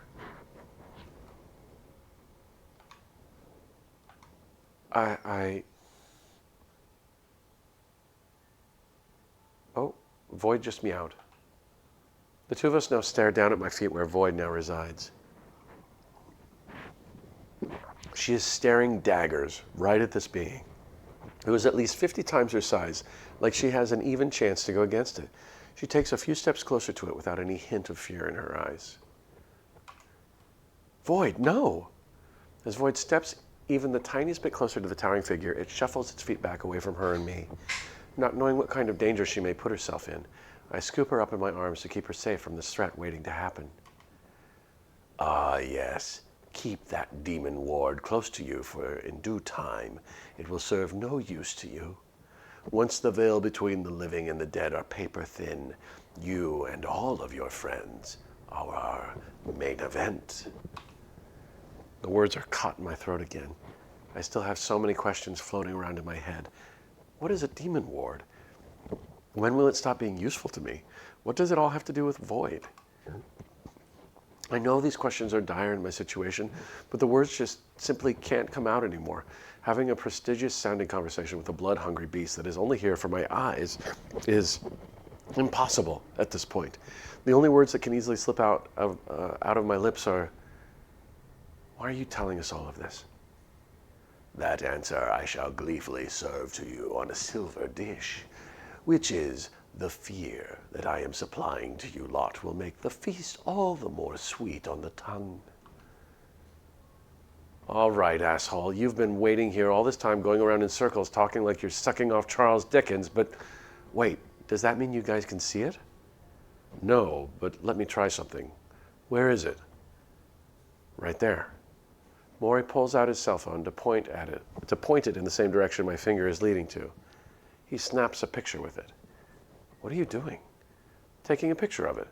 Maybe it's like the spirit orbs that show up in photos wherever ghosts go around. That's actually a really good idea, Maury. Let me see. Oh, crap, it worked. The three of us huddle around Maury's phone to see what he captured on camera. What was in the picture made all of us stand ice cold in absolute dread. The only one moving out of us was Maury's unsteady hand holding the phone, making the image harder to see clearly. But all of us already knew what was in the picture. It was nothing like we'd ever seen before, a collection of eyes, all staring in different directions, amongst a mass of what appears to be tar.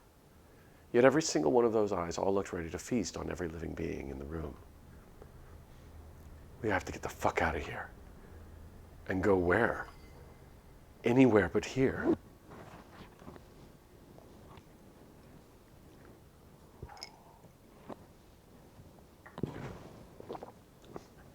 The three of us make an exit into the hallway with the animals to think of a course of action in a calmer environment. Before making our leave, I heard that same smarmy voice call out from behind us. "'Twas a pleasure conversing with my next meal. We shall meet again at the stroke of midnight." Fear overtook our decision-making skills, as all three of us are trying to come to some kind of conclusion. All we know is that the hallways are no longer safe. Although the disgusting gargling of some otherworldly beast could be heard by all of us, they can't see how close to death we're all about to be. I turned to see it's the same thing that was stalking me earlier. And it's hungry. Oh God, I need to come up with something. Wait, my apartment, the door is unlocked. Oh God, I didn't think this through. Maybe we can... Making a running start, I use my shoulder to push both of them through my doorway and slam it shut. With one hand, I hold the knob in place so they can be safe inside, and the other, I cradle Void close to my body. Please, if you're going to devour me, just leave them alone. They've done nothing wrong, so they don't deserve it. It stops. Daring to peek behind me, The well-spoken monster from earlier has a statue in hand with a scowl. My pursuer halts as blood trickles down its head and pools onto the floor, wincing in pain. No, no, no, you imbecile. Your stomach will not ruin tonight's festivities. Oh, I am required to tell you, Anita, your ability has turned you into the most delicious main course. Take caution not to cease to be prior to midnight. I don't dare to move in fear of what could happen to Void if I did. As I tread away, laughing, the weight of gravity starts taking over my body as I plummet to the ground. My heart is going completely haywire from all this paranormality going around me. I think I finally met my wit's end. I've always seen weird stuff since I was a child, but this is different. Most of the time the creatures I saw were in private. They weren't actually there. They did not interact with the physical world in any way, but this time they did. They're hurting me, and they may hurt others. I'm not going mad. Not only were they manifested in flesh this time, they were interacting with things around them, with people around them. This is real. I feel like I'm going into cardiac arrest. Oh, my weak heart can't take all of this. I can't take this. I need to calm down. It's like the stress is actually killing me. I need to calm down. I need to calm down. I need to calm down. I need to calm down. I need to calm down. I feel weak. On the verge of passing out again, I clench my chest so tightly it could have torn holes in my shirt. I feel myself start to control my breath. I need to breathe. Breathe in. Breathe out. Breathe slowly in. Breathe out slowly. I don't know if these creatures are even the same as the ones I usually see, but they are real. They exist. Despite everything, I cannot let them get the best of me again. They will not take something else from me. I never felt so afraid for my life, but I'll fight it with my lungs.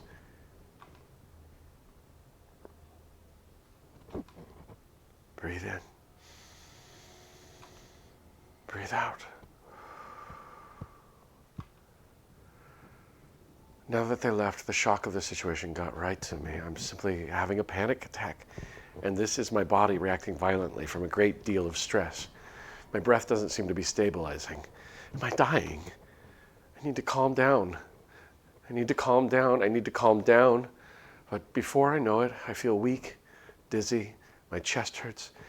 I am a weakling, and I've always been. Maybe my parents were right about me. I'm just a poor failure about to be done in by an anxiety attack while I'm barely 20. I hear muffled footsteps in my direction while vision becomes taken over by mud. I start hyperventilating even more. They're back, they're back, they're back, they're back. Anita! My heart skips multiple beats as I feel two creatures grab me from the front. A chill runs through my entire body. My fight or flight response kicks in, but instead of doing anything, I paralyze. I feel so warm. They're grabbing me. But as if my most carnal instincts of humanity kick in, I hug them back. And I feel the furriest of tails coiling around my stomach and something rubbing against me. It purrs. It purrs like it knew I needed it. My heartbeat slows down. My slumbering senses start coming back to me, and life breathes into my soul once more. Are they gone? Hard to say. They're invisible, you know, but it seems like they left. I don't hear any footsteps or anything. All my conscience drills its way back into my brain with relief as my shoulders relax and leave their stiffness behind. My breathing stabilizes and my heart is slow. Maury and Vivian are embracing me, both of them. And my tears of panic turn into tears of relief and happiness. I don't think I've felt this much warmth from another person or persons in so long. We've known each other for not even 24 hours, but they're here, comforting me through the shock of seeing what should have been left unseen. It's hard for me to accept, but I accept it nonetheless. The seeds of doubt I had about their intention seem to vanish. Void is also doing her best to give me a feline hug.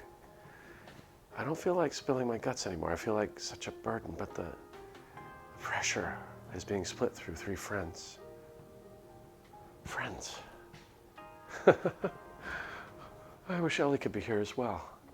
She's my friend. I'm gonna hug her too. I'm so sorry. I'm such a burden. It's all good, Anita. I'm scared shitless too, but we protect each other. If anything comes for us, I'll smash their skulls in. I'm so sorry. I'm so sorry. All three of you are stronger than me. We aren't any stronger than you, dear. Those things are gone.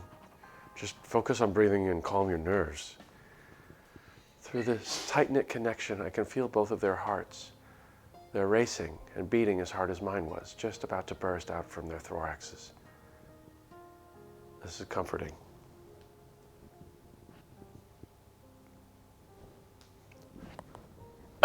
Excuse me. Excuse me while I take another drink.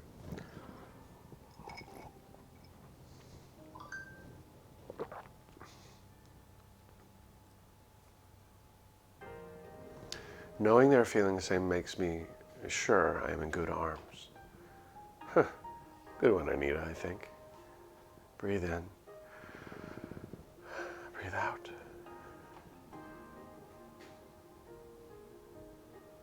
Good kitty.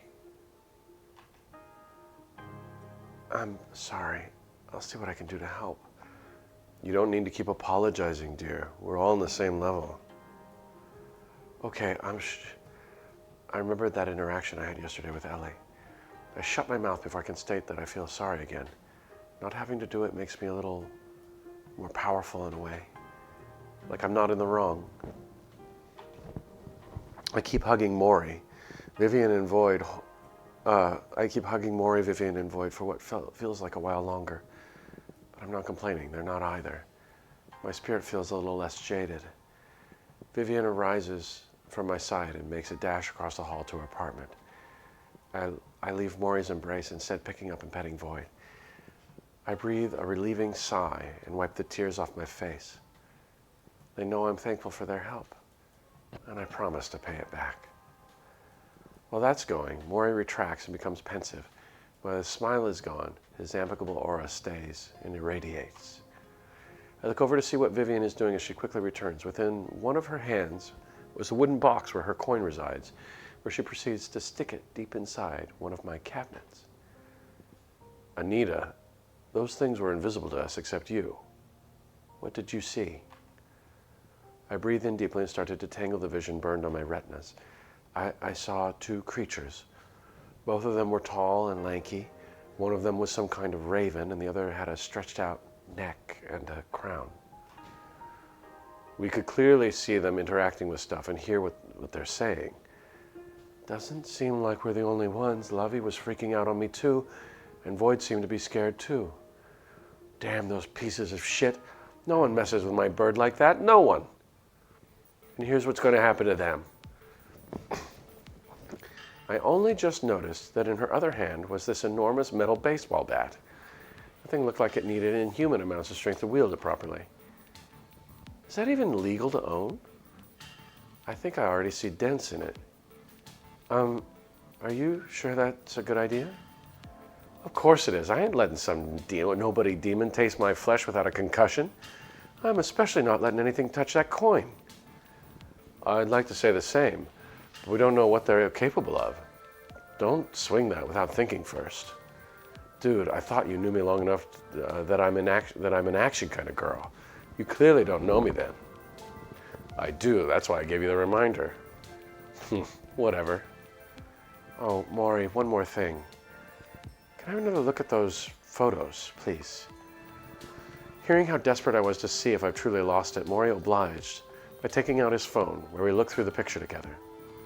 In the image, went one too far. Come on. In the image, both the figures were a mass of flesh, tentacles, and eyes. Just what are these things?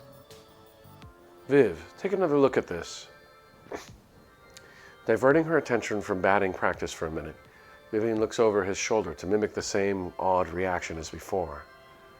Ew, they're gross. I'm not sure if I want to coat my bat in their feathers. How would they have blood or ink?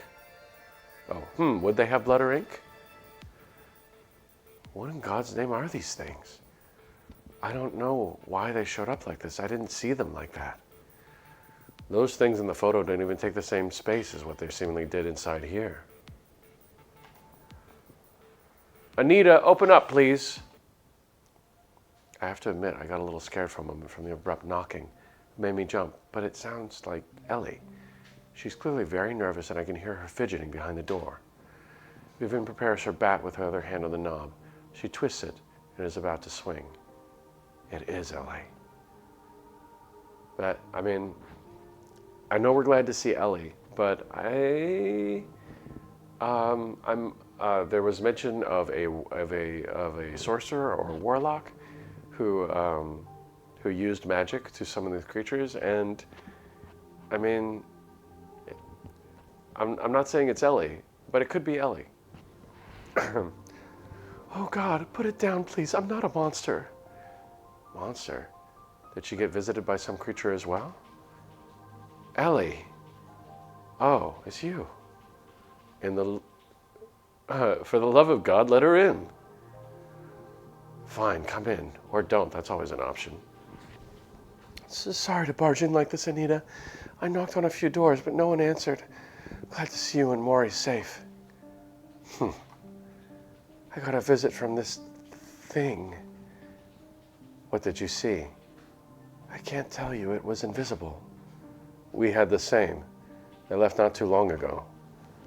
What should we do? It garbled about devouring me by midnight. We gotta make a run for the exit. That's our best bet. If for some reason that doesn't work, I've got nothing. Really? That's all you can think of? What do you want me to say? Jump out a window? I think I can pull through. Are you feeling good? Kinda. Ellie rushes over and gives me a hug. It's comforting. I can feel her shaking too, and I don't blame her. While that goes on, Vivian puts Lovey in a smaller cage on her belt loop and carries her. Are you going to take it too? Her name is Lovey. Oh, are you taking Lovey as well? Yes, any complaints? None at all. Whatever gets us out of here safely. Or whatever gets us all out of here safely. I'll carry Void, so no problem either. No problems either. Void meows. I'm not gonna meow. I'm not gonna do the meowing. Good. Let's make a sprint for it, then assess. All of us fled from my apartment. Vivian holds her metal bat tightly and is leading the charge, while we trail behind her slowly.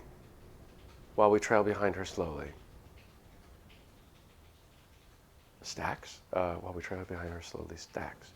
Maury volunteers to stay at the back. He doesn't want us to get surprised.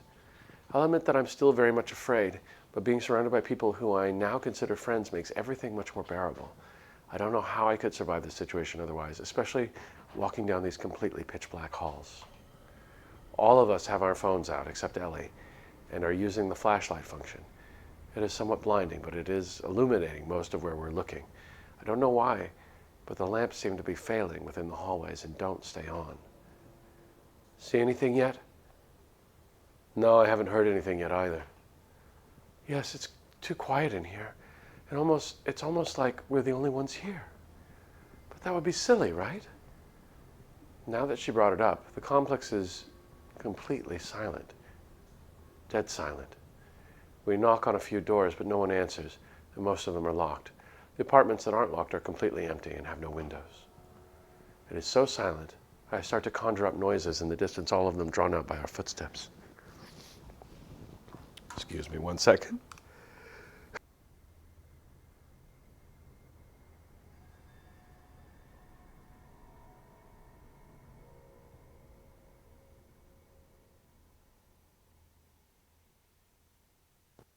Sorry about that, had to sneeze. It happens.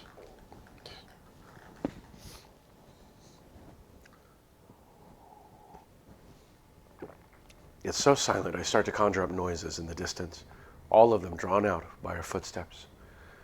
Lovey and Void are quiet, which is unusual for a parakeet and a cat together. They must be frightened as well. Well, I don't mean to be a nosy Nelly in such a tense situation, but I must know, is what both of you said true about having magical objects?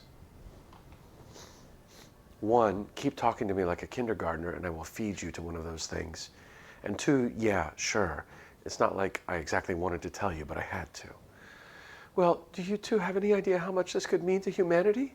You can heal the sick, and you can predict world tragedies so we can fix them before it happens. Wait, what is Eleanor going on about? Okay. Well, I'm sorry for not protecting your dad's condom breaking. Whoa, Vivian, Jesus. And yeah, that's not how my coin works. And even if it did, I would literally lose my mind. So let's not say we did. Let's not and say we did, Eleanor. I'm going to pretend I didn't hear that. Actually, I already do that. I've healed a lot of people in my family and community.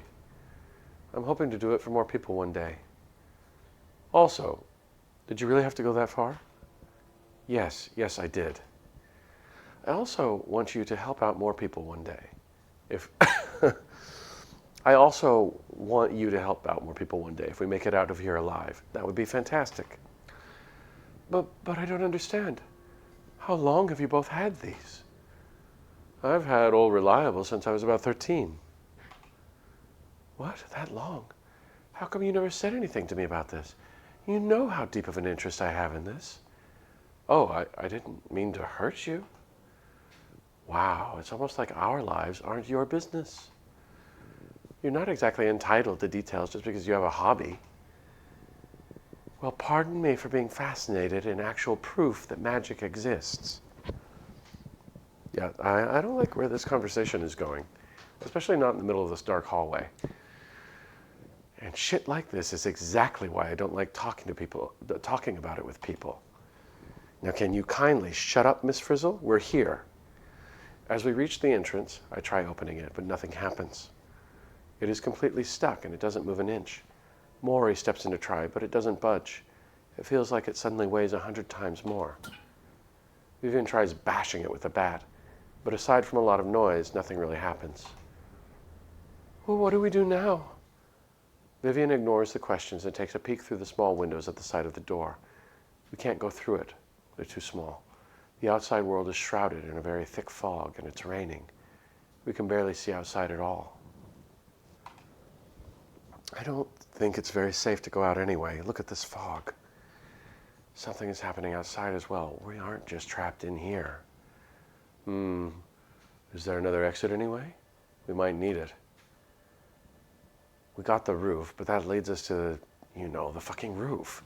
Unless you're on board with jumping off a tall building, there's no reason to go there. What about the fire exit stairs? Well, Mr. Landlord is getting chewed by the government because we don't have any. I knew that asshole would be the death of me. Oh, we're done for. These windows are too small for us to pass through. I start to feel more anxious pain. I never felt physically trapped in a location before. What do we do? According to our phones, it's 10:16 p.m. We have to at least have a way out by midnight. Anyone have any ideas? I wish you had. Oh, aha! Vivian perks up as an apparent light bulb formed above her head. Seems like something we said joggled up her brain. There's a warlock somewhere that wants Anita's eyes, and we have until midnight to give them up, right? Yes, but I'm positive that Anita isn't willing to give up her eyes to some dark entity. Let's find them and cave their heads in. That is a violent but sensible plan, I suppose. How are we going to do that? We should split up in pairs. We go back to my apartment, find another weapon like a knife or something, and we search every single door, nook and cranny of the entire complex. Shouldn't take more than a little over an hour. I'll be going with Anita. Huh? Why with me? Oh, Vivian is emanating this feeling that she said something she should not have. Is this related to the vision she had in the coin? Is Anita the warlock? Could it be Maury? I think it's one of them. Perhaps Ellie is just a red herring.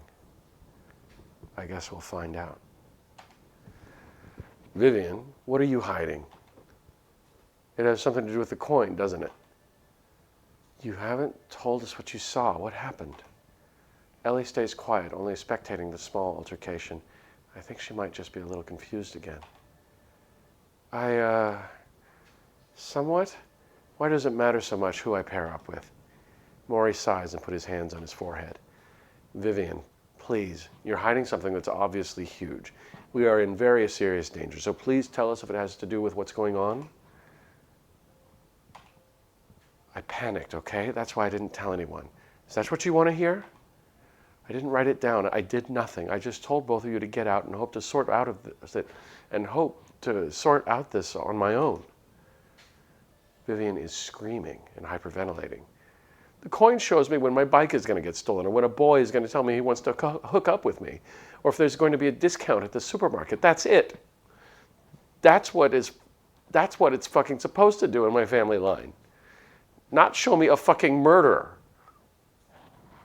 The room grows eerily silent as the news settles in.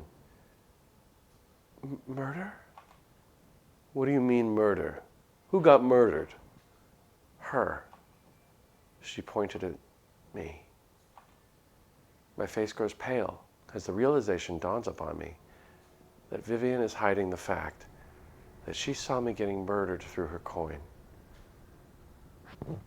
I don't know if I should feel betrayed or not. But this is bad. I do understand keeping it to herself in hopes of trying to fix it. I had my fair share of doing the same, but why would you ever hide that from me? Because I fucking care about you, that's why. You're a new person that just showed up in my life. We barely met and you've already been so friendly with me. I meant no harm, I just got overwhelmed. I can get scared too, okay? If it were up to me, I wouldn't exactly trust someone that was holding back such critical information. Unless you have something else in mind, Vivian. What are you trying to fucking imply? Vivian strides right up to Ellie, standing an inch away from her, face with eyes glaring like she was about to bite it clean off. I'm not implying anything. I just think it's strange timing for that to happen is all. Listen to me and listen good. I ain't no killer. And I don't want to hear one more vowel coming out of your mouth, got it? I haven't had a single ounce of trust since you moved here, even less now. Hey, Vivian, back off from Ellie. Vivian stares at Maury for a second before sighing deeply. Seems like him speaking up made Vivian recover some of her wits. I'm not sure how to feel about this. It is weird that Vivian wants to take me with her, but I don't want to doubt her intentions. She leaves Ellie's personal space and strides a few steps towards the wall. Sorry. Vivian, that wasn't very nice. I know you're stressed, but that was uncharacteristic of you, even knowing that you hate me. Look, I know both of you aren't on good speaking terms, but we need to cooperate. Both of you are in this together, with us. Maury's right. We can't separate ourselves right now. Even though my knees are now quivering, I need to probe this matter further. I can't leave this floating free in the air, not now. Why do they hate each other? Well, why exactly do you hate Ellie? Do we really need to talk about this right now? Oh, no, I don't want to make you I'm curious as well. You never were the most kind to me in my presence. I've done nothing to earn your scorn. Fine, if you want to know so badly, whenever I use the coin and you're in it, I get some very bad vibes from you. Excuse me. What do you mean by bad vibes? I don't know, but they're bad. I don't think you're the murderer. I'm pretty sure someone else is apart from us. It's just the terrible vibes I get from you. I know it doesn't make sense. You don't need to believe me, but there you go. That's not a very compelling reason to hate me. You asked why, and I gave it to you. I'm not sure if I agree that's a weak reason. The coin is magical, and it does show the future after all, so it is somewhat accurate. Does this mean I'm actually getting murdered? Now, hold on. We have other stuff to take care of. If the coin is right, My life is on the line here. She's right. We can't afford to let this distract us. There's more pressing matters. Yeah, I don't think I'm entirely sure about this, but Vivian strolls over to Ellie again and extends her hand to offer a handshake, seeming to make peace. Sorry, Ellie. Ellie gazes at Vivian's hand for a little bit before firmly grasping it and shaking her hand. Apologies accepted. We are one now. If you demand to split up, I'll abide by it. I also apologize over my doubts. The white beast that visited took a high toll on my mental health. It's fine. I got you. Cool. We're together in this again. Proud of you both. Vivian, now tell us what you saw in the coin, please. You've delayed this long enough. To be honest, I'd feel better if I never knew I was going to get murdered. Ignorance is bliss, after all. But now that I know, I have to ask. The coin showed me you, shackled to the wall somewhere I can't identify. There's only a candle lighting the room, so it was hard to see.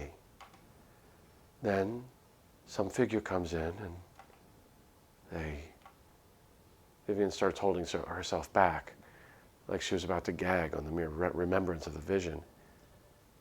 Gouged your eyes out.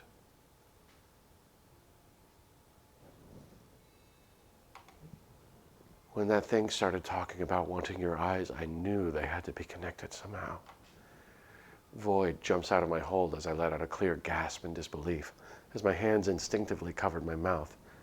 Who in the world could possibly want to do this to me, and why? My knees give out and seem to collapse beneath me. What could possibly be so important about my eyes?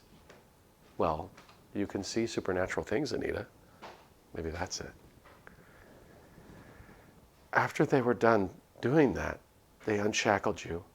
Your body fell to the ground, and from the corner of the room, some kind of demon came in and dragged your body into the dark. That's all I saw. No way. Who could possibly do such a thing? And what would be their motivation? What's with gouging the eyes? Why? Who else aside from the demons is in here with us? Well, there's Tom and the landlord, right? No, wait, Tom's gone. Tom's on vacation. I don't know. I couldn't get a clear view of them. I can't believe this. I could feel myself start to tear up. Void tried rubbing her head against me as if she was attempting to comfort me. It's helping a little bit. Anita, there's a way we can fix this. I managed to avert the coin's fate once before. If we're smart about this, I think we can work together to do it again. What did you do? What was the situation? Okay, this is going to sound super stupid, but the coin once let me know I would be eating beets for lunch hour. I avoided everything beet related until the coin showed me something else. Classic Vivian. Not important right now. Hey, you. Are you peanut gallery right now? Are you one? No, I was just enjoying this show. Oh, you're enjoying this show. Okay. I'm going to go back to the other games that I'm playing because I have another witch reference. Okay. Good luck, wife. Thank you for checking in on me. I'm very scared right now, so I needed some. It's a scary. Good. It's a scary game. But the monsters are beautiful. The monsters are beautiful. They're also very scary. They're beautiful. Compliments to the developer. The monsters are shocking and gorgeous. Monster and the backgrounds are the same artist. Oh, I awesome. found out. Oh, awesome. And they deserve all kudos. The character designs are also amazing. All right, Eleanor says, very trivial, but it's no murder. How do you think we can accomplish that? Look at poor Anita. Girl must be completely in shock, and I don't blame her. It doesn't mean we shouldn't give it a shot. I know it wasn't anything serious, but if I managed to do it once, we can work together and do it again. After this, though, I don't think we should split up anymore. Let's stay together and look for something that will get us out. What's going on, Void? What's up, Void? I look over my shoulder, almost not being able to distinguish Void from the dark hallway from my blurry vision. as my eyes are full of tears. Void seems to be looking down the hallway and meowing at us. Does she want us to follow her? Maury takes a step closer and Void moves a little further down the hallway. You want us to follow you, buddy? Do you think she'll lead us somewhere important? Well, we are out of options here. She seems really determined to get us to follow her. Can you stand, Anita? I can try. Vivian walks over to help me stand. She doesn't say a word while giving me aid, but I do feel through her regret for not telling me anything. Oh, I do feel through her regret for not telling me anything. Let's follow Void. I'll stand by you just in case. I got this bad boy to protect you. No one will be touching you.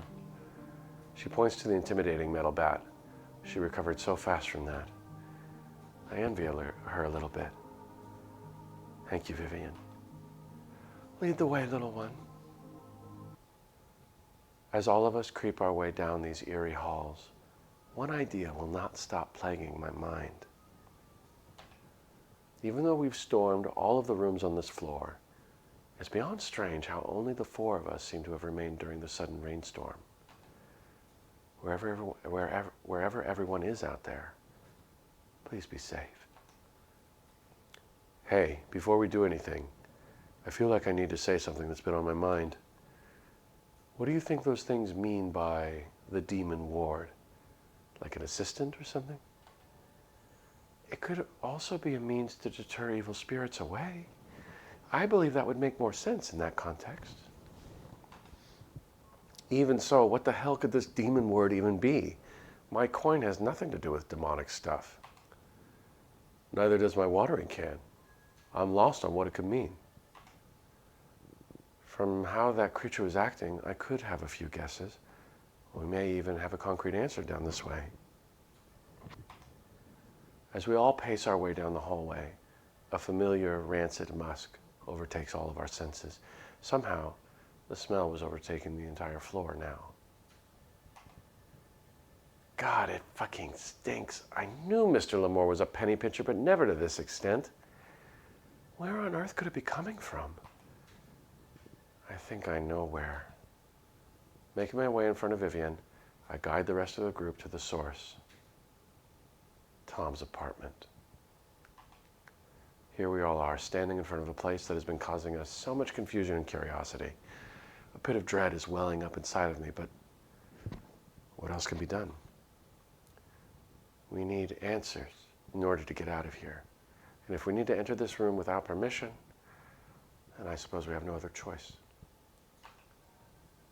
Please forgive us, Tom. The closer we come to Tom's door, a pungent odor progressively becomes more noticeable. The best way to describe the smell was like that of musty, rotten food. I can even see how Eleanor and Maury noticed a strong smell from behind this door. As much as Vivian tries her best to keep a straight face, even she couldn't help herself by hiding her nose underneath her blazer. The quicker we're all out of here, the better. I have no idea how much longer we can all take this stench. I try to jiggle the doorknob. Locked. Looking down, though, Void is still scratching at the door the same way I saw her before. Why did you do this to her, Tom? She clearly loves you. After seeing all this, though, I don't know if I feel safe with her in your possession anymore. Does anyone have any idea what's behind it? Not this second, but I know this door is going to open one way or another. Sorry for your security deposit, Tom. Before she could bash in the door, Maury grabs the bat while she's in mid-swing. Actually, do you mind if I take a go at it? You're okay with committing what is pretty much a crime? I'll do anything to help my friends, even petty crime. If you insist, have at it. Tossing the bat over to Maury, he readies himself and starts wailing on the lock. I knew he was a bigger guy, but I had no idea he was this muscular. It looks like all three of us are amazed. It looks like all three of us are amazed by this display. After repetitive, heavy blows to the door, its knob finally pops off. Maury seems a tad bit winded, but other than that, acts like nothing happened. Jesus Christ, I didn't know you had it in you. Well, anything can get done with a lot of effort and a bit of elbow grease. Either way, nice job, my man. Vivian gives him a squeeze on the shoulder as she pushes the door open to make our way in. As I follow in behind her, I notice how Maury's cheeks have now become flush. I'll keep that one to myself, though. Once inside, though, God, the smell is making me ill. That musty odor became unbearably worse the moment we stepped into the living room. There was not a single person in this room that isn't left gagging. It takes all my mental strength not to get sick right then and there. Each turn I take, there are new patches of mold in every crevice. That may explain the putrid smell, but I never thought the smell of mold would be this unforgiving to the senses. I swallow the bile in my mouth to get out of here as quickly as possible with my dignity intact. It was hard to tell where the furniture had been placed. All along the windows are caked in mold. It gave the room a sickening blue undertone. But in the center of the living room is what looks like a ritual circle with a giant pentagram drawn on the floor and candles burnt down to the nub.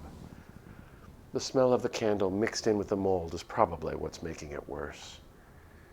Books of all studies of the occult are scattered across the floor, nearly making it hard to get around. Some of them are smeared in blood. What sends shivers down my spine more than anything else in this place is all the chains and pumpkins littering the floor and dried blood spots in different places.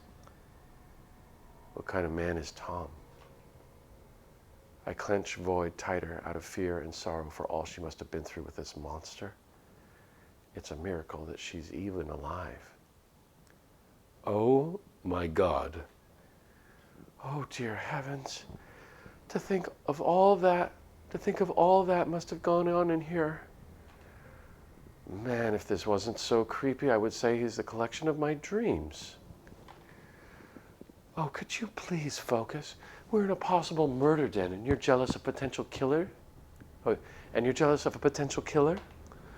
Hey, I'm well aware that this is totally fucked up. I'm just saying he has good taste in reading material. Hey, do you think he dips the different body parts in acid to get rid of the evidence? Oh, how vile. Her attempt at grossing out Eleanor is having a more profound effect on me. Stop it. We kind of have more pressing issues here.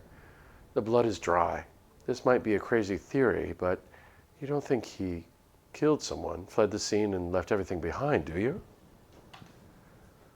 I hope that isn't the case. That would be horrible. But it sounds likely. If Tom... Excuse me. I'm gonna mute here.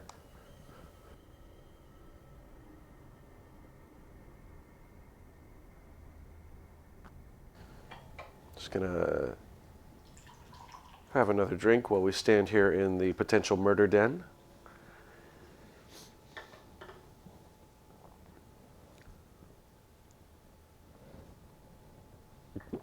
There we go.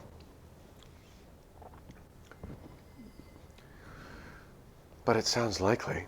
If Tom killed someone, there has to be a victim somewhere. I mean, unless he dragged the body out somewhere and did whatever he could to dispose of it. But I would be more concerned about that if I were you. Ellie swiftly points to the back wall that is covered in what could be more described as scribbles than actually cohesive language. From that little bit I can understand, it has something to do with demons. I can't say I'm too shocked by everything displayed. Hey, take a look at what I found. Our attention diverts straight to Maury as he is surveying the altar towards the back of the tiny room. In his hands is a tiny black notebook with no identifiable traits about it, not even a name inside of it. Its contents are written in a way that they're thinking faster than they could put on paper, barely legible. What could be translated, though, has to do with different spells and rituals for the dark arts and summoning demons. Odd that some of the pages are torn out. The very last page, though, reads, They'll never find me. Sounds like a clear confession to a crime, of a crime to me. I don't want to think Void's owner is a murderer. Well, even if it is a confession, it doesn't mean we can't look around. Come on. Given clear instructions to search for, I guess, anything really, everyone else goes in several different directions while I'm still frozen in place. This place is literally the stuff of nightmares. To think I was living right next door to all of this. How could I have been this oblivious? Well, I think it's a little too late to turn back now. So I better start somewhere. Making my way through the maze of occult memorabilia, I lose my grip of Void for a second, where she takes the opportunity to hop out of my arms again.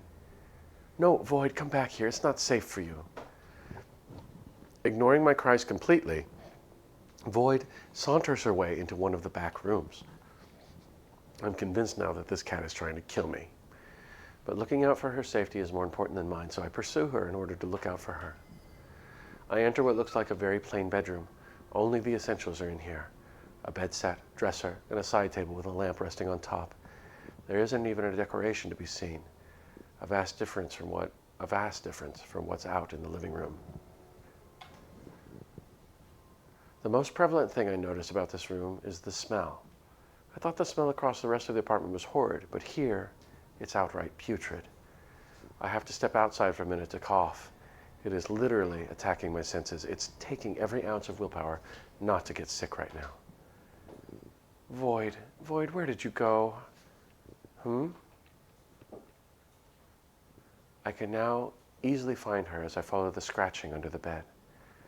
She was relentless at it, which makes me curious about what's so interesting underneath.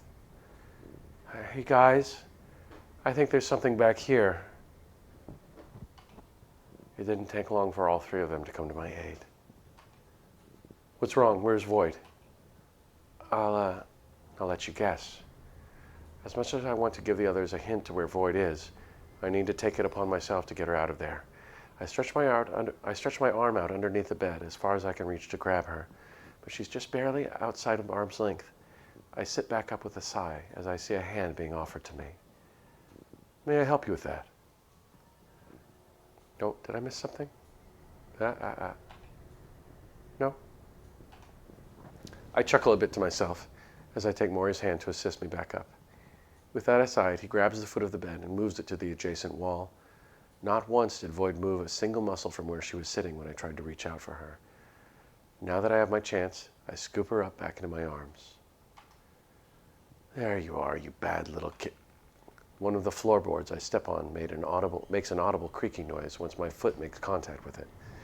I peer down at my feet to see if there are any abnormalities with the spot I stepped on, in particular. Is something the matter, Anita? Color me crazy, but can someone see if this board moves? It feels like this space right here is hollow underneath. Don't worry, I'll take a look. Just give me a sec. Leaving only for a moment, he returns with a small crowbar. Using all of his strength, Maury is able to pry up the floorboard with what seems like a small amount of effort. Although now, I wish he didn't. Underneath is a sight that is going to forever haunt all of us. Laying before us is a decomposing corpse that still looks somewhat recognizable. What's worse is that their expression looks like they were in pain. The air suddenly feels colder as all three stare unblinkingly at the body. My heart is racing when the realization hits me that we've stumbled upon a real murder scene. Hey, what's going on back there? None of us can say a single word.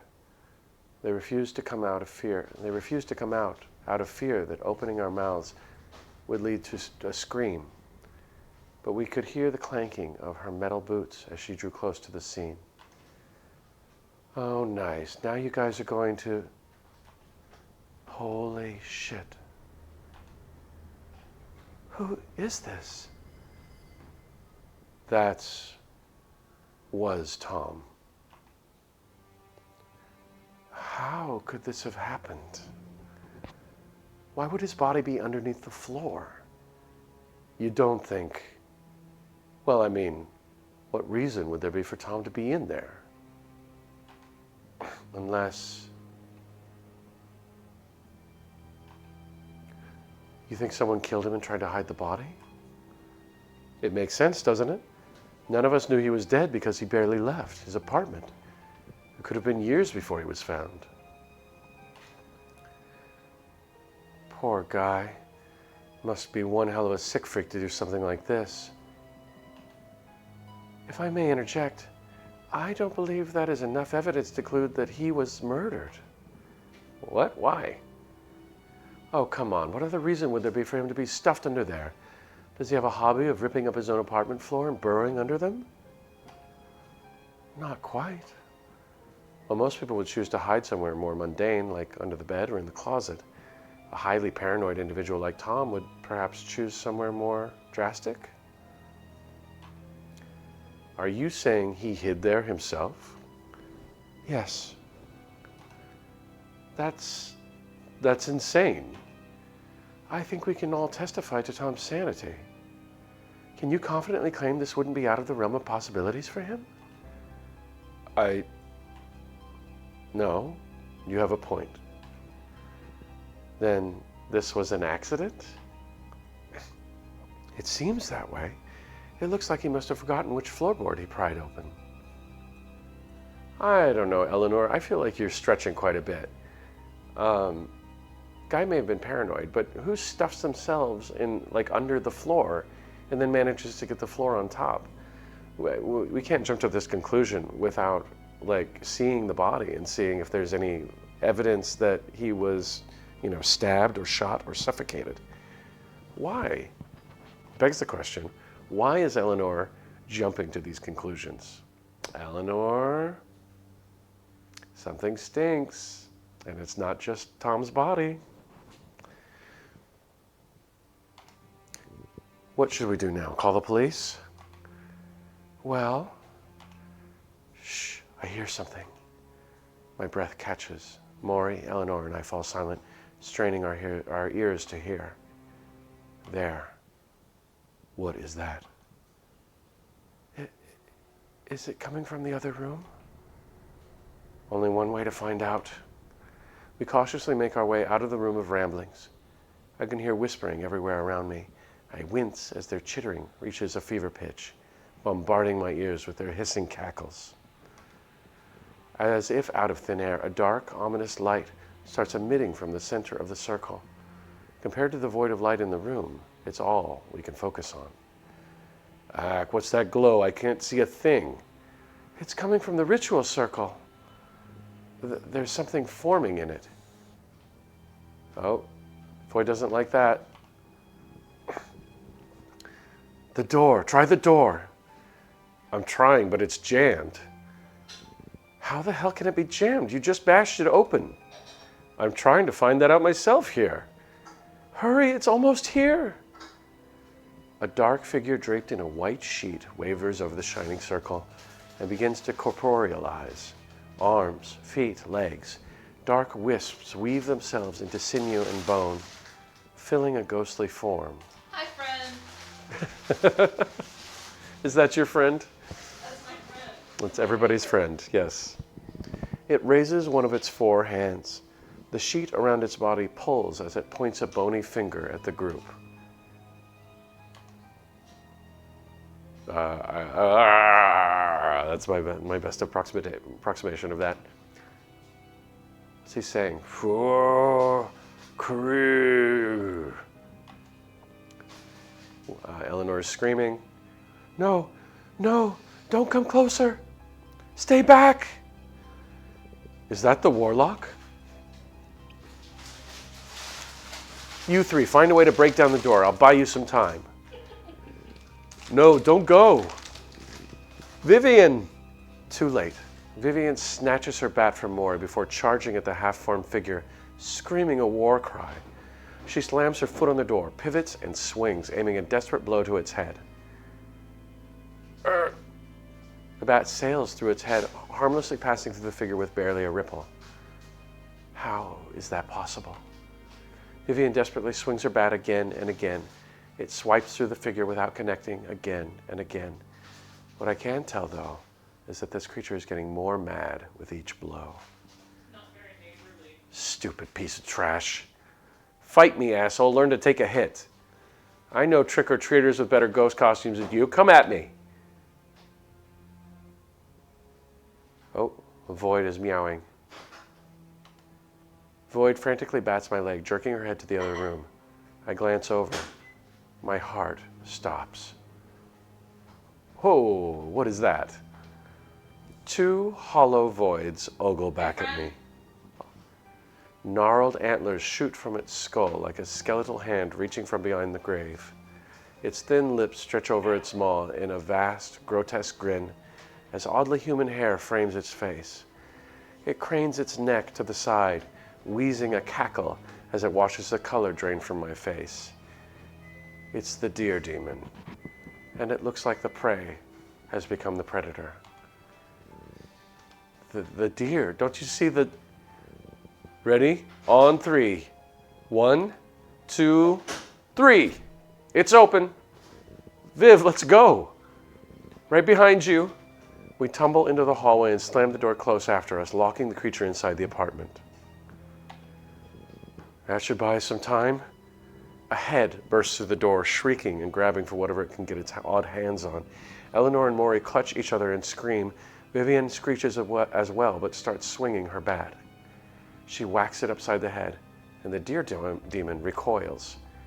We don't stick around for its next move, we run. What the hell was that? The deer demon. You can tell?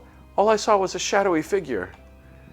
Figure it out later, we've got bigger issues to worry about. Okay, what we need to do now is find a place that's safe where we can come up with a better plan. Good luck with that. Those monsters will bust down the door and catch us before we find some place that's safe enough for that. Over there, we can hide in my apartment. We force ourselves to skip to a stop in front of Eleanor's door. Vivian grabs for the knob and twists it a few times, with no luck. What? Is this locked? You can't be serious. I'm sorry. Give me a moment. I have the keys around here somewhere. A crash sounds off in the distance. An unearthly howl follows it as all 4 of our hearts skip a beat at the same time. It broke through. Oh, hell no. No one here is going to be turned into a demon's dinner. Ellie, just hurry the hell up and find that key. I can't. The deer demon gallops around the corner. It lunges, shrieking an unholy wail that causes me to cower. Vivian cries out and takes a mighty swing at it. The bat smacks it right in the torso, and by some miracle sends it slamming against the wall. She tries to take another swing, but she isn't able to see it, which allows it time to get back up and prepare to take another charge right at her. Dodge left! And dives left instead, the creature's jaw snapping in empty space. Maury charges in and grapples the demon around his neck, gagging it. What? Did I just grab its neck? You did! I was aiming for an arm, but this is even better. The deer demon roars back in anger. It rears back on its hind legs and slams Maury back against the wall. Maury cries out but doesn't relent. He keeps his iron hold on the demon. Vivian comes in swinging with the bat, striking its upper leg. The creature howls in pain as the blow causes its knees to buckle inward. As if to find any way to depend on itself, its head twists 180 degrees to face Maury, teeth bared at his face. Let go! Huh? I wasn't fast enough. Maury dodges a bite to his head, but his arm pays the price. The demon's teeth sink deep into his arm, crushing through bone, tearing through flesh, blood spurting everywhere. Maury shrieks in agony as he tries to find any way to make his unseen foe release him, but it's proving fruitless. No, Maury, let him go! The beast howls as it's struck across the head by Vivian's bat repetitively. It lets go of Maury, but she refuses to let up on the creature until its howls become muted. He stumbles back, and I catch him. I glance at his arm and choke back my bile. It looks like a chunk is nearly torn off, but I don't have time to properly assess it. I've got it. The door's open. Everyone inside. Void zips inside, meowing urgently. Eleanor and I help Maury hurriedly hobble through the door. Vivian takes the fatal swing at the monster before sprinting away. It doesn't stop an oncoming horde of creatures making a dive for the opening. We slam the door and deadbolt at the moment she's in. The beasts crash against the wooden frame with infuriated howls, banging and shrieking as we all brace against the door, praying it holds. I don't know how long we stay like that. It could have been a minute. It could have been an hour. It doesn't matter how long it takes, as long as it goes away. Eventually the banging peters off. It's quiet. We stay there huddling against the door for a moment. Then 2. Then 3. Once it's safe to do so, we slump against each other in relief. Once the door is secured shut, all of us struggle to breathe as the air burns our lungs. Vivian is keeping all of her weight against the door. Ellie secures our surroundings outside the window, while Void and I stay by Maury's side. He's hurt, really hurt, and I don't know what all I can really do about it at the moment, other than sprint towards Ellie's kitchen to grab some hand towels to press against the wound. Blood is pooling out of the wound, causing the carpet to stain, while I'm trying my best to keep all of my panic internal. You. Huh? Her confusion swiftly turns to fear as the bat is now pressed to the side of her face with a furious Vivian focused on Ellie. Wait, what did I do? What possessed you to think it would be a good idea to lock your door when you know those freaks are lurking around? Look what happened because you did that. Look what happened because you did that. If he dies, his blood is on your hands. I hope you realize that. I can't help it. It's a force of habit to lock your door when you leave. I didn't intend for anything like this to happen. I only wanted some security in my own living space.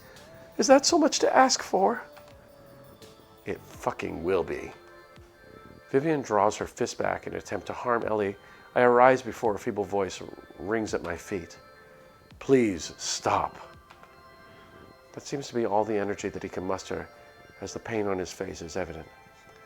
It's enough for Vivian to drop her bat and have both girls join me at his side. How bad does it look? It's not looking very good. The wound itself looks very deep, but who knows if that thing's mouth could harbor any infections. The only good thing that we can ask for out of a situation like this, is that it's a clean single bite. He still needs medical attention now. That's if we can make it past the wall of things that want to eat us. He's going to get treated tonight because it's either I'm going to be bait for those freaks or Ellie is. Vivian pulls out her cell phone to peer down at it for a quick second, only to look away utterly defeated. No. Does your apartment have no signal or something? Because I don't have a signal. I don't have a single bar of signal. It does. I don't understand why that would happen. No, we need to find something. He could be dying for all we know. Maybe we can try throwing something to get someone's attention? I would much prefer you didn't throw out my belongings. The desperation is flaring in her eyes as Vivian throws open the windows to shout at the top of her lungs for any kind of help. Her actions are starting to scare me more than anything, because the last thing I would refer to her as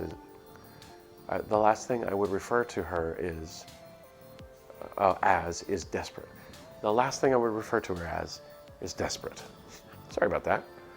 I can read. I can do this. I can tell that her attempts are making both Eleanor and I uneasy as we do what we can to treat Maury's wounds with the limited supplies we have. Maury is only upset that he's putting Vivian through such emotional turmoil. After close to 10 minutes of shrieking, Vivian turns to the group, as if her soul left her body along with her voice. Viv, I'll be fine, I promise. Thank you, my friend, for your sacrifice. If it weren't for you, I'm sure we would have all been food for that thing. Don't you dare call it a sacrifice. But thanks. Thank you, Maury. Hey, don't make it seem like I'm... Suddenly, Maury winces in agony as Eleanor and I remove our hands. Maybe we applied too much pressure. It's as if to try helping to alleviate the pain, Void comes up to his good hand to rub against it, demanding pets. Or maybe it was her own way of thanking him. Okay, okay. We can still come up with something. It can't be that hard. I'm not entirely sure what else we can really do, dear. We've already exhausted a lot of our options. We're coming up with something. We're not leaving him to die after he just saved us. I'm not asking for him to die. I'm trying to be realistic. As the two girls are fighting, and Maury tries to feebly stop the argument, I'm left to my own devices to think of how to help him. Surely we couldn't have exhausted everything, right? We can't give up hope, and he's done so much for all of us. Maybe we can... That's it. Guys, I have an idea. What about the plants in your closet, Maury? You're sure that they have the ability to heal people? Yeah, I've used it lots of times with mi familia and sent some to them when they need it. You have magical healing plants in your possession and it took someone else to bring it up to remember them? Oh, don't worry, he's only dying is all, no big deal, give him a break. But now it raises the question, who's gonna get it? Oh, Void's gonna get it. As if to volunteer herself to go, Void chimes up merrily and leaps up right into my arms. I almost missed her, but luckily I was ready enough for her unexpected act of bravery. At least we have one volunteer. I think it would be best if I go. You know, I'm able to see them and all. You can see them? How is that possible? I'm not quite sure. It's always been part of my life. But someone is offering up my eyes to them, and I can't let them have what they want. Who knows what they would do to the rest of you, let alone me. I can go with you. Please, dear, you can't really expect to go out there on your own. Surely something is going to come and devour you. Void starts harshly rubbing her head up against my cheek, as if to tell me to get moving. She must really want to hurry up in order to save Maury. I just hope this doesn't mean she knows something I don't about his fate. I don't think it's a good idea. I'm the only one that can see them, and I'd be beside myself if anything else happened to you guys. Okay, I'm gonna, my voice is getting a little hoarse. I'm just gonna take a little break. It's been just over 4 hours here. I think we're gonna make it, but just take just about a minute here. I'll be right back.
All right, I am back. Sorry about the long wait there. Let's get back into the game. And what a gorgeous scene this is. Because I haven't been mentioning it, I've been, reading through this. I just want to take a moment. If you're in the chat and you see the link, and you should click on that link, download, play, and rate this game. It will help the developer to get some visibility for the jam, which is almost over. It's done at the end of the week here. Just a reminder, Spooktober Game Jam, download, play, rate. It would help a lot. Thank you everybody for sticking around. We're gonna keep going. I am so impressed by how long this is. Like, this is a game that was made in 1 month, and we've been playing for over 4 hours. That's quite an achievement in and of itself. There's so much content here. Very incredible. Very, very, very impressive. All right. We were just telling Ellie that we didn't want her to come with us. I don't think it's a good idea. I'm the only one that can see them, and I'd be beside myself if anything happened to you guys. If anything else happened to you guys. Besides, I think Maury needs way more help than I do. I hate that you're right. I can't help but be scared for you, though. You said it yourself that they're after your eyes. I know, but he needs this. We both glance over to see Vivian trying to hold back a mental breakdown right beside Maury on the floor. With each passing minute, he loses the color in his skin. Just please be safe. As soon as you get to his apartment and collect the plants, hurry back here as fast as you can. That was kind of always my plan, but thank you for reminding me. A refresher never hurts. What about you, Vivian? I can't leave him like this, I'm sorry. But I can give you this. She offers me her bat as a means to protect myself. I grasp it, but the bat weighs more than I expected, making swinging it properly close to impossible. How strong is Vivian? Now I know never to get into a fist fight with her. Or maybe not. How about this? Taking her bat back, she replaces it with a handheld pocket knife. It has a rainbow shine to it as I flick it open. Seems very fitting for Vivian. Oddly enough, though, it fit perfectly in my small, slender hands. This'll work just fine, thank you. Yeah, no problem.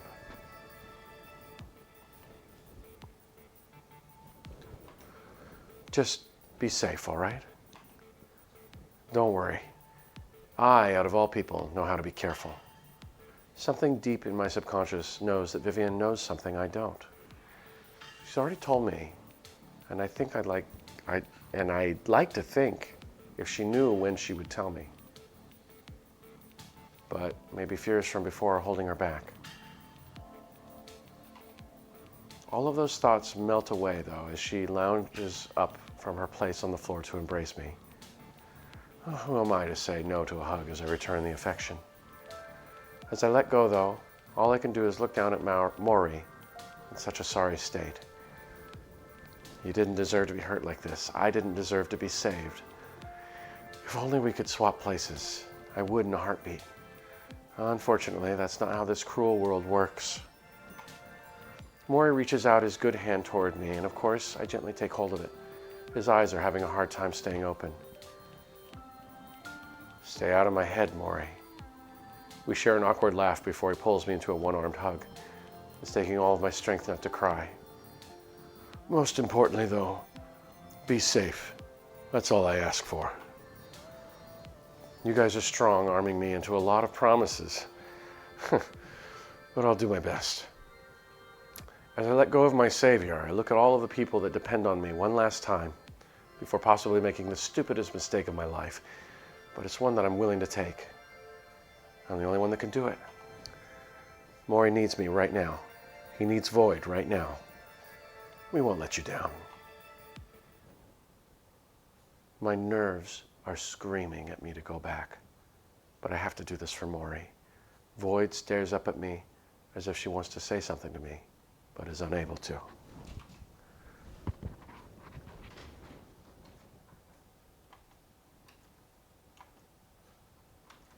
She glares right past me, as if not very comfortable with whatever is ahead. Just like me. Oh. She glares right past me, as if not very comfortable with whatever is ahead, just like me. She wanders a little closer to Ellie's doorway and sits down, seemingly not liking the idea of strutting along the hallway like this. Neither do I, to be fair. I crouch down to her level, holding her leash. Void, we have an adventure to go on now, okay? We need to get it together and use our pent-up courage. Stick with me. We have to do this for that cool guy. You can cuddle with him as much as you want after we've got his medicine. Great, I got Void on board. Good for me. Good for us. I knew you had it in you. You're such a brave girl. We will not let anyone down, not this time. Am I really giving a cat a pep talk? Or is this more for myself? Either way, I pick up Void in my arms and hold on tightly to my phone. For a moment, I get afraid that my screen will shatter from the force. I close the door behind me so hopefully nothing else comes in. I can do this. Everyone's relying on me. Let's go. I hear someone crying coming from behind the door I just shut. This might be a crazy thing to do right now, but I need to know if someone is in need back here. I cautiously approach my ear to the door, careful not to bump into it and give away that I may or may not be eavesdropping on the muffled conversation. Maury, I'm sorry. I'm so sorry. Vivian is tearing up. I can feel it just through her voice. Don't apologize, dear. It's not your fault. I know what you were going through. Ow, don't hug me there. Oh, my bad. Maury laughs weakly. I can feel that he's getting worse. I need to get his plants in fast. Ow. I guess I can't laugh either. Let's just hope she gets back safely. I'm going to apologize to her when she gets back. I don't feel so good. I'm sure she recognizes what situation you're in, Vivian. This reinvigorates me a lot. People actually having faith in me feels wrong, in a way. I never felt something like this in my life, not until now. Even though they barely know me, they trust me to do this. The possibility of letting them down in this situation climbs up my throat. It's about to spill out with a lot of acid. It makes me want to shut down. No, I can't think about that right now. Everything will be fine. Maury will be fine. I can do this. I can do this. I'm psyched and I feel more motivated. Maury's apartment is just down the hallway to the... The hallway from Ellie's apartment goes sideways. Why is this going straight ahead? The doors, they are all bent out of shape, and their number plates have been torn off. Or are they? I can't tell. The fog is so dense. The distance between them has increased. Oh, I didn't realize I had a flashlight. And the wallpaper is coming off in chunks. The haze creeping into the hallway from outside is amplifying the sounds of groaning in the distance, now invading my ears as I cover them in panic. I changed my mind. I want Ellie to come. I want anyone to come. I can't do this on my own. I should have accepted her from the beginning. I'm sorry, Ellie. Please, somebody help me. I turn around to yank open the door. Nothing.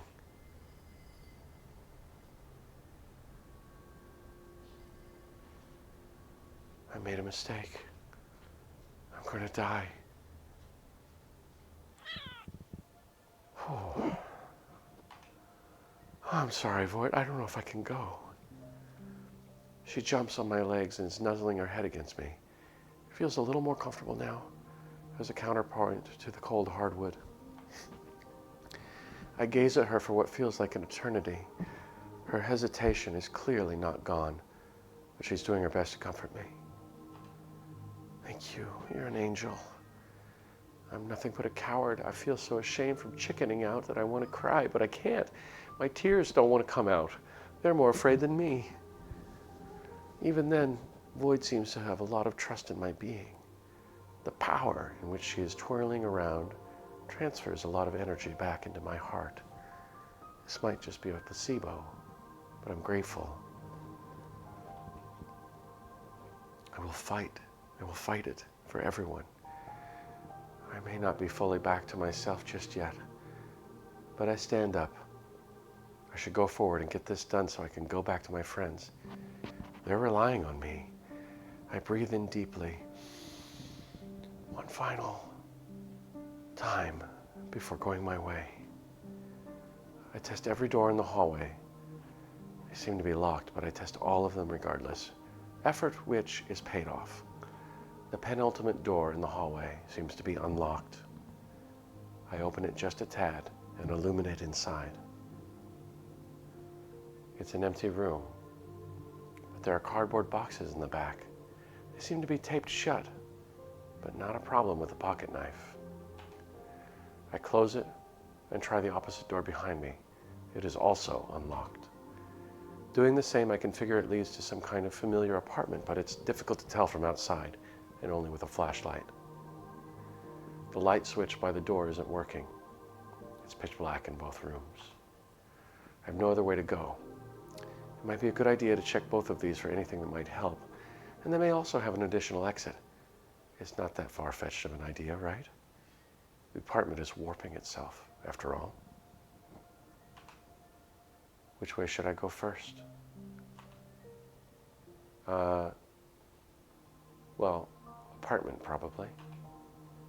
I think I should check out the apartment. It may be the one I'm looking for after all. Testing the light switch again.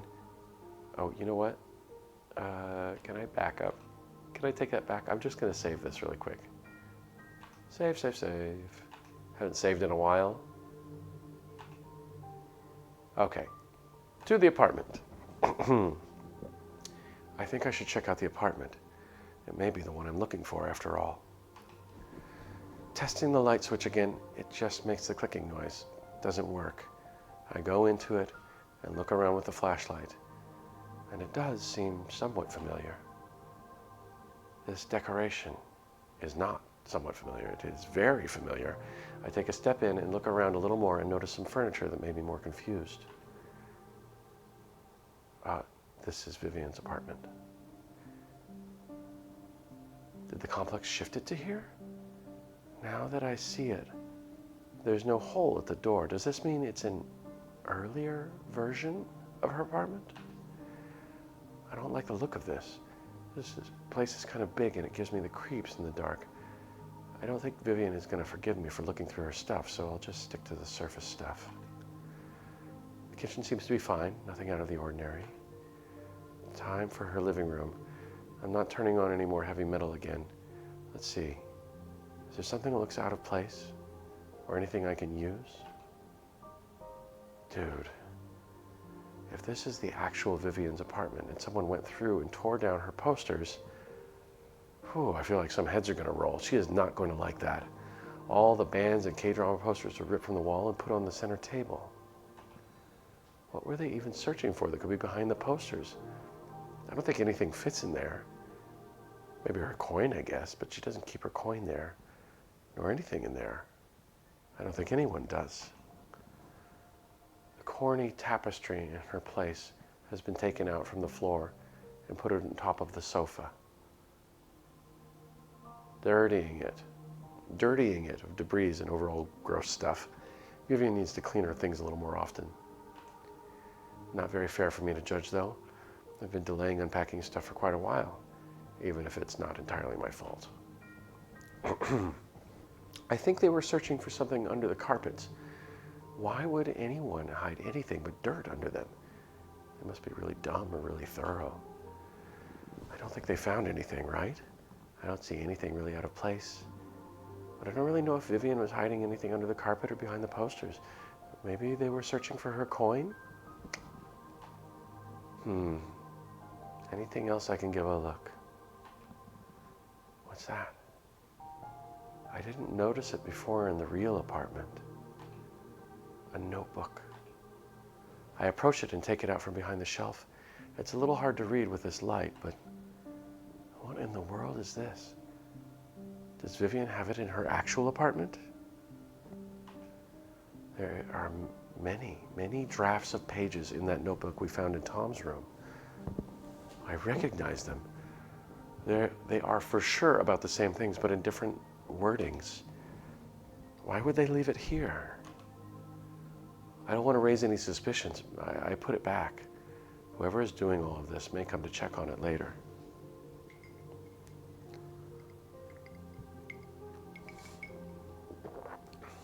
So, let me get this straight. The notebook that we found in Tom's apartment that was full of occult spells and stuff that had missing pages. The missing pages are in Vivian's apartment, which implicates Vivian in his murder. And why would she murder him? Maybe she did it for these pages. And that's interesting. Okay. Done with all three. I don't think there's anything else in here besides, I don't want to mess with Vivian's stuff, but looking at the spot where the carpet was, I can feel some kind of very musty, moist, dirty smell. I can't figure where it's coming from. I can't find it. I'll just leave. The hallway seems to have warped itself again. There are only 2 doors at its end now, instead of the multitude of doors lining the walls. I start to panic a little with the thoughts they might be locked. I don't want us to be stuck here. Oh, thank God, this one is unlocked. I check the other one, and it is unlocked as well. One seems like another ritual room, and the other is another apartment. Which way do I go this time? Both light switches don't work again. I must be out of luck. So which way? Let's save.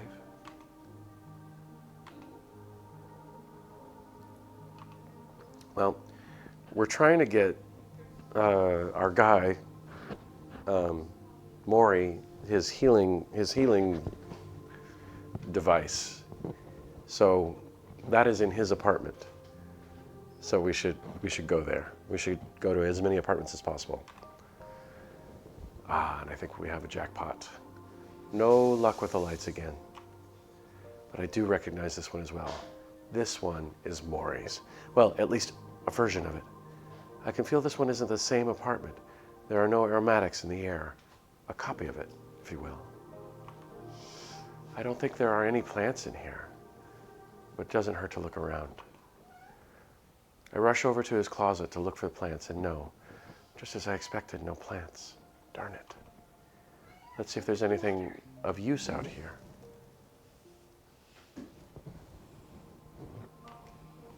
These plants are alive? Oh, my cat's freaking out. She is also a black cat that could be called a void. So hopefully she's not trying to tell me something. I think someone takes care of them, even if they haven't come here in a while. Otherwise, they'd be dead already. It seems like someone was taking care of them until recently, seeing that they aren't wilting or dead. Maybe this one is linked to the state of the plants in the actual Maury's apartment. I can't tell. I don't want to ever see that thing again. Oh, hopefully it stays out of the complex. But now that I look at where it was, I can see that this plant box is a little tilted. I think. I take a look behind it and I see a hole. Why does Maury have this in here?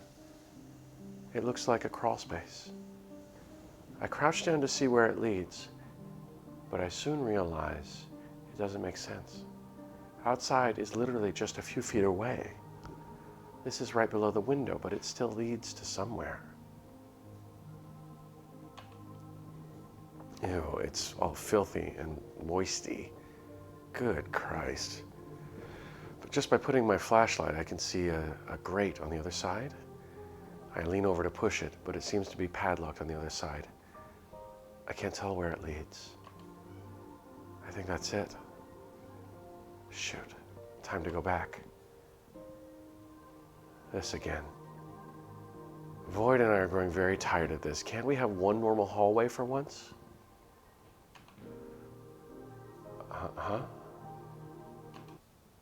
My heart has skyrocketed, but nothing happened. Why? Oh, I don't feel so good. Something is breathing down my neck. My neck cracks and makes some ungodly noises as I rotate like an owl directly behind, without letting Void go, and without turning my flashlight. Oh God, oh God, oh God, oh God. Void and I sprint down the hallway with so much leg force that it might have broken in the process. The thing might know we are trapped in here and it is stumbling over trying to walk on its destroyed support. There are 2 doors in here. Hopefully they aren't locked. Which one do I leap into? I don't know. Save. Oh, I did a quick save. Let's do a regular save. Page 2.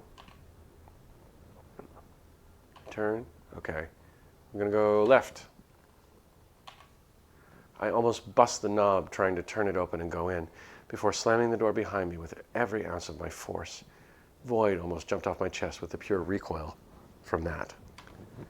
I put my back to the door and spread my arms on it, sliding down and sitting on the floor dazed from the adrenaline. Void snuggles into my hold. She seems startled and is shaking, but still trying her best to make my panic fade. I feel somewhat better. I don't know where I am, though. I look around with my flashlight, and this is my apartment? A fake version of it, it seems. Well, this is weird. Someone's been snooping on my things as well. Who could possibly be doing all this? What about my water? I got you some more. Oh, Look, my child is up. Someone's been going through my things. I just feel it. I haven't unpacked anything, but the inside of the boxes are a complete mess. They don't even know how to fold clothes properly. What could they possibly be searching for here? I don't have anything to hide, nothing at all, except for maybe a... Well, I'd rather not think about that right now. Okay, what is Anita hiding? Someone has been through our things, Void. But I don't see your bed anywhere. Wait, there aren't even any of the things I bought you in here. This is some kind of earlier copy of my apartment. I don't know when the copy was made, but it was before this night where I bought the stuff for Void from Ellie's shop. I don't see anything to pick in here. I should see if the hallway is shifted again and try finding Maury's actual apartment. I don't think there's anything else to look around in here. Let's see if the apartment has warped again, and if it actually leads me to where I want this time, without any monsters. It warped again. There's a new hallway with 2 doors. One of them is locked. I follow through the other door. It creaks loudly like it is squealing in pain. And on the other side of it, another apartment. I try the light switch in a futile attempt. Holy shit, it worked this time. I take a moment to process where I've been led to, and this is Maury's apartment. The lights indicate to me it is the real deal. It still even smells like strawberries. We made it, Void, we made it. I'm ecstatic as well. Let's see if what we're looking for is still here. I rush over to Maury's closet in the hopes that his plants are still there. I can feel the strawberry scent growing stronger and stronger, and they're all here, untouched by men, nature, or entity, and they still smell so good. But I can't let this aromatic distraction lead me astray. I search around for any kind of container, and I find a small plastic bag. It makes some crumpling noises. While I stash a bunch of his plants labeled as medicinal inside the bag after plucking a few of its leaves off. I don't know how many of them to take, but I do take a bunch. While at it, Void is also cuddling around and nuzzling and nuzzling furniture around, sniffing Maury's scent. I can't blame her, he does smell great. I also leave some behind. Maybe the plants need it to survive, I don't know. I'm not a magical botanist. My euphoria makes me hop around in his apartment. I feel so alive. I feel like people's trust in me was well worth it. And I go to leave his apartment, barely being able to think while Void follows me along as I leave. I grab her up in my chest again and carry the plastic bag like a purse. As I open the door, I am greeted by a view I wish would have stayed hidden. It's not a hallway. It's the real Tom's apartment. Without having any sort of control over the world around, I embrace Void as the floor decides where to take us next. As much as I try to sink my heels into the floor, there is no means of stopping our path to our next destination. When all else fails, I just close my eyes to wait for the worst to come. Once the world finally stands still again, the door slams shut with a fierce thump. It leaves me in a startled state, but I didn't dare to open my eyes. It's nice not to see anything terrifying for a brief moment. What I have been seeing lately has done nothing but cause trouble for everyone around me. What catches me off guard is that the all too familiar repulsive smell. The moment I caught a whiff of that rotting odor, I can't help myself from dry heaving. If I had anything in my stomach, it would surely end up on the floor by now. I couldn't help but open my eyes to fully realize where I had ended up. I'm back to the place where this whole nightmare began. My breathing hitches as I take another look around to absorb my constantly shifting world. First chance I get, I make my way towards the front door. My attempts to get back out to the hallway have led me to nowhere. With a locked door and no means of escape, while Maury could very possibly be dying, it makes my throat tighten up. I struggle to even take in a single breath. If I don't make it out of this hellscape before the worst possible outcome happens, then it would all be on me. Help! Somebody, anybody help us! I slam my fist against the door in hope that either Vivian or Eleanor can hear me. Time after time, every attempt goes in vain. The only sounds I can hear outside are the ones that sound inhuman as they laugh at my torment. With that thought in mind, I slide and turn all different types of locks on the door. My back against the door, I slowly heave in and out to calm myself down. Looking down at my chest, I can feel Void wanting to jump out of my arms. Well, as long as she stays close to my side, there should be no problem. With that in mind, I gently lower her closer to the ground so she can safely jump down to the floor. As long as she stays in the living room, it's all fine. I'll be fine. Everything will be fine. Maybe. Maybe something different is here. Oh.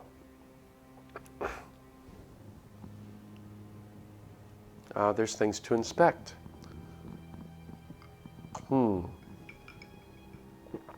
Let's see. You can inspect the circle, the runes, or the altar. Or look for Void.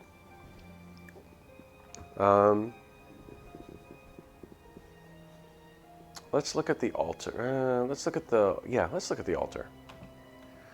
Inching closer to the satanic setup, I see another small journal alongside the one Tom filled with gibberish. My eyes are automatically drawn to it, so I pick it up to examine the contents. Hopefully they're not written out plans to take out my eyes. April 18th. Today I saw that I'm going to break a finger at work. That's going to be fun. Maybe I can finally sue for workman's comp. Oh my God, are these Vivian's notes? Vivian's diary? June 3rd. So, I saw that a cute girl is going to hit on me today. It's okay, but I think I'll pass. I'm just waiting for him to say something. If not, then I guess I'll give it a shot. Something about how this is written feels familiar. It takes me a minute, but the pieces finally come together as I take the slip of paper Vivian gave me earlier with her phone number on it. They match perfectly. Why is Vivian's journal here? More than anything, I feel stupid for not checking the handwriting earlier. Nerves are getting to me pretty hard, though. I know she said that she didn't write down her vision about me, but it can't possibly be because she left it in Tom's apartment. Please, don't let it be the case. Putting it back where it was, I try to divert my thoughts away from the potential betrayal I'm feeling right now. Check out the runes. My eyes scan all across the walls at strange runes. At times, I even squint at them to see if they can magically become more understandable to me, but alas, they still look like it's written in a long-forgotten language. If only Vivian or Eleanor were here. They both know this sort of material better than I ever can. What about the circle? I look down at the floor, shuffling my feet along the edge of the deep crimson circle. Judging by my environment, I assume that it was drawn in blood. I test out my theory by swiping my foot through the edge. Chalk? Being somewhat more comfortable with the results of my little test, I crouch down to get a better look up close. Looking at it from side to side, I can't read out what any of the inscriptions mean. I can only assume that it's some sort of symbol. What it can possibly represent, I don't have a single clue. My hand brushes against something as I push myself back up. Startled, I look around to see if there's anything still living in here. Oh God, the only thing I need are monster rats chewing at my ankles. But instead of an animal, I found a flower and one of the books on the floor. I pick up the book to remove the bloom that is being used as a bookmark. It has a mix of pretty deep blue and purple color. Kind of reminds me of an orchid. What type of flower it happens to be, I have no idea. Maybe Maury would know. Unless, did he have anything to do with this? It can't be a coincidence that his plants were here in the other world too. I've never seen anything like this in my entire life. I doubt Vivian or Eleanor have either. Deep breath. No need to assume so quickly. I put the plant inside of my pocket to show the others when I get back to them. If I get back to them. Before I looked for Void, I want to think about this for a minute. So, we earlier discovered that Vivian's, was it Tom's notebook was in Vivian's apartment? The fake apartment, not the real apartment. Or the apartment of the past. And here we find Vivian's notes, Vivian's notebook, at the scene of what is ostensibly a crime. We know that murdered Tom is in the other room under the floorboards. So, again, it looks like, just saying, looks like that Vivian, if she didn't murder Tom for the notes, at the very least, she is involved in the creation of this circle. But to what end?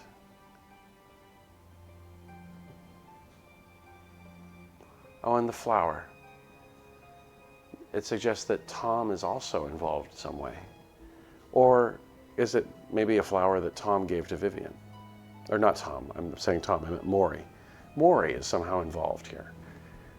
And Maury and Vivian are thick as thieves. They're good friends. So maybe both of them are part of this. Hard to say. Food for thought. From a distance, I hear a faint meow from the other room. Fully realizing that I have broken my own promise to keep a close eye on Void, I scamper to where she may be. Void? Where are you, Void?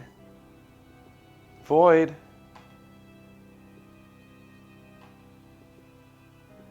Seriously, you're starting to freak me out.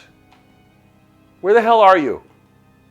Every turn I take, I nearly slip on the wooden floor as panic finally takes over. Kitchen? Nope. Bathroom? Nada. Hallway closet? No kitty. For God's sake, where is this cat? I don't want to lose her at a time like this. Who knows what may happen at a time like this? She may have been eaten by the building at this point. My last shot to find Void leads me to an empty room. I look around at the lack of hiding spots in the room for her. Before I finally break down over my incompetence, I turn to face just the cat I've been looking for. This is what cats do to people. Thanking every god up there, I scoop up Void in my arms like my life depended on it. Sadly enough, she doesn't share my sentiment. By the way she is squirming her way to freedom, I hesitantly let her back down on the floor, only for her to just stare at a door to an off room within this one.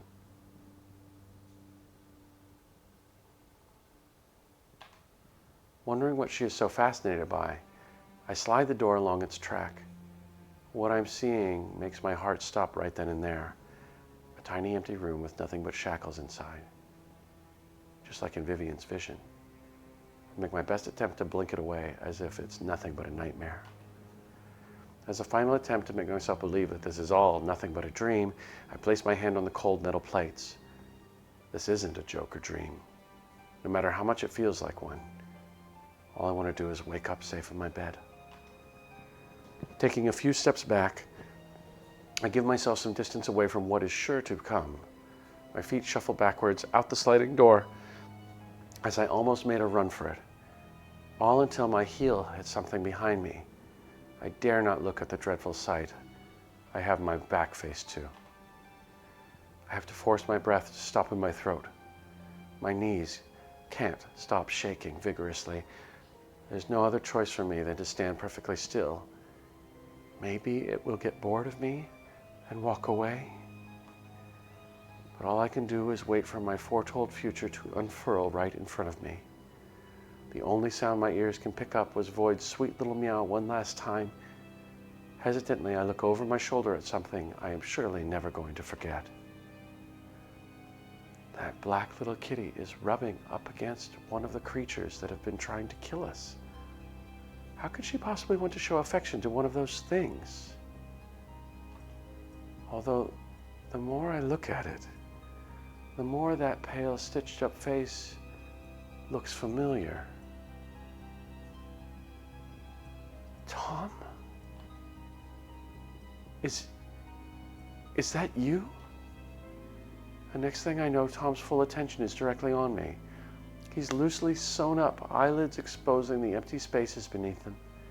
The hollow expression on his face digs its way into my mind, making all the infected details on his face crystal clear the closer he takes towards me. Who wants to know? As strenuous as it is to do in a time like this, I smile sweetly at Tom. As much as I wanted to do nothing but run, I couldn't just make a mad dash towards the door without facing major consequences. So, I will just have to play nice so he can allow me to leave alive. I would like to know. What's your name? You just said it. I can just barely understand the words coming out of his mouth. In some ways, I'm surprised that I guess correctly about the identity of this once living being. Others I fear for what may come from an angry spirit now that I'm back inside where he had once lived. Especially right next to the room I may die in, with the person that summoned all of those things here to begin with. So, Tom, I know this may not be the time to ask something so trivial, but is this your kitty? Tom peers down at the black kitty still showing him attention. Ever so slowly, he crouches down to extend his hand out for Void, only for her to merely continue on with her task at hand. Even at times, she would phase right through his hand as if he is made of nothing but air. Was my cat. I continue to look at Tom's constant attempts to show Void love in return, even to the point where I begin to feel absolute dread to imagine being in his shoes. Someone he loves so much is literally just out of his reach. That there's nothing he can do but wait for her to get bored of him and move on. Let him borrow my body? No, thank you. That's crazy. We're not going to do that. Never do that. Never do this. Apologize for his loss. Yes, we can do that one.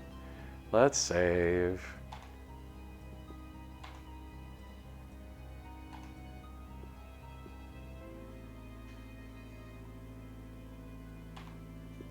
No, I can't. There's too much at risk if I give him control of my body. Who knows what he could do to me or the others? But it doesn't stop me from feeling empathy towards them as I slowly approach them, kneeling down beside them. I'm so sorry for what happened to you. You have every right to be upset at the world or even at me, but please know that I'll do whatever I can to help you find peace. Just please help me so I can. Tom's vacant eyes meet mine, as if to assess if I'm true to my word. A wave of nervous tension wells up inside me, unsure if he's willing to put his trust in me. I really hope I get it. The words froze in an attempt to not hurt him any more than I might have already. The words froze in an attempt to not hurt him any more than I might have already. Now that I'm at eye level with Tom, I can see how tired he must have been during life. Either that or he's in constant pain. I don't fully understand what it is like to be in his situation. Does he feel pain anymore? But from the little bit I do know, I can fully understand how he would want nothing more than to rest. Are you trying to see if I have something in my teeth? Oh, I'm sorry, I just, never had the word scared out of you? No, it's not like that. It's just, I'm still lost about a lot of things. I think you can help us both out if you answer a few questions for me. Please? As long as they are child-friendly. Go right ahead, sister. What is he talking about? There aren't any kids that... Oh, okay. I'll make sure they're void-friendly, I suppose. I promise. That's all that matters. I chuckle a bit to myself before getting back to the topic at hand. I'm getting to let you know ahead of time. I'm going to let you know ahead of time. They're mostly about your murder, so if they're too painful to answer, please let me know. I didn't exactly expect you to ask me about the weather, so just get it over with already. What do you remember? Anything that happened before you were killed? I don't remember a whole lot, actually. It all happened so quickly that I never processed what was going on. The main thing I remember having a talk about is something called the Hermit. You mean like the urban legend? Yeah. Someone asked if I had any connections to it. But last time I checked, I wasn't in different pieces with my remains scattered all over the world. Ask me that now, and you might get a different answer.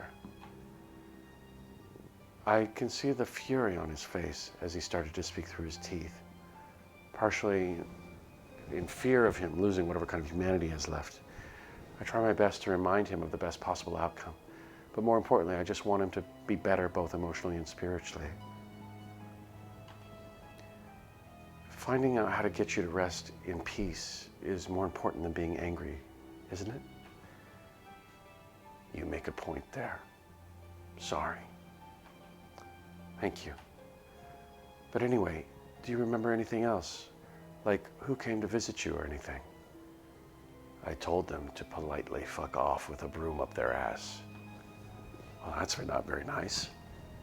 Yeah, well, how would you feel if someone you barely know started asking you random, uncomfortable questions?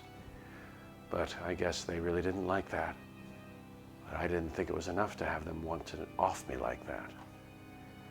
And to answer your other question, I don't remember who came around that day. Do you know why they wanted to know if you were associated with the Hermit? Oh, I'm sure it's all down to assumptions.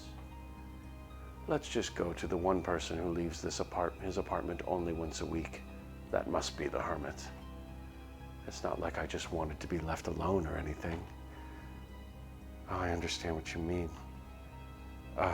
Anyways, are there any details that you think I need to know? I only remembered that someone was unnervingly nice to me until they weren't. I can't remember anything else. Sorry for not being much help. You've been more useful than you realize, Tom. Thank you. I promise that tonight will be your last night in Holmes' hideaway. Thank you. I just hope that Void will still be of use to you as a demon ward after midnight. Huh? What do you... Why do you think you haven't been eaten alive at this point? That little demon has been protecting you from the real threats. That's what she used to do for me since I put that charm on her collar. I take Void's charm in between my fingers to get a better look at it. From the looks of it, it's like any other tag a pet would have. What makes it so special? I don't know. Do you ask what makes that coin or watering can so special? Okay, you make a point there. See, we can both be right about something. I laugh a bit to myself at his little statement. I never thought I would have a nice conversation with the monsters that have haunted me all my life.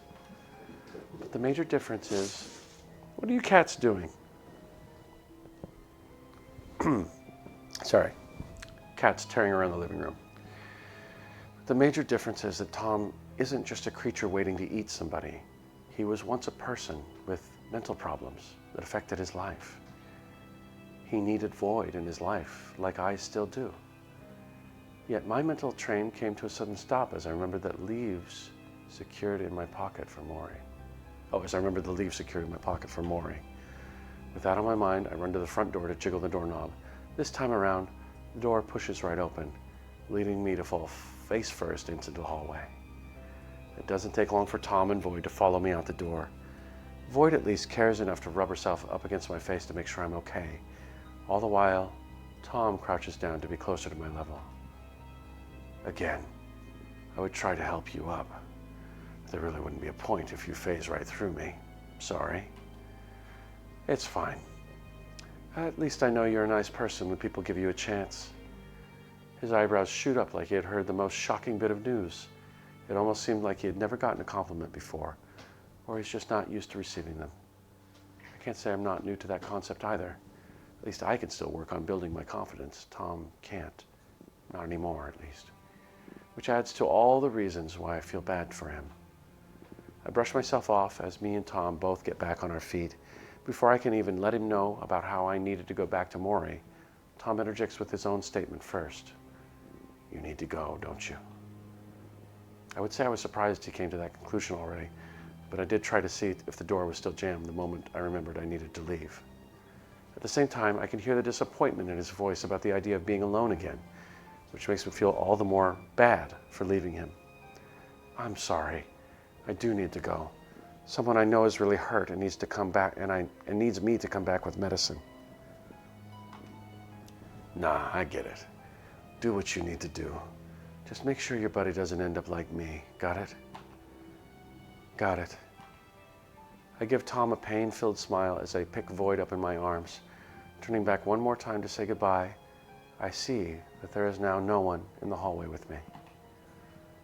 Regardless, it would be wrong for me to say nothing to someone who helped me out so much with everything tonight. Thank you, Tom. Please be safe.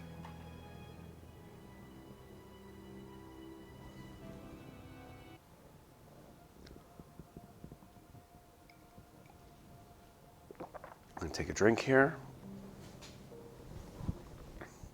Okay. So what do we learn? Somebody was nice to Tom because they thought he was connected to an occult, what's the phrase I'm looking for? An occult, like, legend. Despite all of the suspicion surrounding Vivian right now because of her notebook, Vivian doesn't appear to have any interest in the occult outside of having those notes. But we do know that Ellie does. So I'm back to Ellie as my prime suspect for Tom's murder. So what if it's something like this? Maybe Ellie was being really nice to Tom to get him to open up because she wanted to learn about this hermit thing. And then she found something, maybe. Well, why would she kill him? Unless maybe she was trying to reenact maybe the goal was to reenact the legend of the hermit. It's so hard to say. But if it was Ellie, maybe Vivian and maybe Maury too found out about it. And maybe they had turned to this occult ritual to try and resurrect Tom so that they could figure out what happened. As far as they know, Tom just disappeared. So maybe they were using it as a way to contact Tom, not knowing that he was dead. I hope we find out soon. After what has felt like an eternity, I finally open the door to Eleanor's apartment. Before I can even get a word out, Vivian runs up to me in a panic state. Yes, I do. I just feel like I need to give it. Without even a moment to explain what just happened with Tom, Vivian snatches the plants right out of my hands. Without much thought, she places Maury's head on her lap to look for a good place to put the plants into his mouth without choking him. Right before Vivian got the chance to make her first attempt to shove the plants inside Maury's mouth, Eleanor slaps her hand in retaliation. Are you out of your mind? That will definitely end up with Maury not being able to swallow that, if not worse. What the hell do you want me to do then? I'm trying my best here. I don't know if it's my place to say anything, but what about making the leaves into a tea? Although it is still a bit of a risk, liquids are more likely to be swallowed than solids in this situation. Fine, whatever, just hurry up and make your stupid tea. I don't want Maury to keep waiting on us. Oh, okay. Just tell me what to do and I'll do it. My hands feel weak. I can barely hold on to the flower and the leaves. A terrible feeling is running right through me, and it makes my stomach want to burst in a cold sweat. I don't know how to handle this. Am I just waiting to be backstabbed again? I can't understand why these feelings come to me. Vivian, Maury, Ellie have placed their trust in me. Isn't this enough? Isn't it enough that they like me? Why do I feel so alone? This might just be my mind having a relapse, right? I've gone through many things in my life. Many of my relationships have befallen to this feeling, but this has to be the last one. I don't know. I'm second guessing myself, but Tom told me one of them is a murderer. If that's true, my life is also on the line as per the vision on the coin.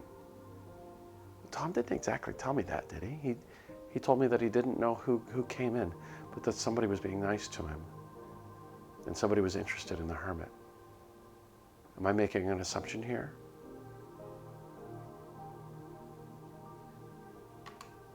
So then, who is the person that killed Tom? Oh, do I have to decide? Time to save.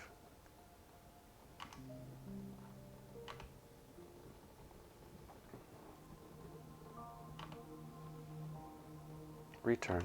Come on. There we go. It's either Elian or Vivian and Maury. Okay, and we've just discussed this a little bit. What makes the most sense? We know that Ellie has an interest in the occult. It seems that she would be the one that's most interested in this hermit thing. And she'd be the one that's most interested in Tom. Vivian and Maury, there's evidence that links them to the scene of the crime, but they know something, and I think that makes it more likely that they were trying to use magic, because they both have magic items, they both know about magic, to get in touch with Tom, who they did not know was dead. They knew he was missing, but not dead. So maybe they were trying to find Tom. Or maybe they knew Ellie was behind it and they were trying to gather evidence. I'm not sure, but I think Ellie is my pick. Just because of her history, knowing that she has an interest in the occult, knowing that She can be so nice. How did she kill Tom, though? I guess we're gonna maybe find out. Is Ellie evil? Has she been plotting against me from the start? No, this can't be. Ellie's been so nice to me. She helped me get my things to my room. She offered to get me things for Void, and her hospitality's been incredible. Maybe she feels guilty. She might be a little weird sometimes, but I don't see her being a straight-up murderer. She couldn't possibly harm a fly, right? Second guess yourself like a coward. No, I've made my decision. Ellie, whether she's evil or not, she did something very evil. She killed someone. She took their life. That's what I think. I think she did it. I think she did it because she thought Tom was this hermit, and that she needed the power of it. She needed to understand it. She was obsessed. I looked down at the plants in my hands, one with the leaves needed for Maury, the other with the flower that was in the book. My options are literally right in both the palm of my hands.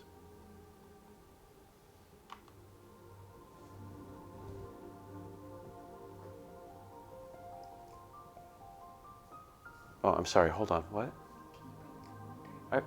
I brought in laundry earlier. Is there another load? Yes, there's another load and the stuff that Jules wants to look for. I will remember to bring it in. Yeah, absolutely. Sorry, all. My wife needs me to do my job, do my part here, take care of the household. All right, which I will do after this. Anita, are you all right? Yeah, I'm okay. I am just waiting for the water to boil. I needed to think of what exactly to do. There is so much on my mind, tipping the balance about what is right or wrong. Who do I cut ties with for making such an awful accusation? Eleanor, from day one, you've been nothing but kind to me. You may even be one of the sweetest people I've ever met. Vivian, you may be brash with your approach towards people, but I know deep down inside you do have a heart of gold, even if you don't see it. Maury, you've shown your selfless nature by putting yourself in danger for everyone else's safety. For that, I don't know how to ever thank you properly. I think I know what to do. I chop up the leaves on the cutting board for the tea. Quickly throwing it all together, I take it to the living room, without my eyes even leaving the floor as I try not to gag. Vivian grabs the cup from my hand to allow Maury to drink all of it slowly. He tries his best not to make a sour face, but it fails. While she's holding his head at an angle to get it down without choking him, I lean in to tell her something in secret. Oh, thank God. I was starting to freak out there for a minute. Guys, I don't have a good feeling about Eleanor. Yeah, I know. She's nothing but a prim and proper bitch, but I already said I was sorry that... No, not like that. I think she was the one that called the demons here, not Tom. Once she can see the bottom of the cup, Vivian looks up at me with a look that tells me that she didn't want to be right about Ellie. What do you mean? Well, color me crazy, but the shattered porcelain I found in Tom's apartment looked really familiar to me. Yeah? Have you ever noticed that Eleanor is missing a teacup from her set? The realization came within a blink of an eye as Vivian's expression drops into one of pure shock. That face quickly turns into a scowl as she slams her fist on the table. That little bitch! Where the fuck is she? Last I knew she was in the kitchen, but please keep it down. I don't want her knowing that we're onto her. Screw subtlety. This is all her fault, and I'm going to feed her to those things. Next thing I know, Vivian pushes past me to get a look for herself. While she's on the hunt, I stay right by Maury as he is finally waking up. What's going on? Eleanor's a fucking snake, that's what. I can't believe that I apologized to her too. Huh? What do you mean? I have my suspicions that Eleanor was the one that killed Tom. You can't be serious. Maybe we need to talk more rationally about the... Enough talking, Maury. We need to find her. You realize that you could have died because of her, right? Be actually mad for once in your life, man. Before either me or Maury can get a word in, Vivian storms out without as much as a word. Sharing a concerned glance between us, Maury and I follow pursuit to make sure she doesn't do anything brash. Maury places a hand on my shoulder before asking me something I really don't want to answer. What exactly makes you think that Ellie is the one doing all this? Man, he recovered quickly, didn't he? I talked to Tom's ghost, and he was murdered by one of you. I didn't want to believe it was anybody, but I've seen evidence that has to point it towards Ellie. I'm sorry, Maury. I can see all the hope that he had in Ellie drain away right before my very eyes. It's hard to watch. It's like me coming to that same conclusion about her. It has to hurt more for him since he knew Ellie longer than I did. Deep down, I think he's just trying to hide his shock and disappointment.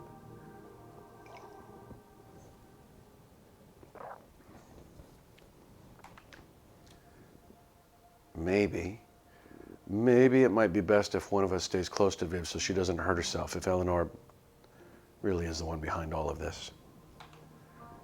Yeah, good idea. You're able to keep her somewhat calm? I'll be okay.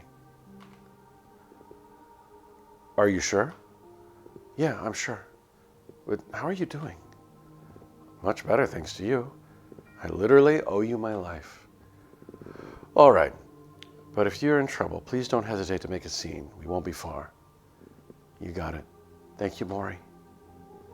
Maury squeezes my shoulder one more time before leaving me alone to join Vivian. More than anything, I'm elated that his wound seems to be miraculously healed within an instant. Their magic must be true. It shouldn't be that hard to find Ellie in her apartment, right? While Maury and Vivian look for Eleanor in the art room, I conduct my search in the bathroom. Hesitantly, I pull the shower curtain back to see no one there. Next, I look in the towel closet. Yet again, there's no trace of a brunette with glasses. Now I'm just lost on where a full-grown woman would be hiding within her own apartment. Eleanor? We aren't trying to hurt you. All we want is to hear your side. Please come out. I make my way towards her bedroom to see if there's a chance that she's in there. I know if I were in trouble when I was a kid, I'd prefer to hide out in my room. I crack open the closet. Nothing but autumn apparel and boots. Maybe in the hope chest at the end of her bed? No. Perhaps under her... Hello, dear. Before I could even let out a scream, Ellie uses one hand to put a rag stuffed with leaves over my mouth and nose while restraining me with the other. Oh, looks like we were right about Eleanor. No matter how much I keep attempting to escape her grip, she overpowers me in strength and size. It smells like lemons.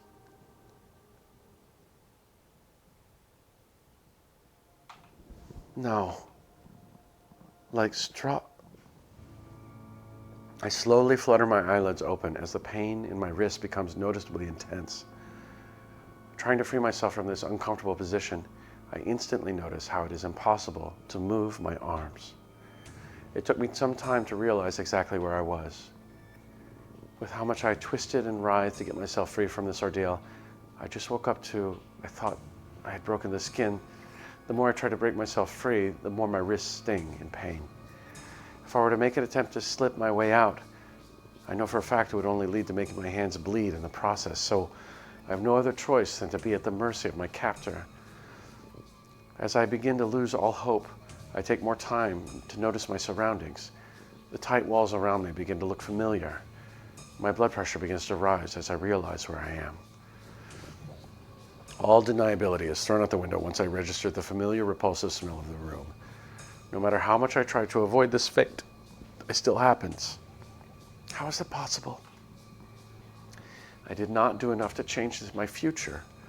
All the different scenarios run through my head as I struggle against my restraints more vigorously than before. Help! Somebody help me! As pathetic as I may look, I don't give a single damn right at this moment. As long as someone can hear me, that's all I need to come back down from my panic state. To my most pleasant surprise, I hear footsteps enter the room. Heaving a long sigh of relief, I ease my tense stance. Oh, thank God. Please help me out of here, guys. My temporary moment of relief comes to an end as I see who exactly came through the door. The same woman we've been on the hunt for. Her sweet demeanor has a sinister ulterior motive in my position. Eleanor steps closer to me with that same look on her face. Oh, good. I'm glad that you're awake now. I hope you had a nice nap. Eleanor, please tell me what's going on. You wouldn't understand if I did tell you the full story. Either that, or I just simply don't want to. Even if she's right, being left in the dark doesn't exactly help my racing thoughts. If anything, it only makes my nerves all the more tense to not know why I'm here, especially knowing how oddly calm Eleanor is being in a time like this. You were supposed to make this easy for me. I helped you in your time of need, so why can't you return the favor when I need you the most? After everything I've done for you, I would at least think you would want to reciprocate the gesture. Now you have to make things harder for me? Why do you have to be so difficult with me? I have so much at stake here. Yet here you are being a thorn in my side. How? How am I being so difficult for you? You think I didn't hear you from the living room? And you thought I'm the warlock? If you only understood where I'm coming from, you wouldn't know why I'm doing this. So it's true, isn't it? The look on her face said it all.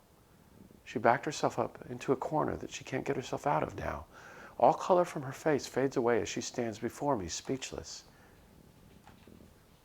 Give them to me. Within the blink of an eye, Eleanor pulls a kitchen knife from her sweater pocket. Right as she's about to plunge her weapon deep into my eye, my primal instincts kick in, and I flail my legs in her direction. I need to do whatever it takes to defend myself from this psycho. Get away from me! Stop fighting, goddammit! I need your eyes more than you do. It doesn't mean you're going to have them. Try as I might to kick Eleanor off of me, she will not relent without my eyes. The more I struggle, the more she puts up a fight. No matter how much pain I'm putting my wrist through to carry my body weight, there's no way in hell I'm going to let her take my eyes.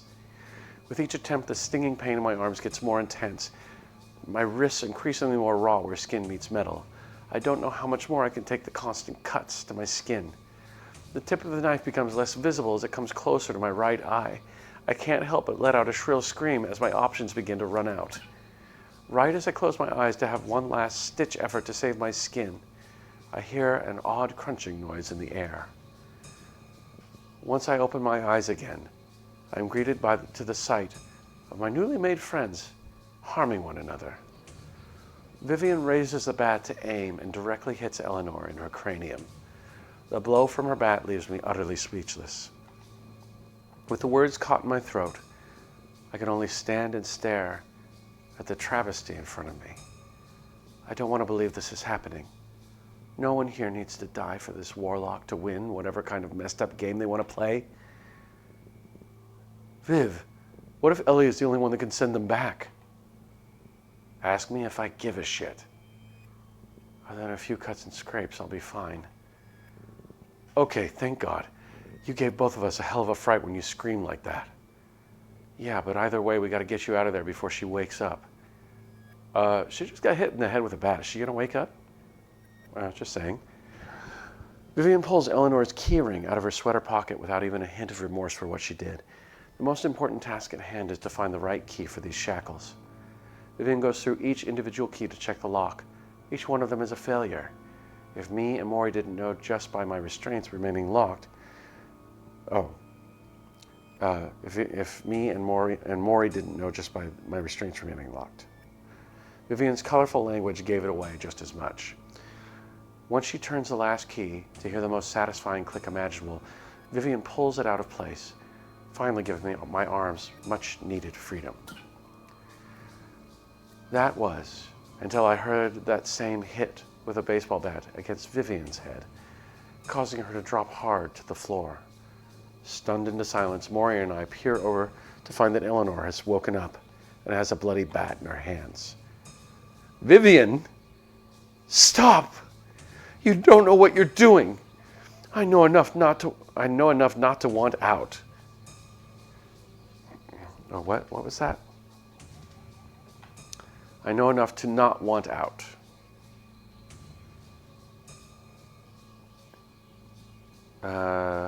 I think we mean to want out. I know enough to want out. I shout at her as I kick right in the stomach to give us some time to escape. Maury drapes Vivian over his shoulder, and we both make a run for it. The moment I taste sweet freedom, I feel a hand grab onto my ankle with a fierce grip. Once the chance to glance, I glance down at my feet. I see Eleanor has a hold of me without any hint of easing up anytime soon. Maury tries to pull me away from her, but she proves to be as strong as he is. God, no, please don't let it end like this. Let go of me. Not until I have your... As the clock from the other room chimes at the stroke of midnight, Eleanor freezes in place, her breath staggering as she finally eases her grip on my ankle. I stumble back into Maury as I take my chance to step out of her reach if she decides to grab at me again. Words can't come out of her mouth. Even if she wants to, all she can do is grab a hold of her hair as she sinks onto the floor. Eleanor chokes on her sobs as she beats on the ground vigorously. All that we can do is stand and stare at what is going on right before us. Don't you realize what you've just done? Right as I'm about to say my piece to her, otherworldly sounds come from the other room. This time, it doesn't seem to be only one entity coming. Everyone doesn't... no one dares move a muscle as the sounds come stomping closer and closer. The first to reach its long, thin arms in through the doorway is a hare with the body of a tall human man. Poking its head through the other side is that of a rabbit with a toothy grin. Its beady eyes stare directly at Eleanor. Your time is up, mortal. Do you have which you owe? Please, just give me a bit more time. I'll have them for you, I promise. I beg of you, just don't hurt me. A deal is a deal. You did not obtain your end of the bargain, so we must have some form of compensation, and your pathetic groveling will not persuade us. You have failed and must receive your due punishment. He taps his chin as if to give the illusion that he's pondering over something. You know, my cohorts and I have come all this way to your world. It's quite the trek. It left us all famished. I believe you and all your friends will do nicely. No, no! Two demons come up from behind the slender hare and take hold of Eleanor on each side of her. No matter how much she squirms her way out of their grasp, their claws only dig deeper into her skin. It finally hit me what he said. You and all of your friends. Wait, why do you have to eat us? To put it bluntly, now that it's reached the stroke of midnight, the demon's ward's power is no more. The elongated rabbit steps too close for comfort to me in order to prove a point by taking hold of the tag on Void's collar.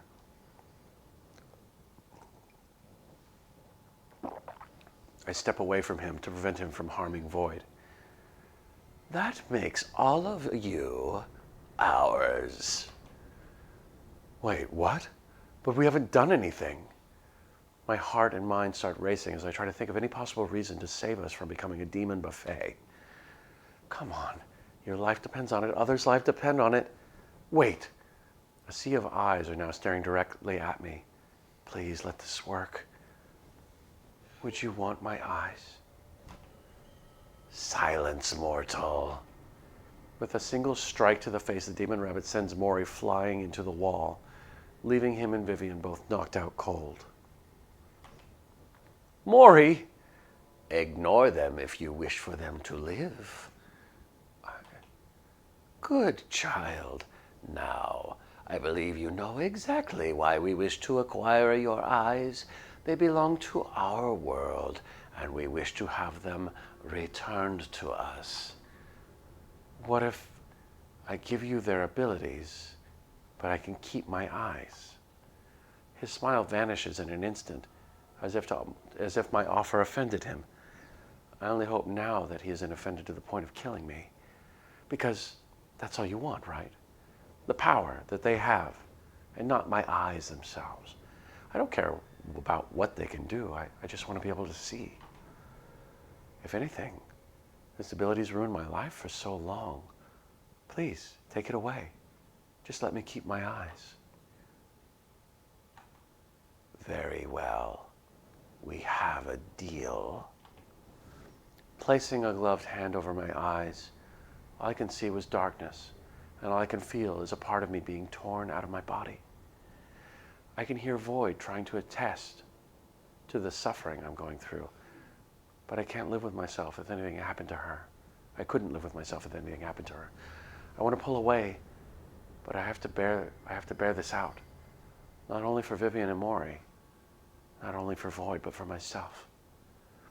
After a few minutes, the intense pain turns into a small burning sensation in my eyes.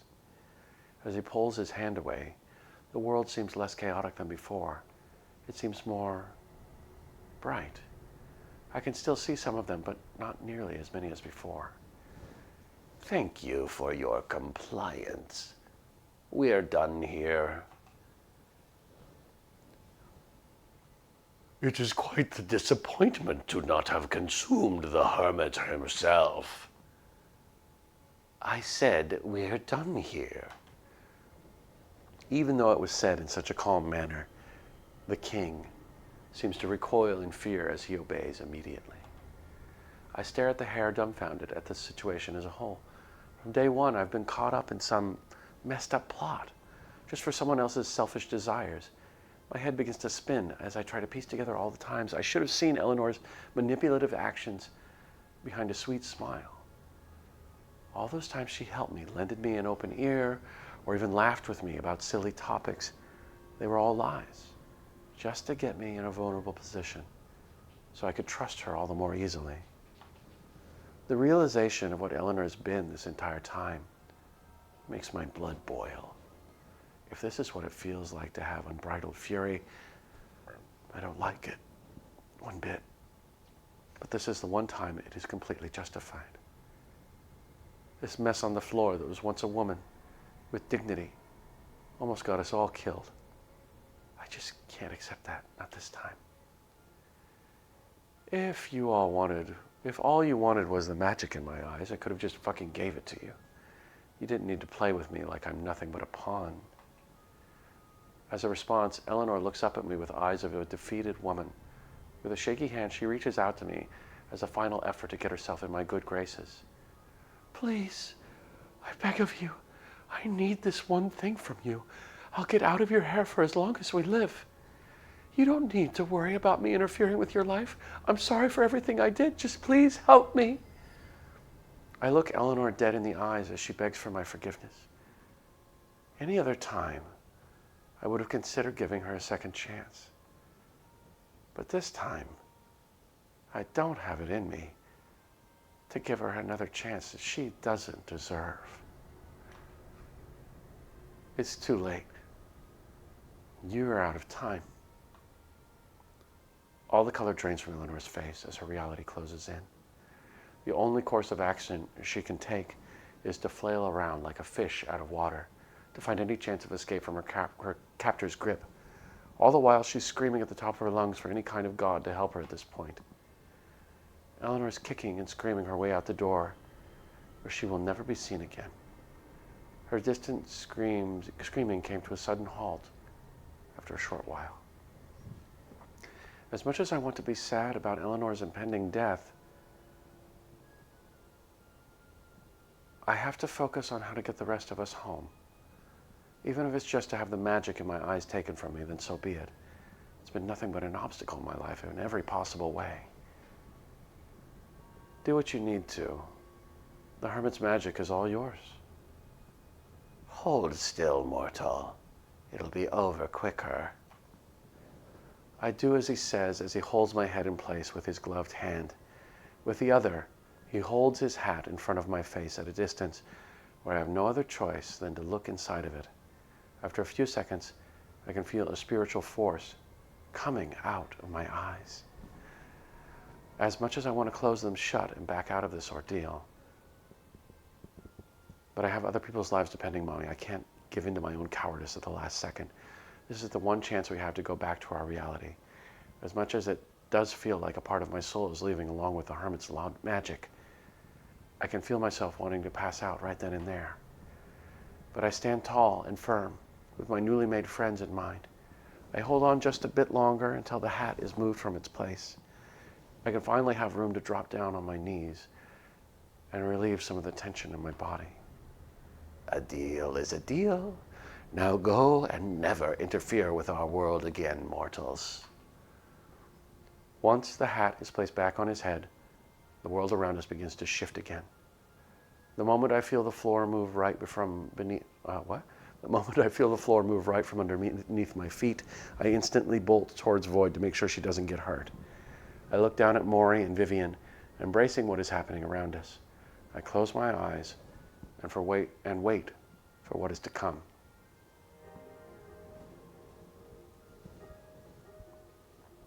For what feels like an eternity, I sit on the floor with Void in my arms, waiting for for the worst or best possible outcome to happen. It takes Maury to groan his way back into consciousness to jolt my eyes wide open. We are back in Tom's apartment, back in our world. I check to see if it really is true by slamming my foot against the floor to see if it's solid. I heave a sigh of relief to have my test be validated with stiff wooden boards under my feet again. Are we really back? If we don't have to worry about the floor eating us whole, then I don't think we have anything to worry about. Oh, my head. What the hell happened? We're finally back home. And I can't be happier. I let Void onto the floor for a moment so I can embrace Maury and Vivian into a group hug. Maury reciprocates the affection by hugging me and Vivian back. Vivian, on the other hand, is beyond confused about the sudden display of affection. Within a few seconds, she uses her free hand to pat me on the top of my head. As much as we all know that we will never be the same people again after what we have experienced tonight, all that matters is that we are alive to talk about it later. That I can't be more thankful for.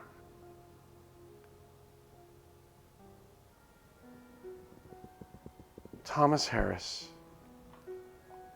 So that was your full name.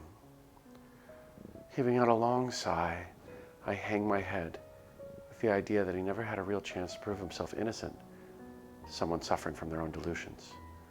Even though he had every bit of substantial proof that he wasn't who Eleanor thought he was. Would it have been enough to convince her that he was not the hermit that she was looking for all this time?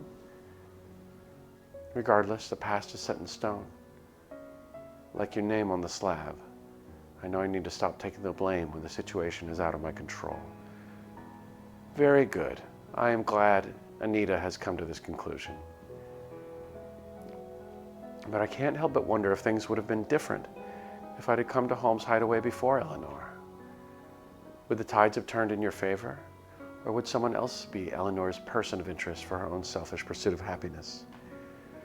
All these what-ifs keep running through my head without any sign of stopping. Even after all these months, I still can't seem to make my own conclusion of what would have happened if things were somehow different. Good kitty.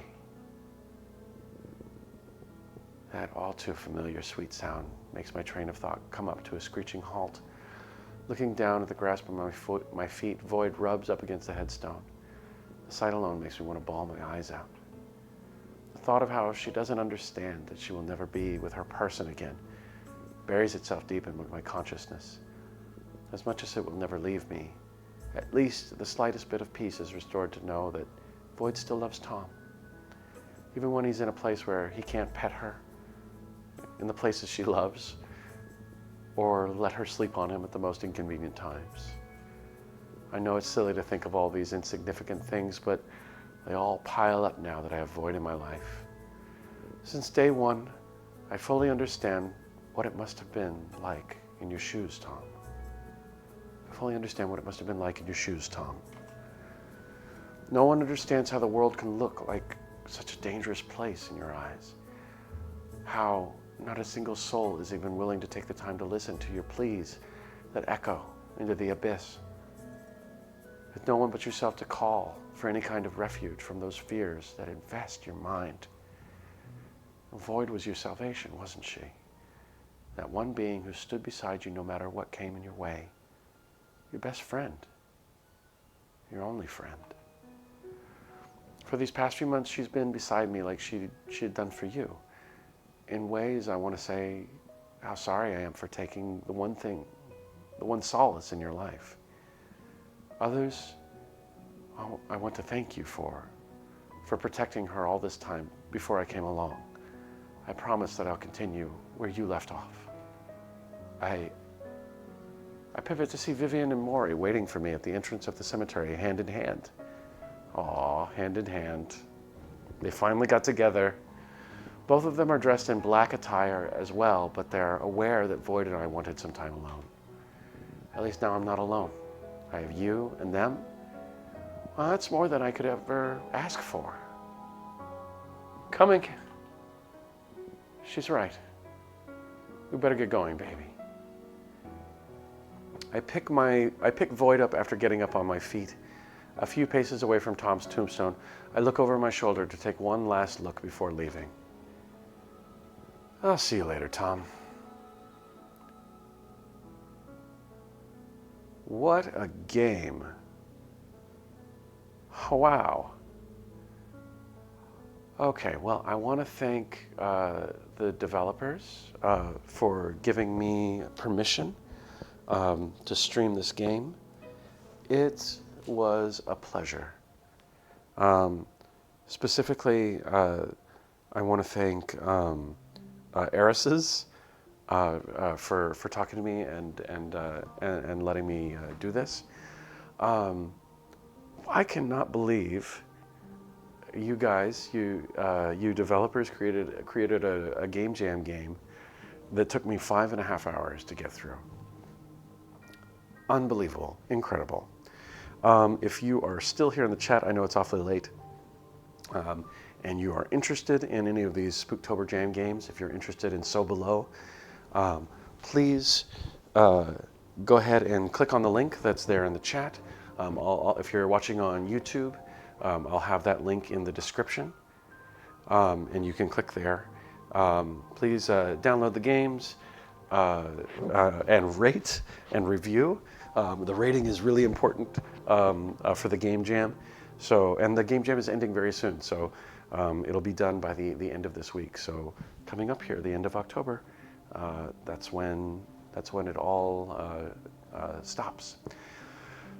So that was wonderful. That was quite a ride. I may be on tomorrow. I have help looking for jam games to play. So I'm looking at 2 more now that I'm going to reach out to people about. What's that? You'll like them both. I'll like them both. They have been recommended to me by my dear wife. She says I'll like them both. So I'm going to go ahead and reach out to people to see if I can do 2 more tomorrow and kind of just make this week about the Spooktober Jam. It's a lot of fun and perfect to do for Halloween. Anyway, I digress. Thank you all for joining me. If you're watching on YouTube, please like, subscribe, and I'll see you on the next one. Have a good night.